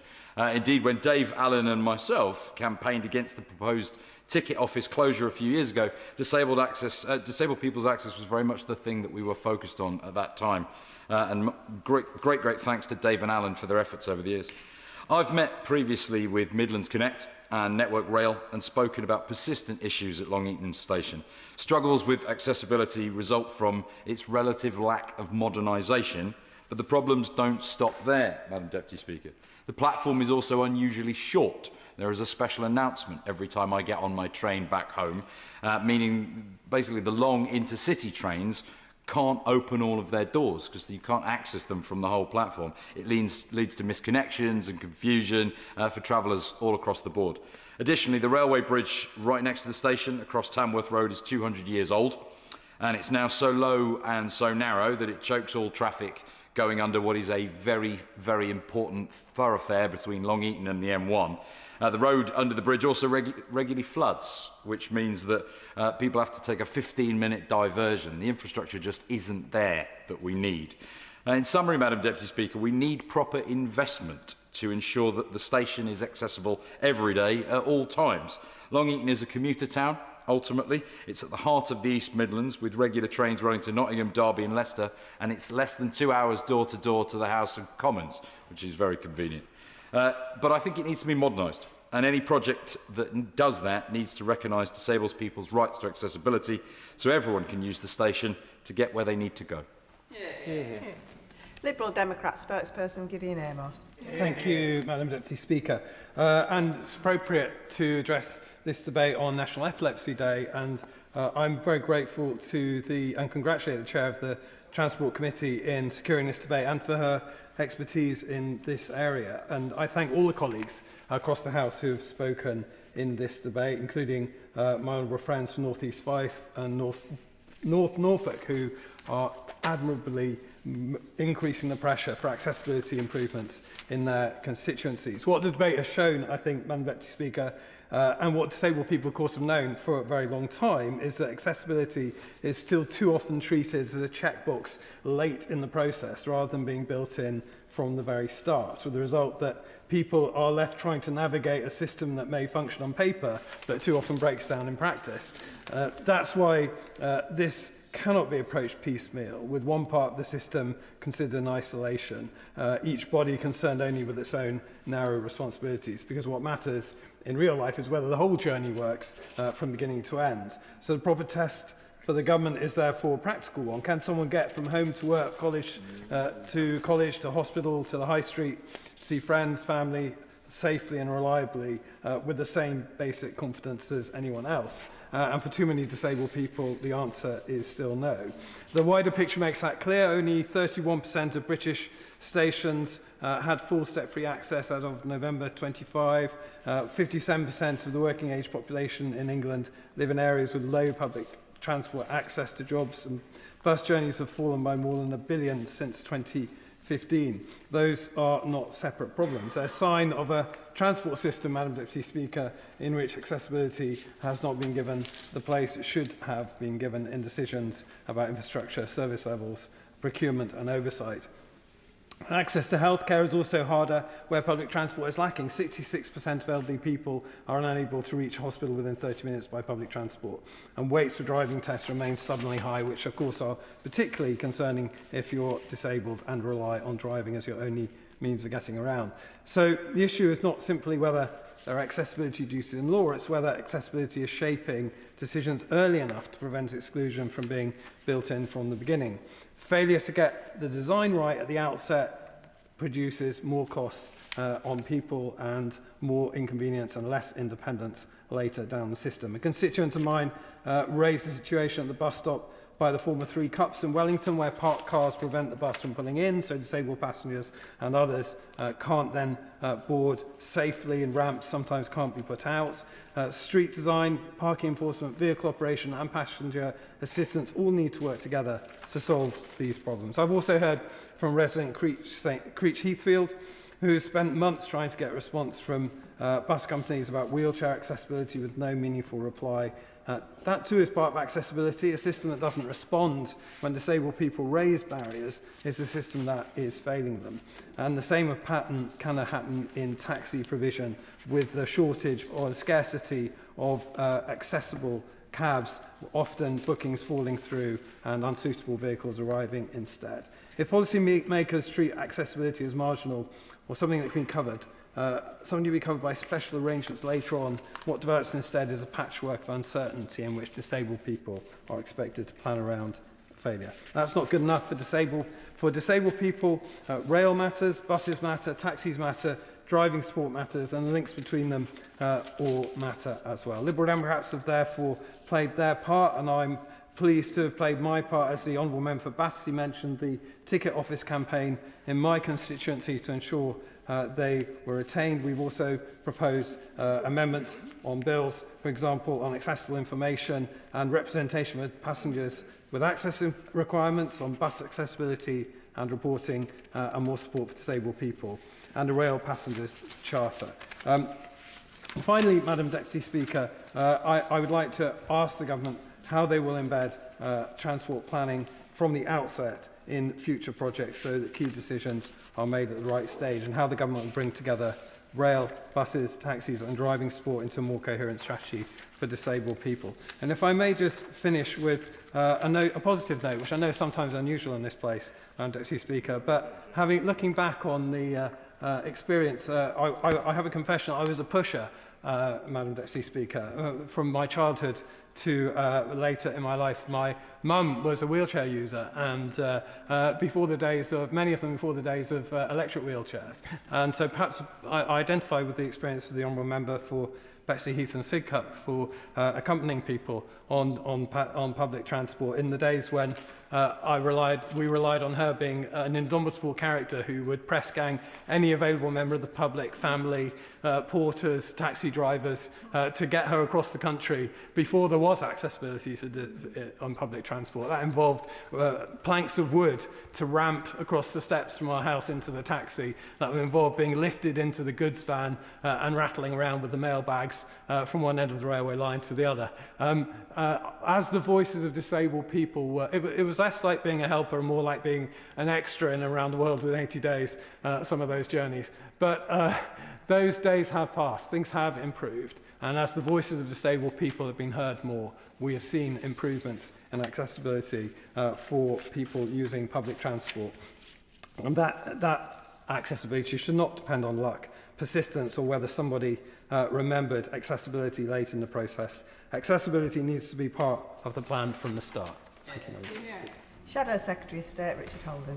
Thank you very much indeed, Madam Deputy Speaker. Now, over the last few decades, there has been a consensus in politics that disability should not prevent people from living fulfilling, successful lives. However, I recognise that despite some strong standards and implementing new measures from governments of all stripes over previous decades, the aims set out by governments of both parties to improve accessibility for disabled people have not always met the standards disabled people understandably expect. Therefore, ensuring that our transport system works for disabled people should always be something that government strives for. As last year's Transport Select Committee report on accessibility recognised, this is not a simple issue, with disabled people using very different methods of transport. The report rightly points out that, quote, the support that people need to make journeys successfully and confidently varies greatly. And it's been great to hear today from members across the House, particularly those with personal experience. And I remember in recent years taking, when I lived with one of my grandmothers for quite a long period of time, taking her around when she was much less mobile in later years. And hearing from honourable members some of the varieties of challenges faced is really important, because it's those experiences that can inform our debate. And it was particularly great to hear from the member for Bexley Heath and Crayford about changing places. We've had I've been campaigning and just recently got one going in Basildon as well. They are really important for people to access our town centres and giving people the confidence actually just to get out and about. Really important for the high street as well as actually for disabled people themselves. It was also fantastic to hear from the member for South West Hertfordshire and the member for Dunstable and Leighton Buzzard as well about those issues around design from the start and how those things can actually make an important and real difference. And to hear from the members for Exmouth and Exeter East and for Battersea about floating bus stops, an issue I shall return to later in my speech. I believe that the variation in types of transport used by disabled people, though, Madam Deputy Speaker, shows that we need to view the issue of accessibility in the wider sense. Accessibility for disabled people is not as simple as ensuring just technical specifications are up to standard and having enough staff. While these obviously matter and are critical to the experience of disabled people travelling, we must ensure that we consider the broader question about how government policies can impact on them as well. And that's why I want to focus on one of the areas that is critical to travel for disabled people and which can often be overlooked in discussions on accessibility, the importance of cars. We know that cars are integral to the lives of disabled people. In fact, in 2024, the National Travel Survey showed that amongst disabled people, 78% of miles travelled were in private cars, either as a passenger or a driver. This is actually higher than for non-disabled people, and as noted by the Select Committee, people with disabilities also travel in taxis far more often than disabled people. When considering this fact, it is also important to recognise that amongst disabled people, a far greater proportion of journeys are made for shopping, personal business and visiting friends as well. These journeys are a clear indicator that accessible transport is not some abstract quality, but rather integral to people's lives. Without these journeys, people will be cut off, yes, from work, but also, very, very importantly, from essential activities and social engagements that are the indicators of a fulfilling life for anyone. I'll happily give way. The honourable gentleman for giving way. Does he recognise that for many disabled people they simply don't have a choice because public transport is either not available if you live in rural areas or is not accessible, and so much of the reason that they have to resort to relying on cars and taxis is because of the failure to have invested in a public transport system that's accessible? I think the Honourable Lady makes an important point. I would also say, though, often for disabled people, it'll be a choice to use a car if available, because it's the most convenient means of getting around. It means people can travel at times that suit them. I totally agree that we want to ensure that all of our public transport is as accessible as possible, but I also don't want to go down to a system which restricts the ability of disabled people to move around by using car either. As such, I would implore the Minister and his colleagues to really speak to the Treasury at the moment about this issue around fuel duty. With 78% of disabled people's miles travelled by car, seeing increases in the price at the pump will inevitably deter journeys and harm both the personal and professional lives of those who rely on cars more than anybody else. We all know that this is a tax on transport when people across the country are worried about the cost of getting around, and it is a further tax imposed by this government who does often treat both drivers and passengers in many cases as a cash cow to fund other parts and other decisions that they're making. I hope this debate sharpens the Minister's focus and reminds Ministers in the Treasury who rather shamefully dismissed our concerns on this issue last week, that vehicles are not merely something to extract money and taxation from the public from. They are actually a lifeline for everyone, but particularly those with mobility issues, given that they are so much more dependent on these vehicles than the population as a whole. I will give way to the Honourable Member. Can I start by thanking the Honourable Member about his remarks about what I've said in the debate?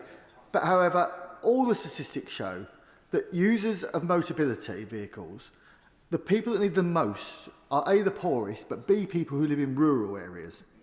And the Conservative Party's policy on this matter will damage those people the most, quite frankly, by taking away those vehicles. So will he commit to going away to his colleagues and undertaking to look at that policy that will damage people, disabled people who live in rural communities more than anybody else? I think the Honourable Member should reflect on the fact that he's voted for last week a policy which absolutely hammers, not in some theoretical time in the future, but actually hammers from September this year and increasing in December and then in March next year those rural transport users more than anyone else. Not policies which may or may not happen in the future, but policies which he has voted for actually are hurting disabled people from this year. And I would actually, I think he should reflect on that and on the impact that will have and speak to people on his front bench about how those impacts are going to play through right across the system. Unfortunately, the ability of disabled people to travel is not only constrained by the cost of driving, but also by prohibitive motoring policies too. Now, while we acknowledge that governments have both made progress on matters such as creating a more accessible railway network, including with the railway roadmap, and I welcome some of the announcements made by ministers over recent months, which rightly focus on policies that people across this House would also support. It's also right that some of the and it's also great to see that some of the Access for All projects are also being progressed. It is disappointing that many disabled people will remain worried about their ability to access stations, given that the projects set out by the last government will some of them have been stalled or paused, are now facing a question mark over them, are not being pursued. I mention these points as I do not doubt that the Minister strongly believes in improving access for disabled people. My concern is that the government is comfortable using the language of accessibility, but when faced with decisions decisions that directly impact on them, whether that's accessible, making stations more accessible, or actually making driving a car more expensive, actually they're not on the right side. Time and again, ministers have also been made aware of the issues of some of the physical impediments to disabled people in our towns and cities, particularly this issue of floating bus stops. Now, during the passage of the Bus Services Act, the government said that it intended that the guidance for floating bus stops would support authorities to provide infrastructure that people are genuinely enabled and encouraged to use. The acceptance of Lord Blunkett's amendments in the House of Peers gave the impression that we might see real improvements in floating bus stops that would allow blind people to access bus stops without fear of going across these paths and being struck by bikes. And it's been great to see in some parts of the country actually floating bus stops being removed from scheme designs. And I had a recent exchange with about my own county council, Essex County Council, who are now removing them from a large new property development. Yet despite the promises to this House and of those and to those representing blind and partially sighted people, the proposals that this government put forward in January were pitiful. Now, you don't need to take my word for it, Madam Deputy Speaker. A spokesperson for the Royal National Institute for Blind People said that the new guidance just simply does not address the problem. Meanwhile, the Street Access Campaign coordinator at the National Federation of the Blind in the UK said it does not address the concerns that blind and visually impaired people have, and it's totally insulting to think that we will just simply accept what is being offered by the government. These concerns are clearly reflected in the data, according to the RNIB. Nearly 40% of blind and partially sighted people avoid using these bus stop bypasses and instead go to other bus stops or do not travel at all, increasing the length of their journey time or indeed meaning that they don't take the journey at all. Separately, the Mayor of London has also supported this policy using all sorts of strange figures which he's had to row back on. And I recently was down in Hounslow with councillors Joanna Biddulph and councillors Gabriella Giles on Chiswick High Road, looking at some of the most egregious examples of these floating bus stops.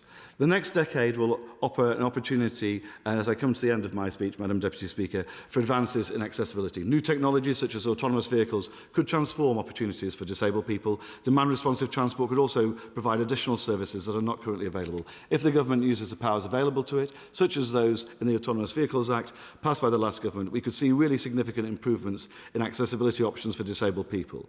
As noted at the start and by members of the House, there are no simple solutions to the challenges faced by the disabled. It is a multimodal problem, crossing both public and private forms of transport, with disabled people facing specific challenges in addition to those faced by everyone else. Where people are unable to get there by train or plane, they understandably feel ostracised from the travelling experience that non-disabled people experience. This cannot be solved overnight, and as members have suggested, it requires an approach that is applied to all forms of transport. To achieve this, we need to listen to the experiences of disabled people, and when we do promise change, like on floating bus stops, we've got to deliver it. Excluding disabled people by increasing their costs is also not acceptable. Transport should be there to improve people's lives, not to raise revenue or increase the cost of living. Thank you. Minister. Thank you very much, Madam Deputy Speaker. May I begin by thanking my honourable friend, the Chair of the Transport Select Committee, for securing this incredibly important debate on transport accessibility. I also want to thank everyone who's spoken today for their thoughtful and powerful contributions, often from personal lived experience. Though it doesn't fall to me to sum up the debate, Madam Deputy Speaker, there are a couple of specific questions that were raised as part of it that I would like to address. One from the Chair of the Transport Select Committee, who asked how the Accessible Travel Charter will be enforced. On this point, I would, as well as the benchmark principles which are contained within the Charter to inform improvement and to target improvement, I believe that it would be beneficial for my honourable friend to see this piece of work happening and informing the Law Commission's view to see where enforcement gaps exist. She also asked me how disabled people have taken part in the IMTS and the Accessible Travel Charter. I'm pleased to confirm to her that disabled people and and organisations have been at the heart of this process. They've participated at our regional roadshows and people's panels events and have worked closely with the Disabled Persons Transport Advisory Committee, who have been fundamental in developing these strategies. The Honourable Lady, the member for North East Fife, asked me when design standards for accessible rail stations will be published. I can confirm to her that this will be done ahead of the stand-up of Great British Rail, so that the organisation can begin to rationalise stations under the same core principles of accessibility. The Honourable Lady, the member for Hayward and Middleton, asked me about rail services and how the Railways Bill will ensure that the rights of disabled people are enshrined. Well, not only will the public sector equality duty apply to GBR across its public-facing functions, but the bill also sets out an explicit passenger and accessibility duty within the legislation. Regarding the passenger watchdog, the watchdog will have the power to set consumer standards relating to accessibility, which all passenger service operators must follow as part of their licence conditions. It will ensure operators' compliance through regular monitoring, requesting improvement plans where necessary, and this is important, through the lens of enforcement, escalating serious and persistent issues to the ORR for enforcement when that is necessary. The Honourable Member, my friend, the member for Bexley, Heath and Crayford, who made many powerful points on this matter during the committee stage of the Railways Bill, once again shared his powerful testimony, but also spoke about the important issue of the Aviation Accessibility Implementation Group and their recommendations. I'm pleased to say that I met with the group on Tuesday to reaffirm that air passenger rights remain a priority for the department. We'll continue to consider opportunities to ensure air passengers have the highest level of protection possible, but I would also just say to him that the group reaffirmed to me that they believe there are lots of industry-led proposals which could lead to tangible improvements for passengers with disabilities, and I stand by them and will support them as they do so. The Honourable Member for Leighton Buzzard raised the case of the locked gate at the train station, which sounds like a Sherlock Holmes novel, but is in fact very serious. I'm afraid I don't know the exact details of the case that she raises, but I'll be sure to take the pertinent details away and raise them with the Rail Minister. Madam Deputy Speaker, transport accessibility determines whether people can get to work, to education, to healthcare, to family, and importantly, to access community life. Access to transport determines whether people can participate fully and equally in our society. That is why it is important that we reflect on progress, acknowledge the challenges that remain, and consider what more we must do to create a transport system that works for everyone.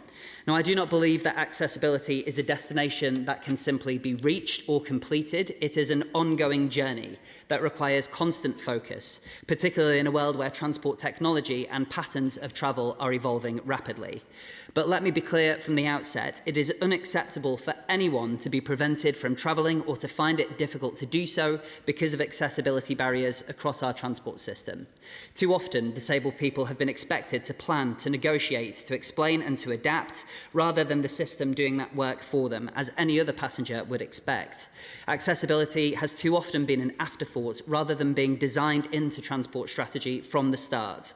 And that is precisely why this government is taking action to correct this, with a firm commitment to improving transport so that disabled people can travel safely, confidently and with dignity. Now, the government welcomed the Transport Select Committee's findings in their report and accepted their conclusion that more must be done to ensure that transport is truly accessible to all. That is why the government is delivering a comprehensive programme of reform to improve the accessibility of our transport system. Today, in the time I have, I want to set out how that work is progressing and how it will deliver lasting change. And I'll begin with rail, where we know that change has been urgently needed and is now firmly underway. Our Railways Bill and the creation of GBR is our opportunity to fix what isn't working for passengers on our railways. It will ensure that the interests of all passengers, in particular those facing barriers to access, will be at the heart of decision-making. The bill will also establish a passenger watchdog, which will protect the rights of disabled passengers by monitoring service delivery, investigating issues, setting minimum consumer standards, including on accessibility, and advocating for improvements. But we are not sitting back and waiting for the passage of this bill. We are acting. In November, we published the department's roadmap to an accessible railway alongside the bill, setting out what we are doing now to improve the day-to-day travelling experience for disabled passengers ahead of the creation of GBR. We also continue to implement the Access for All programme, which has already transformed access at many stations and will continue to do so. Step-free access, intuitive layouts and accessible facilities must all be part of the everyday experience of the railway. Moving to local transport, the heart of an inclusive and accessible transport system with journeys by bus, taxis and private hire vehicles is central to disabled people's daily travel. Now, our Bus Services Act 2025 does mark a major step forward. It introduces a package of measures to improve the accessibility and inclusivity of local transport. Through this act, we are helping local authorities design safer, more accessible bus stations and stops, and this measure complements existing requirements for the physical accessibility of vehicles, the conduct of drivers and passengers, and the information provided on board, ensuring that people can board the bus, receive the support they need, and travel to their destination with dignity. We are also mandating streamlined disability awareness and assistance training requirements for bus drivers and for frontline staff. And for the first time, every local transport authority will be required to regularly review the accessibility of their bus networks and publish a bus network accessibility plan. The accessible information regulations are being implemented, improving buses' audible and visible information, and the department also recently published statutory guidance on floating bus stops. These schemes were often introduced with good intentions, particularly to improve safety for cyclists in congested urban environments. However, as has been highlighted many times, they have in some cases created new barriers, and we know that more needs to be done to make them accessible to all. Our guidance will enable designers to provide safer cycling facilities that also meet the needs of bus passengers as well as people walking, wheeling or using mobility aids. Now, on taxis and private hire vehicles, we are seeking a new power to set national standards as part of the English Devolution and Community Empowerment Bill.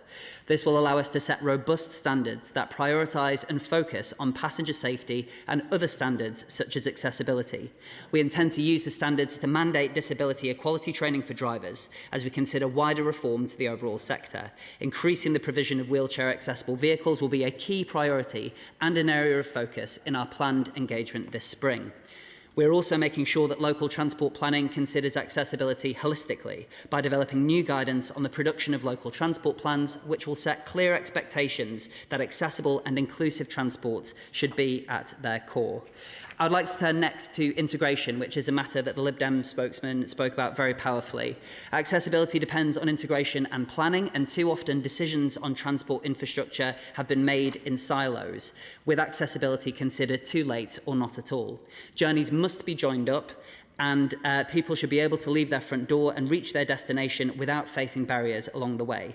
Our forthcoming integrated national transport strategy will set out this government's people-focused vision for domestic transport across England.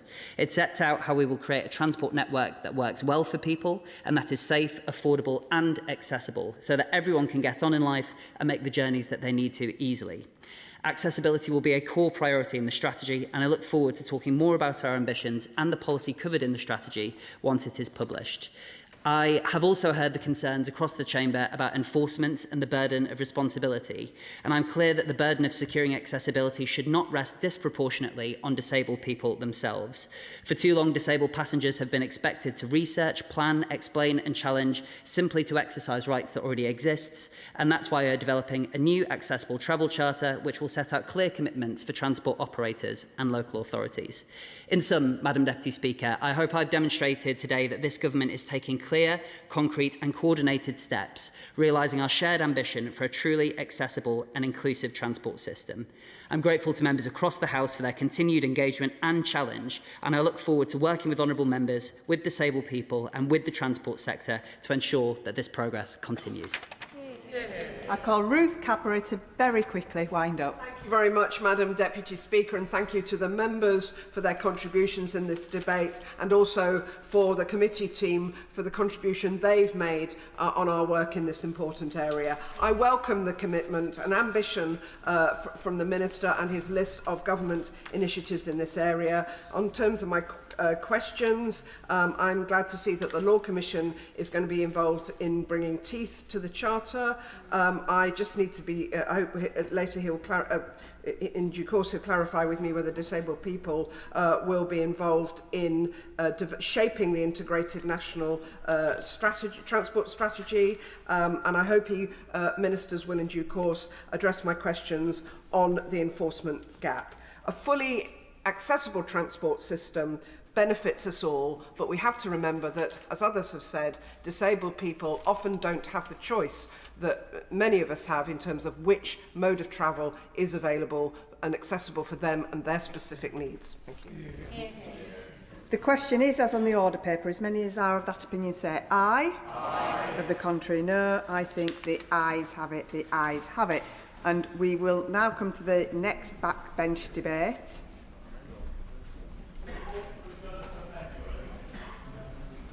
And the next backbench debate is on support for Gurkha veterans. And I call Cameron Thomas, who will speak for up to 15 minutes. Cameron Thomas.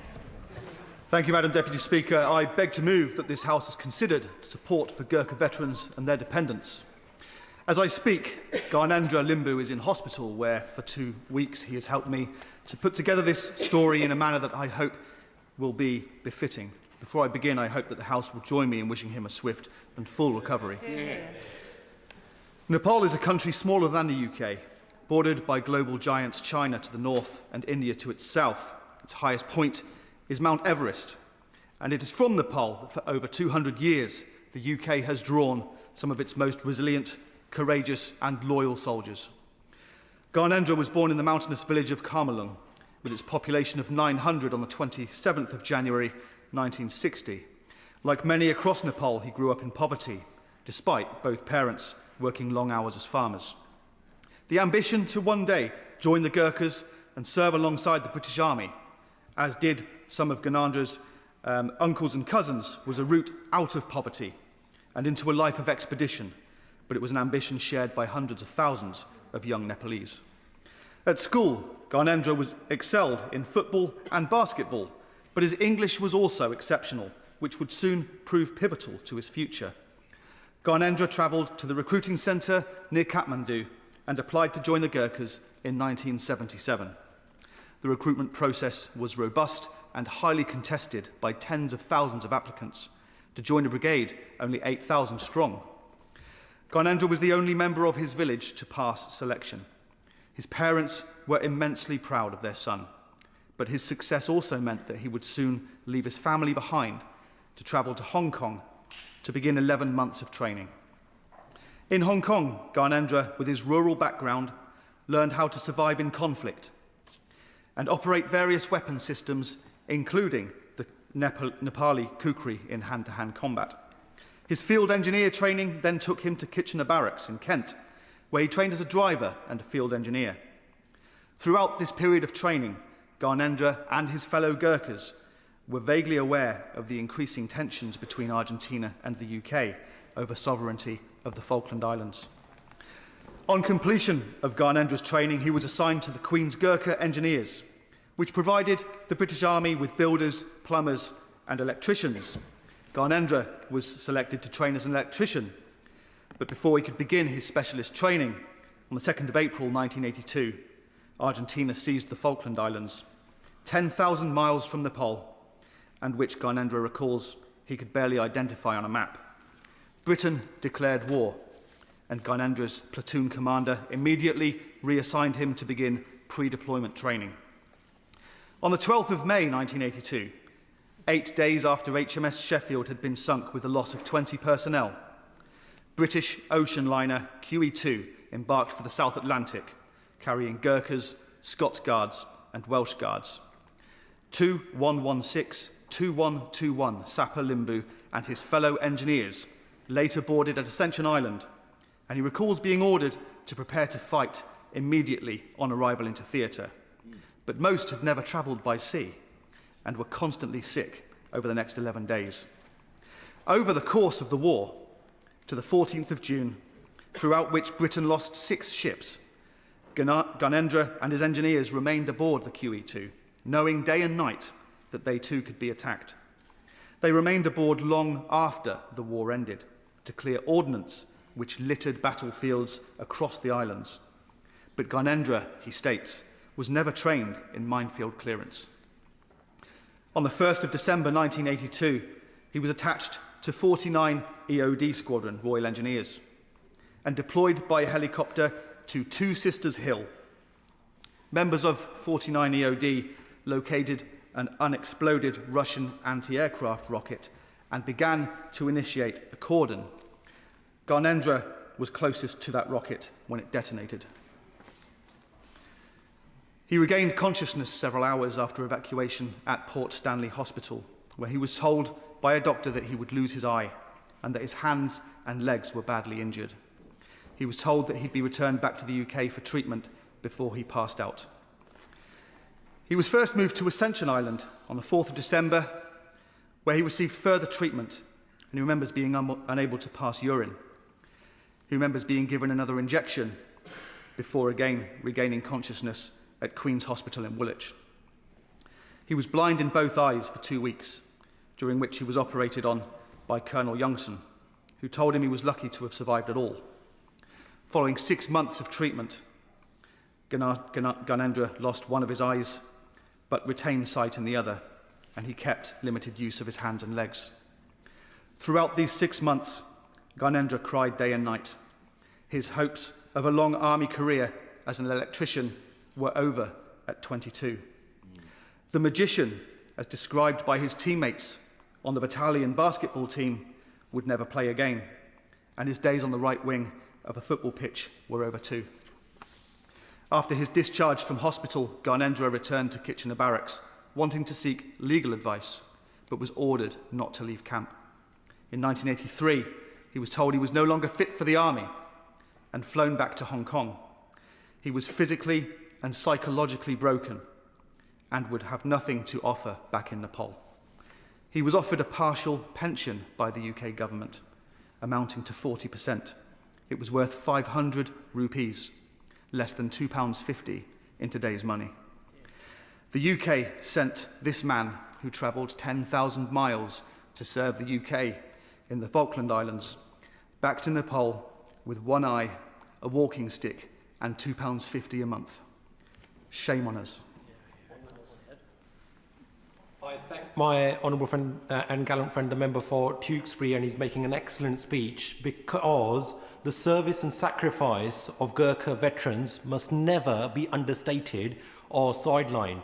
However, the treatment in particular of Commonwealth and Gurkha veterans with regards to their pensions has been deplorable. The UK government has rightly recognised the veterans' bravery and their achievements, but that must be translated with respect to their treatment and pensions. Does my honourable friend agree that the UK government must now work at pace with the new Prime Minister of Nepal to work collaboratively to resolve these long-standing issues of long-suffering veterans? I thank him for his well-timed contribution. I fully agree with him, and I'll further state that the Gurkha veterans, indeed all veterans and members of our armed forces, are lucky to have him as the chair of the Defence Select Committee. Further to that point, please. I'd love to. Deputy Speaker, first of all, can I commend the honourable and gallant member for Tewkesbury for bringing this forward. In the time he's been in this House, his contribution on Army, Navy and RAF issues has been significant, and we thank him for that. When I was a wee boy, and that wasn't yesterday, we used to have exploits of the Gurkhas, and when I read the magazines or the exploits in the paper, you're always moved by their bravery, and it always struck me. I never ever met one day. I was on an exercise with the Armed Forces Parliamentary team, and I met some of the Gurkhas. They weren't that big, but my goodness, they were strong, they were courageous. So the Gurkhas have given their all for this United Kingdom of Great Britain and Northern Ireland, often at great personal cost, as he's outlined. Is it only right that we ensure every veteran, regardless of when they served, receive the dignity, the pension equality and the welfare support that they earned on the battlefield? And does the honourable member not agree that words of thanks are just not enough, and that what is needed is practical support, and that has to be demonstrated by our government, and this debate today is the first stage in that battle to make that happen? Cameron Thomas. I thank him, as always, for his meaningful contributions, and I agree with him fully. It also gives me an opportunity to recognise the boost to morale of all of our UK armed forces for the service of the Gurkhas. You know, my prevailing memories of serving with the Gurkhas were just constantly smiling people that always lifted the morale of everybody else they worked with. In 2004, Gyanendra's first application to return to the UK was rejected because he had retired prior to 1997. But the Gurkha Justice Campaign continued to fight for equal settlement rights for all Gurkha soldiers. On the 29th of April 2009, a Liberal Democrat motion to deliver equal rights to settle for all Gurkha veterans delivered Gordon Brown's government a shock defeat. Within 1 month, the Home Secretary announced that all Gurkhas who had served for at least 4 years would settle. But, Madam Deputy Speaker, it should never have taken such a prolonged and public campaign with the backing of opposition MPs and Labour rebels, and only 1 year out from a general election, to deliver this piece of justice to our veterans. Gyanendra was granted indefinite leave to remain in 2012, and he moved to Aldershot. He's now 66 years old, totally disabled, and clearly unable to work. He survives through food bank donations and the support of Farnborough Church members. Notwithstanding the fact that, but for a parliamentary anomaly, this country would have kept him hidden away in Nepal, this is a shameful injustice. Gyanendra is tired, he's desperate and ill. He told me that he wishes he could have his time back, that he could be 22 again, with use of both of his eyes and his body. I can't give him that, but I am honoured to be able to speak for him today. This week I met with several other Gurkha veterans in Portcullis House, and all feel a continuing sense of injustice, a sense of injustice that I share. 2115-4152, Ferber Sherpa, a retired Warrant Officer 2 of the 10th Royal Gurkha Rifles, told me that he served this country for 20 years and 119 days, and yet in his accrued pension, the years he served in Asia prior to 1997 were not factored. 2116-7476, Bimraj Tumbahangfi, a retired infantryman in the 2nd Royal Gurkha Rifles, told me that 18 years of his national insurance contributions collected by Headquarters Brigade of Gurkhas is not recognised by HMRC. His pension does not factor in that contribution. His fellow veterans report the same anomaly. It was further reported to me that Headquarters Brigade of Gurkhas sidestepped pension contributions by paying Gurkhas through local overseas allowance whilst based in Brunei and Belize. Since 2006, Gurkha pensions have been aligned with their comparative armed forces pension schemes, 05 and 15, as they always should have been. But service prior to 2005 returned a paltry figure. Bimraj retired after 18 years in 2003, before the alignment, and the lump sum his pension accrued amounted to only £3,000. He receives less than £400 a month. The lump sum which was issued to those on Armed Forces Pension Scheme 75 for comparative service, which included Bim's brother, a retired staff sergeant, was £78,000. His brother receives £1,200 as a monthly pension payment. My Gurkha friends recounted this week, at the conclusion of the Borneo confrontation in 1966, thousands of Gurkhas who had fought and served the UK's interests found themselves superfluous and were discharged from the Brigade of Gurkhas. They left ineligible for a pension. Those who had served over 9 years at discharge were issued a single payment of £360. Those who had served for less than 9 years, £250. Today there are thousands of the descendants of these warriors living in the rural regions of Nepal because they cannot afford even to live in the Nepalese cities. The dependents and descendants of our veterans who left with barely even a historical footnote. I was told by my Gurkha friends that the Home Office, under this government, almost exclusively refuses visitor visas for relatives of Gurkha veterans living in the UK. I was told that since 2019, Department for Work and Pensions rules state that those receiving benefits may only leave the UK for a maximum of 28 days continuously. This timeline is especially prohibitive for Gurkha veterans wanting to visit their families in rural Nepal. It can take over a week to reach these regions, which, having transited the air bridge to a major settlement, then demands journeys of hundreds of miles over mountainous terrain by road and foot. I have some questions for the Minister. I'll put those forward afterwards because I'm conscious of time. I wanted in closing to recognise the dedication of the Gurkhas that I have observed on the part of the member for Aldershot, chair of the APPG for Nepal, who apologised that she could not be here this afternoon. I know that otherwise she would have contributed with a genuine and heartfelt contribution. I thank her for organising and marking a marking of remembrance at the memorial to the Brigade of Gurkhas in November 2025. She offered me the honour of laying the wreath at that service, which I proudly accepted. When I placed that wreath, I took a moment to read the inscription beneath the feet of that Gurkha soldier. It read, "Bravest of the brave, most generous of the generous. Never had country more faithful friends than you." I want to believe that comment is genuine, and I want to believe the reasons for the injustices are that they are so numerous, so complex and so historic that they persist not through lack of will, but through lack of understanding. I want to believe that the relationship between the UK and the Gurkhas is one of friendship and not one of exploitation.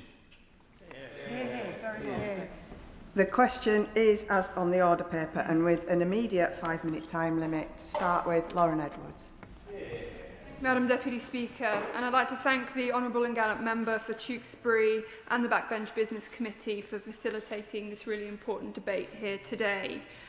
My constituency of Rochester and Strood has a long and proud history and association with the Gurkha community and Nepal.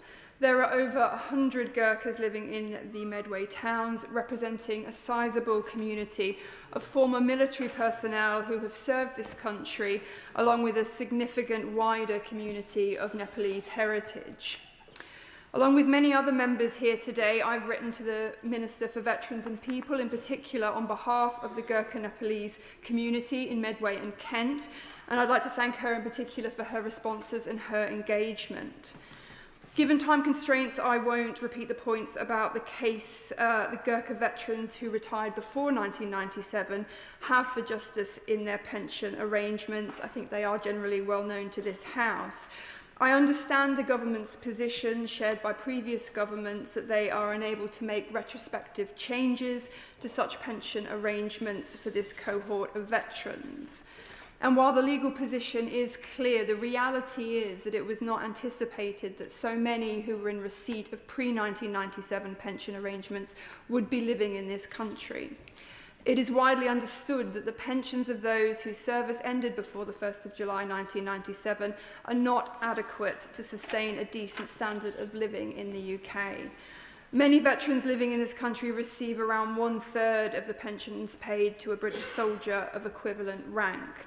And as my constituent Samendra Rai has told me, he feels this division is profoundly unjust and that it institutionalises inequality among soldiers who wore the same uniform, followed the same orders and risked their lives in the same conflicts.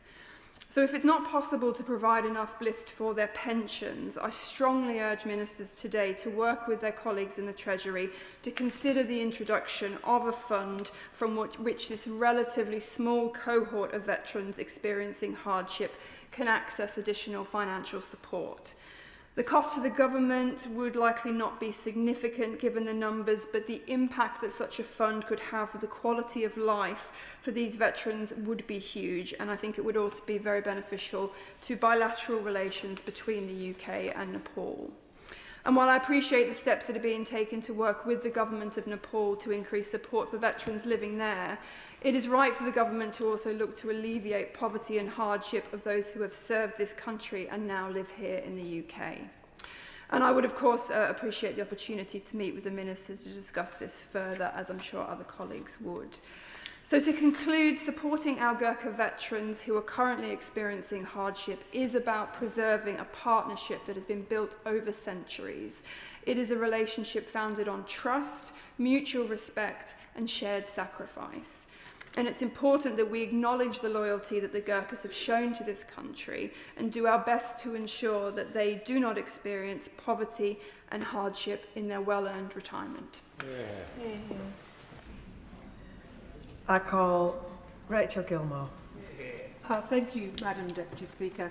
and I commend my honourable and gallant friend, the member for Tewkesbury, for bringing forward this debate and indeed for his wonderful, kind introduction to so many of his Gurkha friends. So it would be easy for my remarks to simply be an ode to the Gurkhas, to shower them with honeyed words, because that is what they deserve. But this debate is really about burning injustices faced by those who have served our nation with distinction. I've had the privilege to meet Gurkha soldiers on many occasions. They are a wonderful people, tough, brave, and humble. Qualities, I am sure, shaped by the stunning but harsh Himalayan environment. After all, they do hail from the roof of the world. For over 200 years, they have served this country with honour in conflict theatres in all corners of the globe. Through the world wars, perhaps most famously in the campaign against Imperial Japan, the Falklands, Iraq and Afghanistan. Wherever a British flag has been raised, you will so often find loyal Gurkhas there too. And every time they have demonstrated themselves to be among the finest soldiers to don a British uniform. Indeed, a reputation that truly precedes them. Yet despite this long and storied connection, we are now facing a moment where the Nepalese government has made overtures suggesting that Gurkha recruitment could be halted if this issue, these injustices, are not addressed. I say to this government and to the Minister, for whom I have a lot of time and respect, because he is a good Minister, if not a Secretary of State. I say to this government, the noble principle of reciprocity, which has come to characterise this most special relationship over 2 centuries, must not be allowed to fall into disrepute. It would be a stain on our nation. This is an old and legendary bond, forged in blood and sacrifice and in the fires of war, and it requires a renewal fit for 21st century Britain. The pre-1997 settlement, based on Indian Army rates, does not reflect the financial reality of living in Britain in 2026, with much higher associated costs and diminished purchasing power.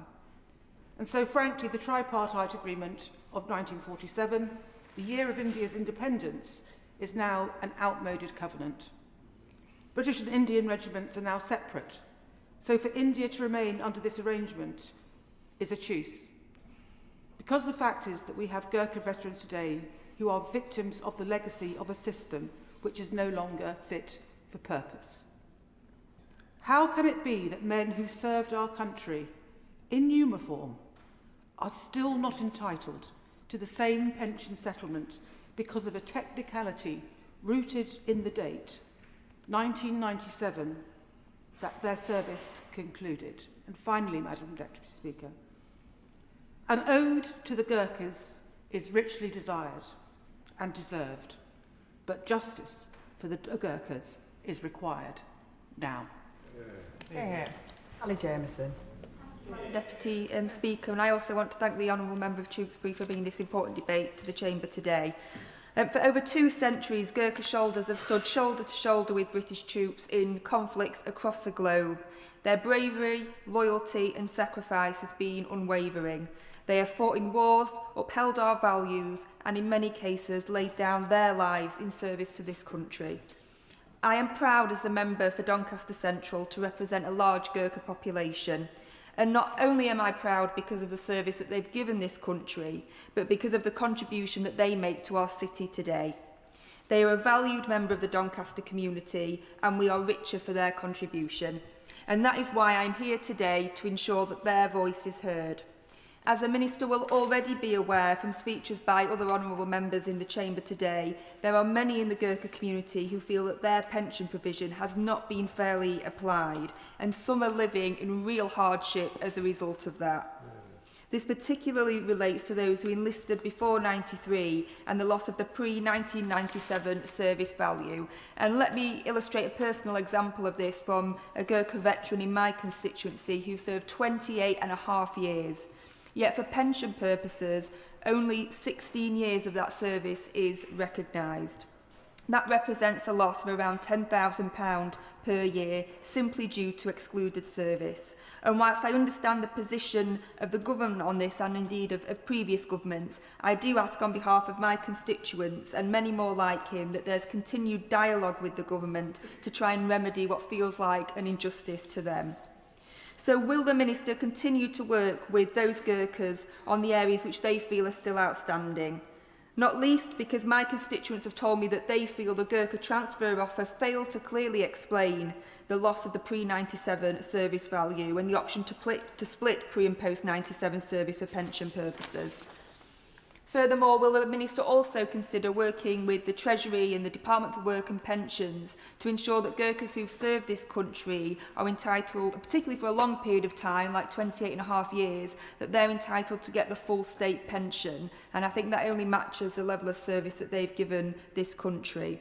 And so I want to thank the member for Tewkesbury once again, and I look forward to hearing the Minister's answer, because this is an important debate to have in the House today, not just to highlight the issues that Gurkhas are facing all across this country, but also as a chance to celebrate their contributions both to my city and to the nation. John McDonnell. The member for Tewkesbury prompted me to start reminiscing about April the 29th, 2009. If I can, there's a moral message here for a lesson for honourable members on my side. I don't want to be patronising, but on that debate, the majority was 21 to ensure that there was settlement given to the Gurkhas. There were 27 of us on this side that voted in favour of that. We were called rebels for that. But actually, sometimes you have to make a moral judgment and actually say to the whips, I believe this is the right thing to do. And it was a huge success, and it was a fantastic campaign.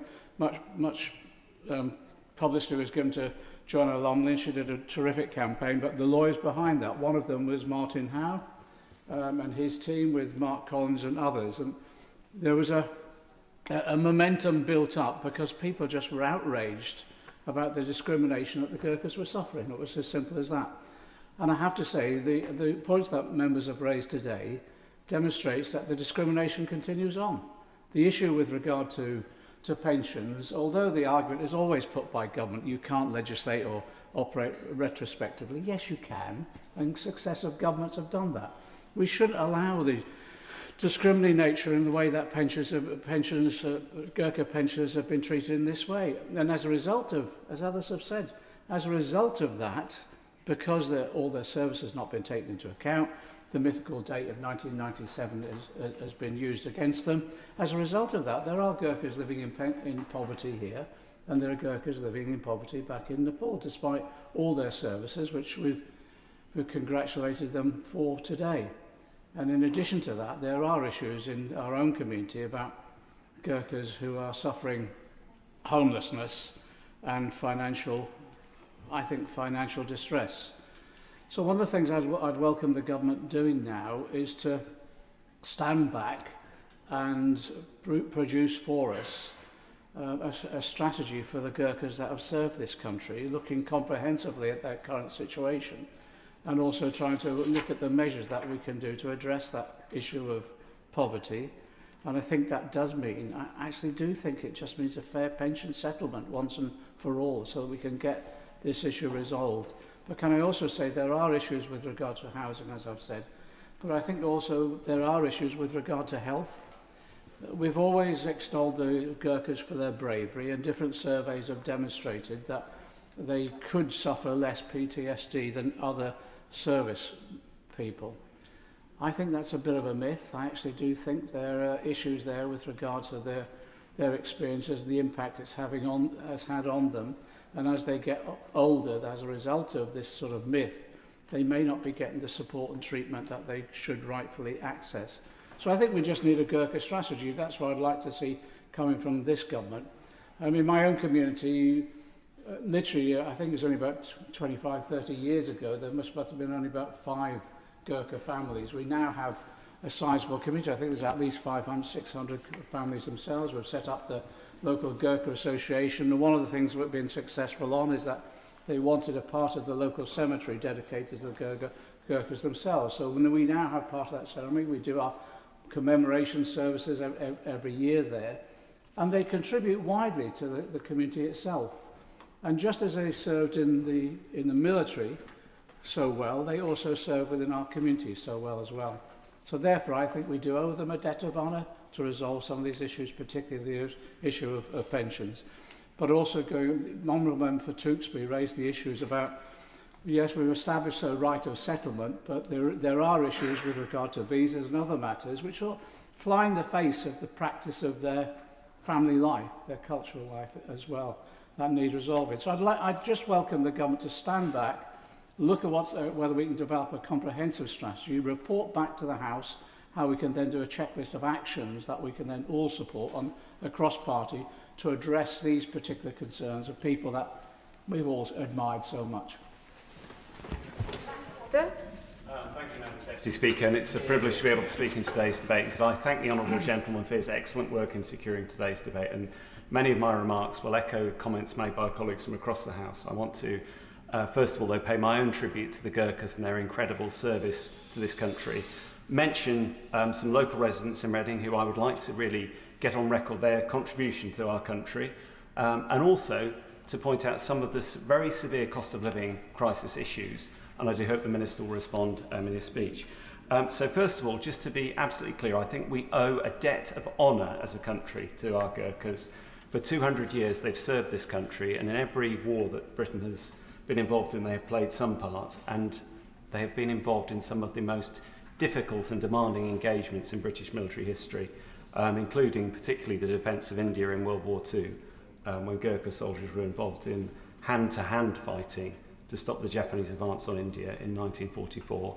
They were involved in the Falklands War and also in Afghanistan. And I have to say, I read the book by Kailash Limbu about his own service in Afghanistan, which is incredibly powerful and moving, and I'd recommend that to colleagues from across the House. These are the bravest of the brave, as was said earlier. And in my own community, they make an enormous contribution. We have several thousand Gurkhas and Nepalese residents living in Reading, and that's a common experience for communities across Berkshire and outer London. And I would like to pay tribute to one or two individuals, if I may, very briefly, before touching on the issue of the importance of dealing with the cost of living crisis, particularly for the pre-1997 pensioners. So just very, very briefly, I would like to mention Chandra Bukathoy, who has played an incredible role in developing the Forgotten British Gurkha charity in Reading, which provides support across a whole range of areas to veterans and their families. And it's worth considering that many family members and older Gurkhas themselves, particularly their wives, but some other relatives, don't often have a very high level of English. When they were serving in the army, often orders and instructions were conveyed in Nepali. And it's important to remember that there are some very practical barriers to life in Britain. And that Chandra was instrumental in developing this very important charity for our community. Other notable Gurkhas or Nepalese residents who I know, I'd like to very briefly mention community worker Ram Galani, who's a former Gurkha, very notable member of our community. Praktisha Gurung, who's a nurse, whose father was a Gurkha in the Indian Army, not in the British Army. And also, most of all, Gyanraj Rai, who's a notable campaigner who many of you may have heard of, who's raised the issue of the Gurkha pensions for many years. The practical issues that our residents face, which are significant, it's worth briefly touching on those. My experience of the pre-97 Gurkhas who I've campaigned for since 2013 is that many live in poor quality housing, live on very, very small incomes in the southeast of England or outer London, and are really struggling, and indeed many other high cost parts of the country as well. They are really struggling because of very tight finances. So to give you an idea, the pensions we're talking about can be as little as £300 a month. Added to pension credit, that maybe brings an income for a couple of £1,600. To rent a terraced house in Reading, that would take your entire income. So these are people who are really struggling, who have given us incredible service, often living in poor quality accommodation. They're incredibly proud, incredibly hardworking, making an enormous contribution to Britain and to local communities across the country. And I do hope that the Minister will listen to today's debate very carefully. I know he's a great supporter of our armed forces families and has done a huge amount to support them. And we'll think about the issues facing this very particular group of veterans and their families. If I could also just add some other practical points in a request for him to work with the Transport Department. There are other issues in relation to benefits, travel backwards and forwards to Nepal, and one particular one which was mentioned to me today is the lack of a direct flight from Britain to Nepal, which means that elderly veterans and their wives are often in transit in the Gulf, in normal times I should say. This dramatically extends travel times, and it means that for residents who don't have any English, it's extremely difficult, and I've heard stories of cousins, nephews, other relatives having to accompany elderly pensioners to try and get them through practicalities at airports like customs, finding the right gate and so on. So if the Minister can also have a word with the Transport Department about the need for a direct flight and to pick up on other issues raised by colleagues, I think that would be much appreciated. I look forward to his response later. Thank you, Madam Deputy Speaker. I'm privileged to have seen the service and sacrifice of the Gurkhas to the British Army firsthand during my visit to Brunei last year, where I had the honour of being hosted by the 1st Battalion Royal Gurkha Rifles as part of the Armed Forces Parliamentary scheme, a scheme I know the Minister is a firm supporter of. The Headquarters Brigade of Gurkhas is also located at the Royal Military Academy Sandhurst, which I'm proud to represent, though I should clarify that the headquarters itself falls just outside of my constituency. And Bracknell Forest is also home to a thriving Nepalese community, focused mostly around Sandhurst. And in fact, Nepalese is the second most commonly spoken language in our borough after English. Madam Deputy Speaker, every Gurkha I meet, every time I visit our armed forces and see how integral the Gurkhas are to our global reputation and our capabilities, I am reminded of the words inscribed on the Gurkha Soldier Memorial not 500 yards from this chamber. And I thank the member for Tewkesbury, the Honourable Member for Tewkesbury, for already reminding us of these important words. Bravest of the brave, most generous of the generous, never had country more faithful friends than you. As today's debate has already demonstrated, there is rightly deep respect for Gurkhas across this House, and today is an important opportunity to recognise and pay tribute to all that Gurkha veterans have done to defend this country's interests and security. That's why it is only right that we respect their sacrifice and contributions in kind. And I was proud to recently put my name alongside a number of colleagues to a letter to the Veterans Minister by my honourable friend, the member for Aldershot and Farnborough, who is an ardent champion for the Gurkhas, and her ardent work on this has already been rightly highlighted today in this debate. This letter welcomed the election of a new government in Nepal and recognised the importance of continued constructive engagement on Gurkha welfare with Nepal. And I know the government is committed to putting the delays of previous governments behind us and making progress where others failed to do so. And I look forward to supporting their work to achieve a fairer deal for the Gurkha veterans. One area I'd particularly like to highlight as the government pick up our conversations with the new government in Nepal is the recruitment of women into the Gurkhas. I know this is an issue the government has raised previously, so can I take this opportunity to ask for the Minister's assurances that they will continue to pursue this with the new Nepalese government. Madam Deputy Speaker, can I emphasise the will I know exists in this place to work collaboratively with Nepal on this issue. I want to welcome the opportunity to continue the dialogue with the new government and reinstate my support for efforts to find a resolution which properly recognises the enormous contributions made by Gurkhas to our country. Only then can we ever hope to begin to repay the huge debt of gratitude we owe to our Gurkha veterans, to be as faithful friends to them as they have been and continue to be to us. Thank you, Madam Deputy Speaker, and I would like to thank the Honourable Member from Tewkesbury for securing this debate and the Backbench Committee for allowing it. I would also like to recognise the work of my honourable friend from Aldershot and all the work that they've done in this area, and know that they would be here today if they weren't busy on other duties. As the MP for Nuneaton, I'm incredibly fortunate and proud to represent a large Gurkha population. Their contribution to our town is valued and woven into the fabric of Nuneaton. From Gurkha corner bars to the crooked cookeries and their amazing curries, and I highly recommend to every member of this household, and we're sure we can arrange a very wonderful visit should you wish to. Their support and advocacy is provided through the British Gurkha Veteran Association, and the Gurkha Monument, the first of its kind, is in Riversley Park in the centre of Nuneaton.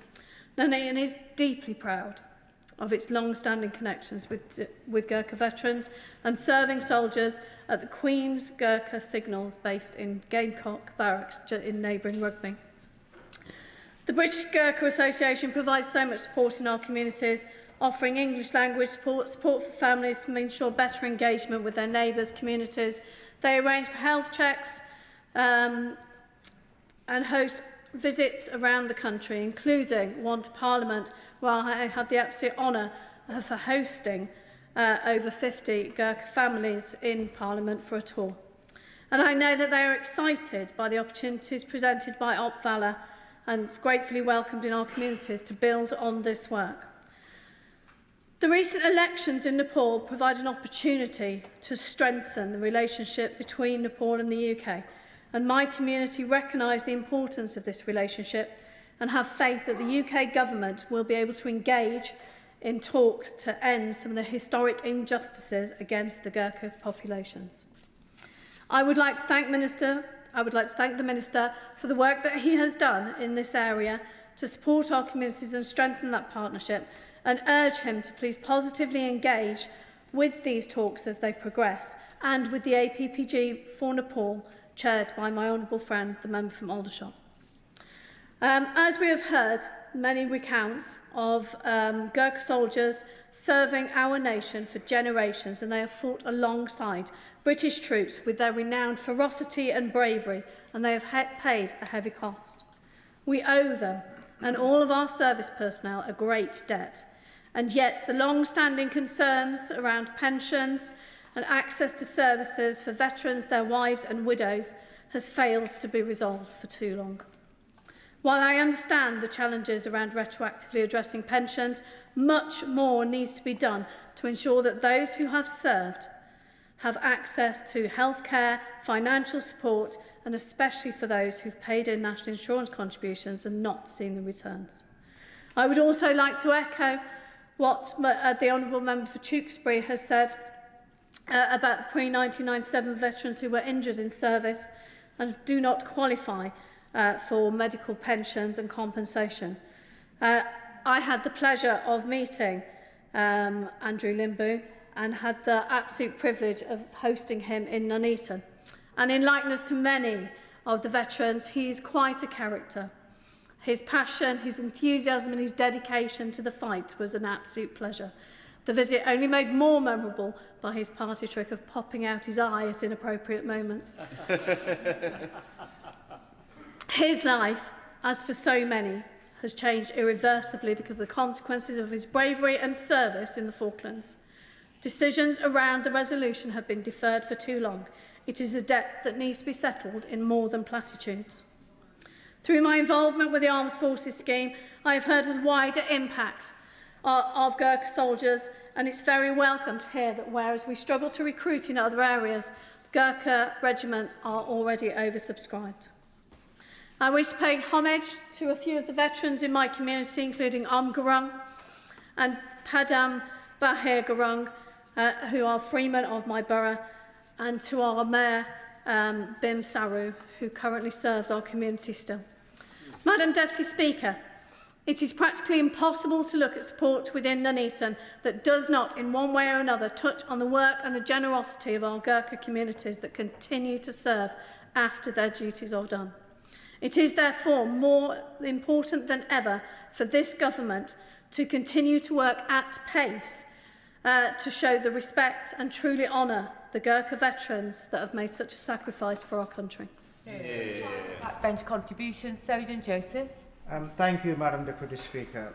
It is crucial that we continue to recognise the invaluable contributions of the Gurkhas, both militarily and within our communities. And I thank the Honourable Member of Tewkesbury for securing this debate and eloquently explaining the issues that the Gurkha community facing. And we need to continue this conversation about this important role they play in our society. The Gurkhas in my constituency of Ashford and Hawkinge have been a model of dedication and contribution to the wider community. I could not be prouder to have a thriving Gurkha community in my constituency. Many of them are veterans and their families, many of whom own businesses that contribute to local growth on our high street, enhance our local culture through Nepalese food, festivals and celebrations, organize charity events such as litter picking and walks around the parks in my constituency. And often veterans take lead to provide help to the rest of their communities. And these organizations which bind us closer together at a time when we risk becoming more fractured than ever before. The shared history we hold with the Gurkhas is demonstrated most clearly by their 200 years of distinguished service as part of the British Army, including their bravery and sacrifices in both world wars, most notably during the North African and Burmese campaigns in the Second World War, where they earned 12 Victoria Crosses, as well as their service against the Ottomans in the First World War, among many other campaigns.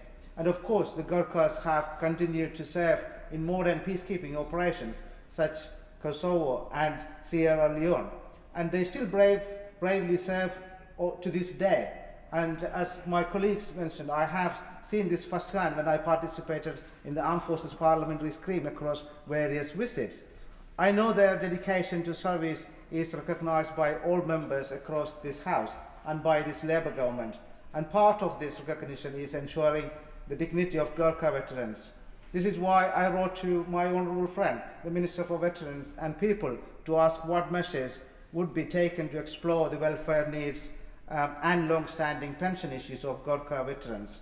I was pleased that in her letter, the Minister outlined the veterans' commitment to explore measures to address the welfare needs of Gurkha veterans, both in the UK and Nepal, and the fact that officials from the Ministry of Defence have been instructed to continue those discussions with the Gurkha veterans' representatives.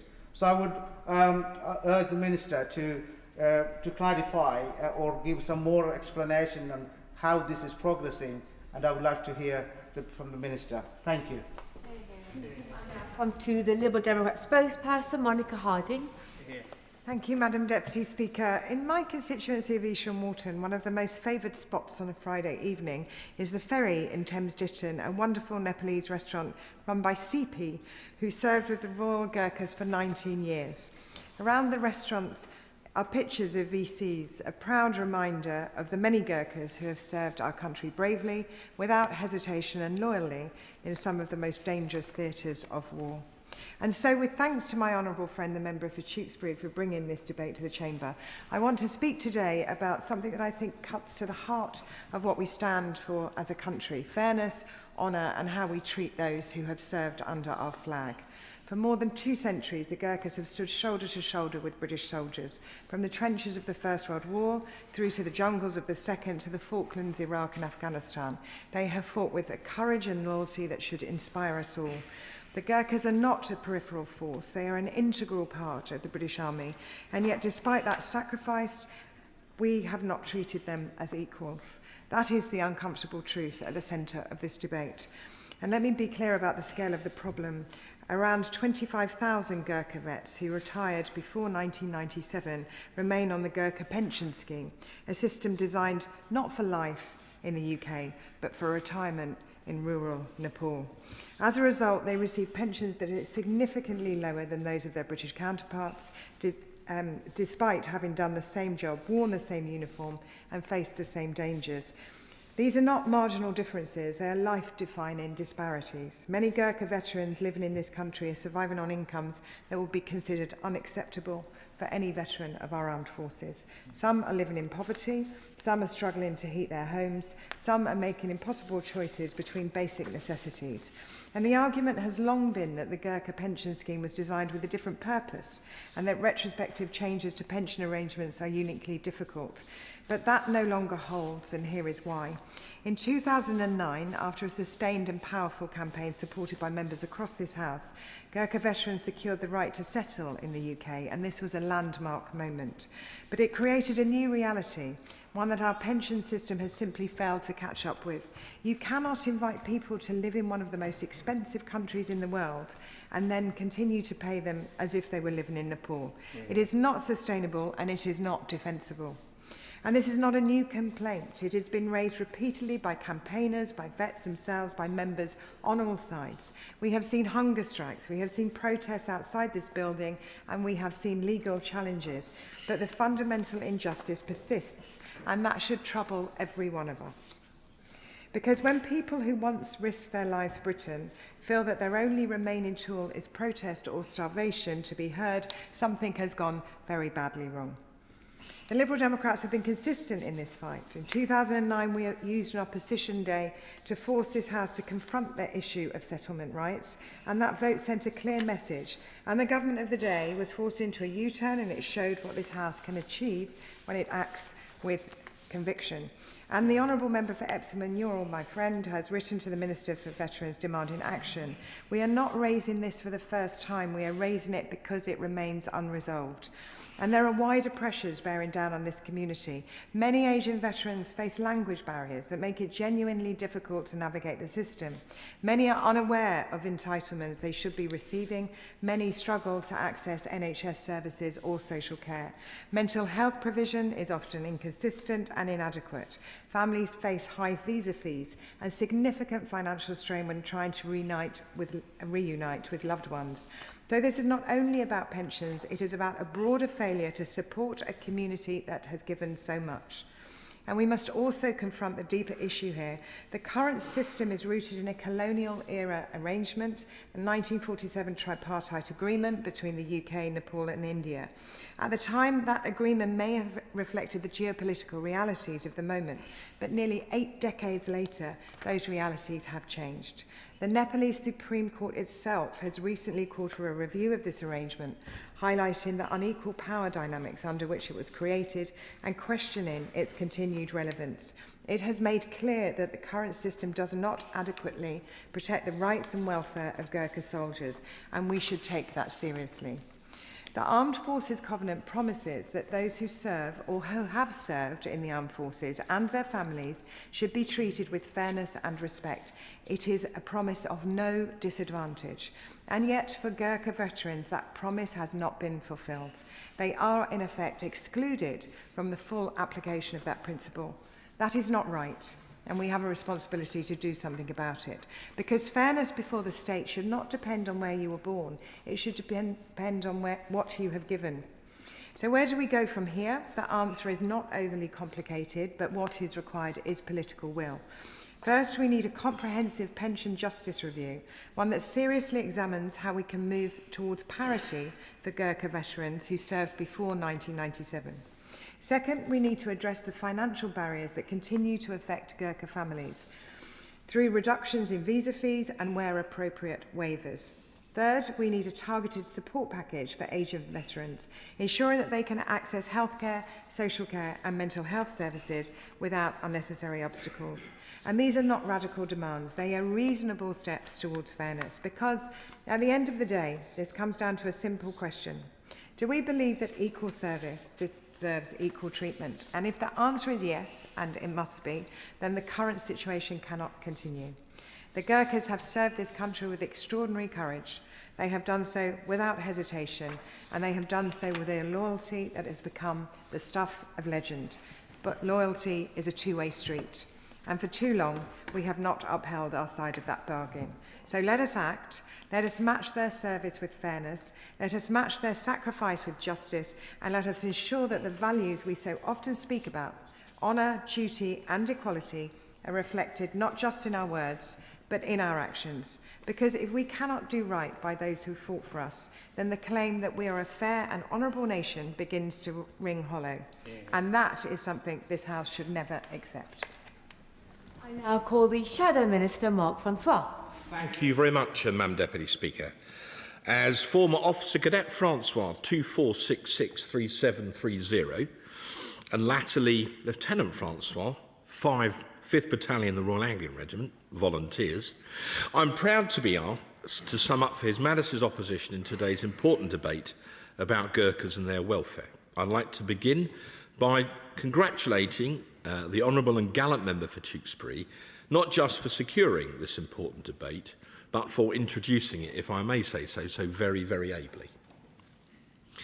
As some members of the House may know, I am something of a military history buff, and therefore I have at least some appreciation of the noble and valiant service that the Gurkhas have provided to the British Crown for over 200 years.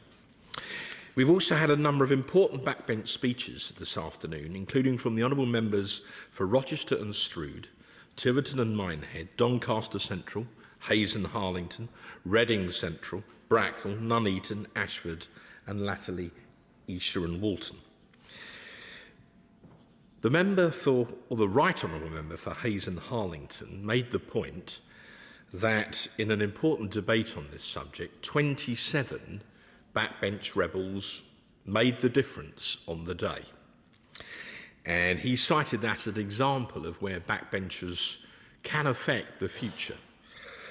I can remember in 2019 when 28 Tory MPs changed the future on meaningful vote 3, although we were nicknamed by the media the Spartans and not the Gurkhas for our trouble.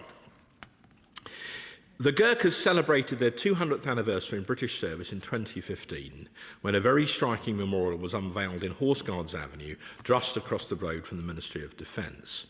As a number of honourable members have mentioned today, the inscription on that memorial reads, and it bears repetition in this context: bravest of the brave, most generous of the generous, never had country more faithful friends than you. The Gurkhas entered British service in 1815 when a battalion of Gurkha troops were formed under the auspices of the East India Company. They continued in British service, and during the Indian Rebellion of 1857, Gurkhas fought on the British side and became part of the British Indian Army on its formation. They remained in the British Indian Army and fought valiantly in both the First and Second World Wars. One of the Gurkhas' most famous officers, Field Marshal Viscount the Lord Slim, in his brilliant book Defeat into Victory, written after the end of the Second World War, and which I believe is arguably one of the greatest works ever written on the subject of generalship, fondly recalled his association with the Gurkhas in the following terms, and I quote from Defeat into Victory. I was able to visit my old battalion, the 1st 6 Gurkha Rifles, in which I had served for many happy years. It was good to see them again and to be told by their divisional commander that they had done well in the bridgehead fighting. I spoke to Gurkha officers who I had first known 20-odd years before, when I was adjutant and they were chubby recruits straight from the Nepal hills. Now they were subadars, commanding companies and platoons on a hard-fought field. Real soldiers and real leaders. What a marvellous tribute to the Gurkhas from an absolutely exceptional leader, Bill Slim. The Gurkhas continued to fight valiantly in British service, including in the Malayan emergency and also during the Falklands War, when a battalion of Gurkhas were part of the British task force that liberated the Falkland Islands from Argentinian occupation in 1982, and the member for Tewkesbury rightfully paid tribute to Gandharu Limbu, who was part of that successful campaign. We thank them, all of them, who have served proudly in the Gurkhas for their service. But they still form a fundamental part of the British Army today, Madam Deputy Speaker, serving in what is now known as the Brigade of Gurkhas, which is a collective term that refers to all serving Gurkha units. It includes 3 infantry battalions, one of which is based in Brunei, the second in the United Kingdom, and now a 3rd smaller specialist infantry battalion based at Aldershot as part of what is known as the Specialised Infantry Group. In addition, the Gurkhas also have a number of other units, including signals, engineer and logistics regiments, plus, interestingly, from 2025 onwards, the new King's Gurkha Artillery, who are based at Lark Hill. Despite some disputes over welfare issues, which I will come on to in a moment, recruiting from the Gurkhas' ancestral homeland in Nepal is still very healthy. To this day, the several hundred Gurkhas that we recruit every year see the applications for those places massively oversubscribed. Many young men from Nepal still strive to emulate their forebears and join one Gurkha regiment or another to serve the Crown, and long may that continue. However, in the post-war period, the basis of Gurkha service was the 1947 tripartite agreement between Nepal, the United Kingdom and India, which established terms and conditions of service for Gurkhas within the British Armed Forces. Under this arrangement, Gurkhas served in the British Army on distinct terms and conditions. They also had access to a Gurkha pension scheme, first introduced in 1948, which in essence followed the Indian Army model and provided Gurkha soldiers with an immediate pension after 15 years' service, but, as has already been pointed out, at equivalent Indian Army rates.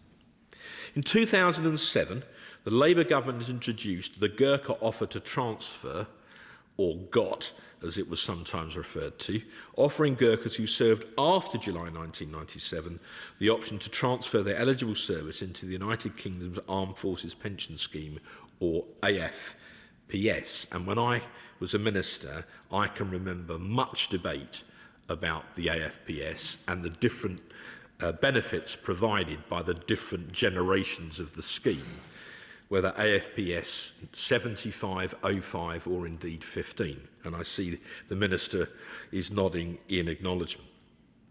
But significantly in this context, following the handing back of Hong Kong in 1997, the Gurkhas transferred their main base from that former colony back to the United Kingdom, where they're now mainly deployed today. After 2009 and a sustained campaign led among others by Joanna Lumley, herself the daughter of a former Gurkha officer, the then government amended the immigration rules, in essence, to allow those who had served in the Brigade of Gurkhas for 4 years or more to settle themselves and their immediate families in the United Kingdom, and that effectively remains the position today. As a result, there are now a number of clusters of Gurkhas and their families, mainly living in current or former garrison areas in the United Kingdom, but with some who are dispersed further afield. There has been, as we've heard, for some time a campaign to amend the pensions for Gurkha veterans to the equivalent AFPS rate, rather than that based on the old compatibility with the Indian Army for those who served many years ago and still draw a pension. The traditional argument is that because most Gurkhas had returned to Nepal at the conclusion of their service, where costs were lower, it was appropriate to pay them under the old arrangements. However, after the end of their basing in Hong Kong and the switch of the brigade to the United Kingdom, and indeed given that many Gurkhas do now avail themselves of the option to settle in the UK with their immediate families following their period of service, the question then arises as to whether the pension arrangement should be altered, including for older Gurkha veterans.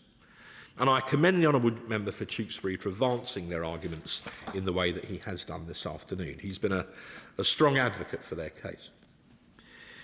I'm afraid that I cannot stand here at the dispatch box this afternoon and make an immediate spending commitment to satisfy the honourable gentleman on behalf of my party. Although I hear calls from behind, senior calls from behind me to do so, but I can nevertheless perhaps provide at least some additional context to this debate. What I mean by that is that for many years, all Western armies, be they American, Canadian, Australian, German or otherwise, have struggled to recruit and retain sufficient regular and reserve personnel. I'd argue that there have been particular problems in Britain because of an extremely poor recruitment contract with Capita, or forgive me, Madam Deputy Speaker, Crapita as they were nicknamed by Private Eye. And despite my best efforts to persuade Conservative ministers to take the contract off them in that regard, I proved spectacularly unsuccessful. Nevertheless, as I intimated earlier, at a time when all Western armies have struggled to recruit and retain, the Gurkhas have provided a constant source of willing soldiers for the British Army, with the number of recruitment slots each year, as I intimated earlier, still very healthily oversubscribed. This is no doubt one reason why the new Labour government decided to form an entirely new artillery regiment, the King's Gurkha Artillery, last year. In addition, there are still large numbers of Gurkhas who've left regular service but are living in the United Kingdom under the immigration changes I referred to, who might perhaps be persuaded to form reserve battalions of what is now the Army Reserve. I believe such units would have an equally strong ethos to their regular counterparts, and there should be a ready pool of already trained ex-regular troops to hopefully sign up if this idea were to be further pursued. I mention all of this because of the Conservative Party's recent announcement that due to the worsening international situation, an incoming Conservative government would add back to the army to create a regular army of a minimum of 80,000 troops and an army reserve expanded from some 26,000 at present to at least 40,000 soldiers, making for an army on mobilisation of 120,000, plus with potential further augmentation, short of force conscription from the strategic reserve of nearly another 100,000, which we hope to debate in more detail shortly in the Armed Forces Bill Committee after we return from the Easter recess. So to conclude, it seems to be therefore that if we were to expand the British Army, both regular and reserve, there may well be merit in seeking to use that willing pool of additional Gurkha recruits to at least achieve part, if probably not all, of the desired expansion. In which case, if we are to ask the Gurkhas to form a proportionally slightly larger element of the British Army in the future, then that might in turn make for a stronger case to improve their terms of service accordingly, including for those who served many years ago. I hope the House can follow my argument here. I table that suggestion for discussion, in effect, Madam Deputy Speaker, and I hope that's a positive contribution in the debate. So to finish, I'd like to pay tribute to the extremely loyal and valiant service to the Crown the Gurkhas have provided for over 2 centuries, during which 26 Victoria Crosses have been awarded to those serving in Gurkha regiments and many hundreds, indeed thousands, of other gallantry medals besides. The Gurkhas have been great friends to Britain over many decades, indeed centuries, and we thank them most heartily for that record. As they have a fearsome reputation on the battlefield, we should be wary of upsetting them if at all possible. And therefore I look forward very much to hearing what the Minister has to say and whether or not he is able to provide any comfort to the member for Tewkesbury or indeed to the House more broadly on this admittedly rather complicated subject, which affects some of the bravest and most dedicated soldiers the British Army has ever seen. I now call the Minister, Minister Luke Pollard. Thank you, Madam Deputy Speaker. And can I first of all thank the member for Tewkesbury for the way he introduced this debate. And I think in particular, I think the whole House is grateful for the way that he described in such detail the very gallant service of Gyanendra Limbu and his experiences serving in the Falklands. The contribution of the Gurkhas to the Falklands is a story not told as frequently or as loudly as it should be, and I'm grateful for him putting that on the record. I'm standing in today, Madam Deputy Speaker, for my colleagues, the Minister for Veterans and People, who leads on Gurkha issues in the Ministry of Defence, and the Minister for the Armed Forces, who looks after the force composition of the United Kingdom's armed forces. And so I will be passing on a number of the requests for meetings that have been made by honourable members behind me to my colleague, the Minister for Veterans and People, who is very happy having or continuing her discussions with members of Parliament and indeed representatives of the Gurkha community. I know the Honourable General for Tewkesbury didn't have in his time a chance to issue the questions. Luckily, his office had sent me a copy of his questions in advance, and I'm very pleased to confirm to him that the Minister for Veterans and People will be happy meeting to talk in detail through some of the issues that he wanted to raise but didn't have time to do so. And can I join honourable and right honourable members across the House in honouring the extraordinary service of Gurkhas and their families who for more than 200 years have stood shoulder to shoulder with Britain, serving the Crown with unwavering dedication and courage. The Gurkhas' legacy is woven into the very fabric of our armed forces, and successive governments have recognised not only their unique history and contribution, but also the responsibilities that the UK government shares as a result. In that spirit, we have in place a range of measures to support Gurkha veterans and families, implemented by this and previous governments. As you'd expect, eligible Gurkha veterans in the UK are entitled to the same welfare support as all UK veterans, both in terms of access to the Ministry of Defence funded services and the vital work of third sector organisations. We've collaborated closely with the Gurkha veteran representatives and continue to listen to their priorities and concerns. And the Minister for Veterans and People met with the Gurkha G10 representatives indeed last week and will do so again shortly. As a result of this engagement, a range of cross-government opportunities have been identified and work is being done between a number of departments to take that work forwards. These are shaped by what the Gurkha veteran representatives have told us matter the most to them. They include clearer immigration guidance, targeted outreach to improve access to benefits, and stronger support for health and social care, which I believe was raised by a number of my colleagues in the debate. And for those who have returned home to Nepal, our commitment does not end at the border. Welfare provision in Nepal is shaped to local needs, with the Gurkha Welfare Trust providing tailored support and delivering essential welfare and medical care with community programmes in Nepal as they have in the United Kingdom. UK government funding of nearly 10 million a year helps sustain that work, recognising that many Gurkha veterans choose to return to Nepal and continue their lives there. In addition to the 40 million committed by the previous government in 2019, we've provided £24 million uplift to the medical and healthcare grant in aid already in place. The UK government has agreed in principle to extend that support beyond 2029, and we've committed to uplift support for the Gurkha Welfare Advice Centres in addition. The Gurkha veterans also benefit equally from the provisions of the Armed Forces Covenant, which we are seeking to extend into law in the Armed Forces Bill that was mentioned by the Shadow Minister. And I would also like to recognise that the work of the Office of Veterans Affairs and their work leading the charge through our new Veterans Support Service, VALOR, which brings government, local authorities and the voluntary sector together so that every veteran, including those who have served in the Gurkhas, can access healthcare, employment, housing and the mental health support that they deserve. It's about making sure that no one falls through the cracks, and that support is joined up across government. I recognise that a number of the members who have spoken in this debate have Gurkha communities in their constituencies, and I would like to join the praise for those communities indeed with the perhaps much smaller Gurkha community that I represent in Plymouth and compared to some of my colleagues who have spoken in this debate, but nonetheless a community that is strongly supported across the community in Plymouth.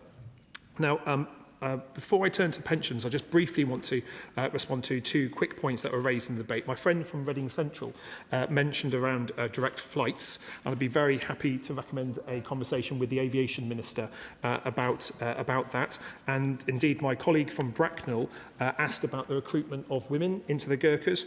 He will know that the decision on allowing women to be recruited into the Gurkhas sits with the government of Nepal rather than with the government of the United Kingdom. And I cannot let an opportunity go by without echoing the point made by my friend from Nuneaton that Gurkha curries are indeed absolutely delicious. And the kindness and generosity that I have received from serving Gurkhas when visiting our deployed troops underlines just what an important contribution they make to our military service, and indeed, as the member for Tewkesbury said, to morale at the same time as well.